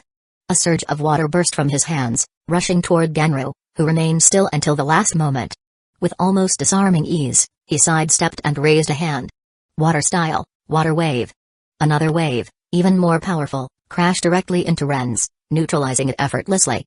Ren gritted his teeth. Damn it, the difference in chakra and technique quality is still too vast. But he didn't give up. He crouched suddenly and formed more hand seals. Earth style, rock bullet. From the ground beneath him, a series of stone projectiles shot forward, aimed directly at Ganru. Ren was sure he could put him in difficulty. After all, Earth had an advantage over water. But Ganru remained impassive. He made a barely perceptible movement with his hand and spoke in a calm tone, "Water style, water wave." Once again, a wave of water erupted from his position, striking each rock bullet with surgical precision, shattering them instantly. Ren's eyes widened. Not even enough time to reach the target. He quickly realized the reason. It wasn't just about elemental advantages. It was the sheer amount and quality of chakra infused into the jutsu. Ganru's water style overwhelmed Ren's earth style through sheer technical superiority. The difference in level is still enormous. But he couldn't afford to be discouraged. At that moment, the battle resumed with renewed intensity. Ren decided to use a shadow clone to increase the pressure. He threw shuriken, which changed trajectory midair, a well-calculated distraction. Meanwhile, his clone was ready to trap Ganru with the water whip. But Ganru evaded it with ease. Ren was already preparing for a counterattack when an explosive kunai detonated near the master. Dust and smoke filled the area, and for a brief moment, Ren thought he had landed a hit. But as soon as the veil of smoke cleared, Ganru had vanished. Substitution jutsu. Ren wasn't caught off guard. He was already behind him. His palm crackled with electric charges, ready to strike with a static shock strike. But before the attack could land, Ganru turned in a flash. He intercepted Ren's movement with surgical precision and stopped the attack before it could even touch him. Ren remained frozen for a moment. Ganru stared at him with a neutral expression, but his eyes betrayed subtle surprise. Has he mastered lightning style as well? The tension in the air shifted. Ganru released his grip and quickly formed a sequence of hand seals. Tiger dog snake. Water style, water spikes. Ren had no time to react. From the thick mist surrounding the training ground, razor-sharp water spikes suddenly emerged. Ren's clone was impaled instantly. The scene unfolded so rapidly and lethally that even Ren was left in shock. It wasn't just the speed of the jutsu that surprised him. It was the way the water had condensed directly from the humidity in the air, without any visible preparation. A moment later, the clone dispersed, and Ren was overwhelmed by its memories, the sensation of his body being pierced, the searing pain for an instant, the awareness of his own destruction. It was as if he had lived it himself. Ren. Ganru's voice brought him back to reality. The master was looking at him with a serious expression, his sword glowered. "I have nothing left to teach you." Ren looked at him, confused. You've achieved your goal. You now know all the basic kenjutsu styles of Hidden Mist Village. It's up to you to refine them with practice. The words hit Ren like a punch to the gut. Is he saying we won't train together anymore? He opened his mouth to protest. But I don't think that. Ganru shook his head, cutting him off without hesitation. Then, with a swift motion, he tossed him 2 sealed scrolls. Practice. His tone was dry, definitive. There was no room for discussion. Ganru turned his back to him, heading toward the exit. But before disappearing into the mist, he paused for one last warning. Stay on guard. What the hell just happened? And then he was gone, leaving Ren alone. Ren stood there, still processing what had just happened. In less than a minute, Ganru had dismissed him. He had said that Ren now knew all the basic styles. But what did that really mean? Curious, he opened the first scroll. The pages were filled with detailed instructions on Hidden Mist Village's kenjutsu styles, but this time at a more advanced level. There were personal annotations from Ganru, notes on movements, transitions, strategies. Wait. And suddenly, he understood. Ganru had never explained the styles to him with words. He had taught him through battle. Every day, every fight had been a hidden lesson. A smile spread across his face. What an incredible ninja. For a brief moment, a thought crossed his mind. Why don't I remember him in the 4th Ninja War? He shook his head, dismissing the doubt for now. He opened the second scroll. Water style, water spikes. His eyes quickly scanned the instructions. A lethal jutsu. If used at the right moment, it could be executed directly from the air's humidity, making it unpredictable. It would take a lot of practice, but he could already imagine the possibilities. A devilish grin spread across his face. But that's not a problem. His shadow clones would have plenty of work to do. Chapter 124, Zabuza's Path. The ever-present mist of Hidden Mist Village enveloped everything in a dense, gray shroud that never seemed to lift. Zabuza walked through the streets, his steps light, his face devoid of expression. He was still a student at the academy, now in his 2nd year, but he could already feel something inside him that set him apart from the others. Hate. A dull, burning hatred that grew stronger each day. He had always been discriminated against. His family belonged to the lowest ranks of the village. They were not illustrious ninja, nor did they possess a long tradition of warriors. They were nothing. And the village knew it well. His classmates constantly targeted him. Not a day passed without them mocking him, challenging him, or attempting to humiliate him. You'll never become a real ninja, they would say. They shouldn't even let people like you into the academy. The insults repeated like a mantra, the contemptuous glances pierced him like invisible blades. Every day, the same story. At first, Zabuza felt nothing but rage and contempt. Then, that rage turned into apathy. He stopped feeling emotions. No one would ever accept him, no one would ever give him a chance. The village was rotten. All those ninja were filth. He would destroy them. Of that, he was certain. Flashback, Zabuza's first year at the academy. That morning had started like any other. The academy was full of students training, chatting, challenging each other. As always, Zabuza was alone. But that solitude didn't last long. The usual 3rd-year bullies had found him again. Hey, loser, what are you still doing here? Maybe he still doesn't get that he's useless. One of them shoved him against a wall. Zabuza wasn't afraid. Not anymore. Also, if there would be too many of them, he would fight back. In their eyes, there wasn't just contempt, there was also the cruel pleasure of crushing those beneath them. Maybe we should teach him to respect those above him. One of the students clenched his fist. But he never got the chance to strike. Enough. A clear, confident, authoritative voice. Zabuza looked up. Standing between him and the older students was a boy. He didn't know him well, but he had seen him before. Ren Mizutani. The 3rd-year students stiffened. What do you want, Mizutani? This doesn't concern you. Ren stared at them, unflinching. If you think this doesn't concern me, then you don't know me at all, Ren replied, his gaze unwavering. If you're so confident in yourselves, why not try without the advantage of numbers? Zabuza said nothing. He remained still, watching Ren with empty eyes. For the first time, someone had stepped in. Something inside him cracked. Maybe. Not everyone was as he thought. But that hope didn't last long. At home, nothing was different from usual. His mother was desperately trying to gather enough money to pay the rent. The landlord knocked insistently, demanding his money. You have until the end of the month. Or you're out. The man's voice was harsh, cold. Without pity. Zabuza said nothing. He simply watched the scene. This is reality. It doesn't matter who you are. It doesn't matter if someone stood up for you once. In the end, you're alone. He was tired of living that way. Tired of watching his mother struggle every day for a few coins. That was when an opportunity appeared. During the first year final exams, Zabuza had surpassed everyone. It didn't matter who was in front of him. He had taken them down one after the other. The hatred he felt gave him a strength the others lacked. And someone had noticed. A hooded man was watching him. After the exam, he spoke to him for the first time. "You have potential." Zabuza turned, eyeing him warily. "What do you want?" The man smiled under his hood.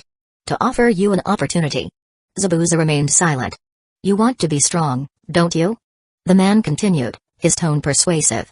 "You want to prove to those who humiliated you that you're not inferior to them. That you're superior." Zabuza clenched his fists.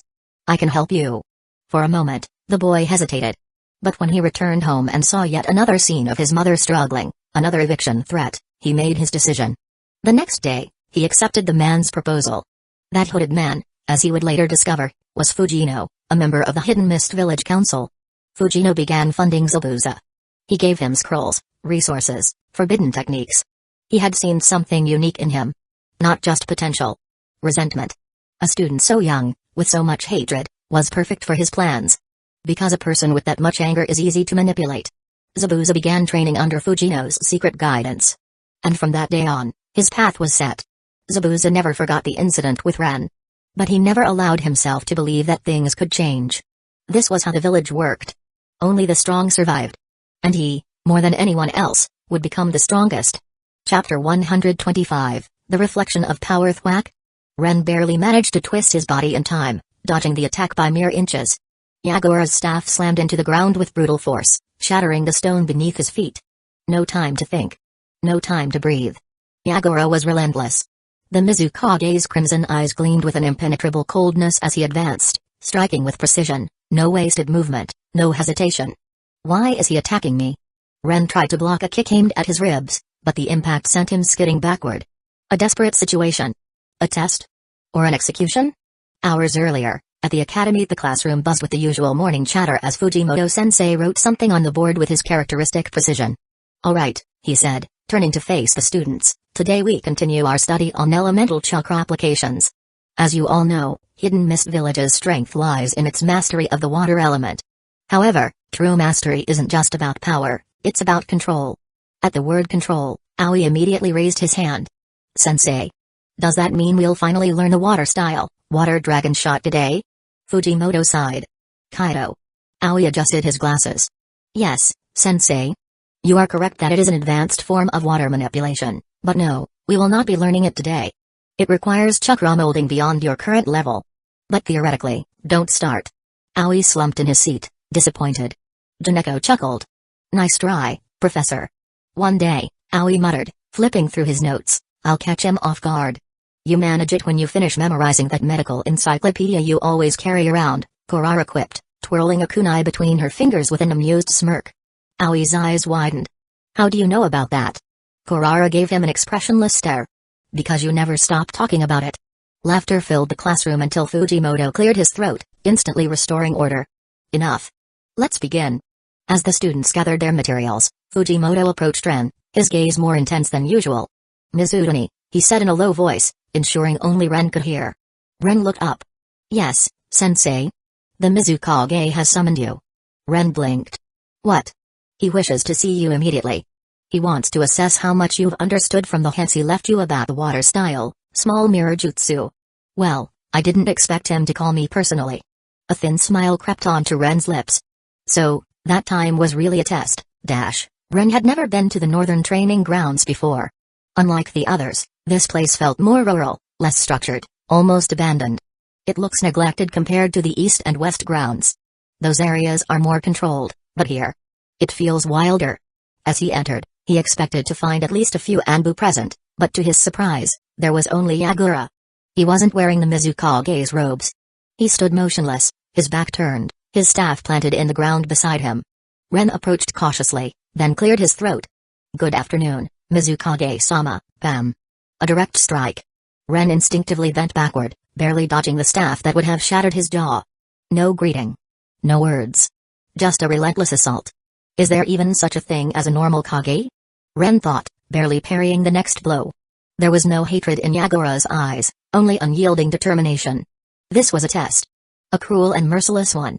After several exchanges, Ren realized that Yagura wasn't even being serious. He was simply overwhelming him, not allowing him a moment's respite. Then, suddenly, a single-handed seal. Water style, great gunshot. An enormous sphere of water surged toward Ren. Too powerful to block head-on. I can't stop it. Ren swiftly raised a water wave, using the pressure as a distraction. Then, taking advantage of the cover, he used the mist body flicker to reposition himself out of the attack's trajectory. But Yagura gave him no time to react. With fluid precision, he formed another seal. Water style, droplet sphere. A lance of water shot toward him. Ren attempted to create a water clone as a decoy, but he was too late. The spear pierced through the clone before it was fully formed. Damn. He is too fast. At that moment, as Ren unsheathed his tanto, Yagura's staff struck violently. The blow sent him flying. While still airborne, he saw Yagura already preparing his next move. He wouldn't give him any respite. In a flash of clarity, Ren directed a water wave at the ground, using the water pressure to slow his fall and change his trajectory. Ingenious. That was the first thought that crossed Yagura's mind as he prepared for his next strike. This time, he threw his staff at the exact spot where Ren would land. And simultaneously, water style, Gatling. A barrage of water bullets shot from his fingertips. Ren, now fully alert, raised a water barrier, knowing it wouldn't hold for long. He braced to block the staff with his tanto. But just as the staff and the bullets were about to hit him, puff! They vanished in a cloud of mist. Yagura had withdrawn his jutsu. Silence. The test was over. Ren lay on the ground, breath ragged, his body pulsing with pain from the fight. Despite everything, he hadn't managed to keep up with Yagura, but at least he had survived. Before him, the Mizukage approached with a calm stride, his staff resting on his shoulder. His usually expressionless face bore a smile, half satisfied, half intrigued. With an unexpectedly gentle gesture, Yagura extended a hand toward Ren. Well done, Mizutani. Ren looked up, still slightly disoriented. Well done, my ass. He thought, forcing a smile to mask his frustration. Just as he was about to accept the help and stand, bam. With the same hand he had offered, Yagura grabbed him and hurled him into the air as if he were nothing more than a weight to be thrown. A real ninja should never trust their opponent. Damn you, Yagura. Ren cursed inwardly, twisting midair to regain his balance before landing smoothly, sliding one hand against the ground to dissipate the impact. He clenched his teeth, lifting his gaze. Maybe now the test was really over. Ren remained crouched, muscles tense, watching Yagura with sharp eyes. The Mizukage studied him for a moment, his usual unreadable expression giving nothing away. But there was something in his gaze, a flicker of curiosity. So it's true that he's been training with Genru. Yagura thought, noting how the young student had refined his control and techniques.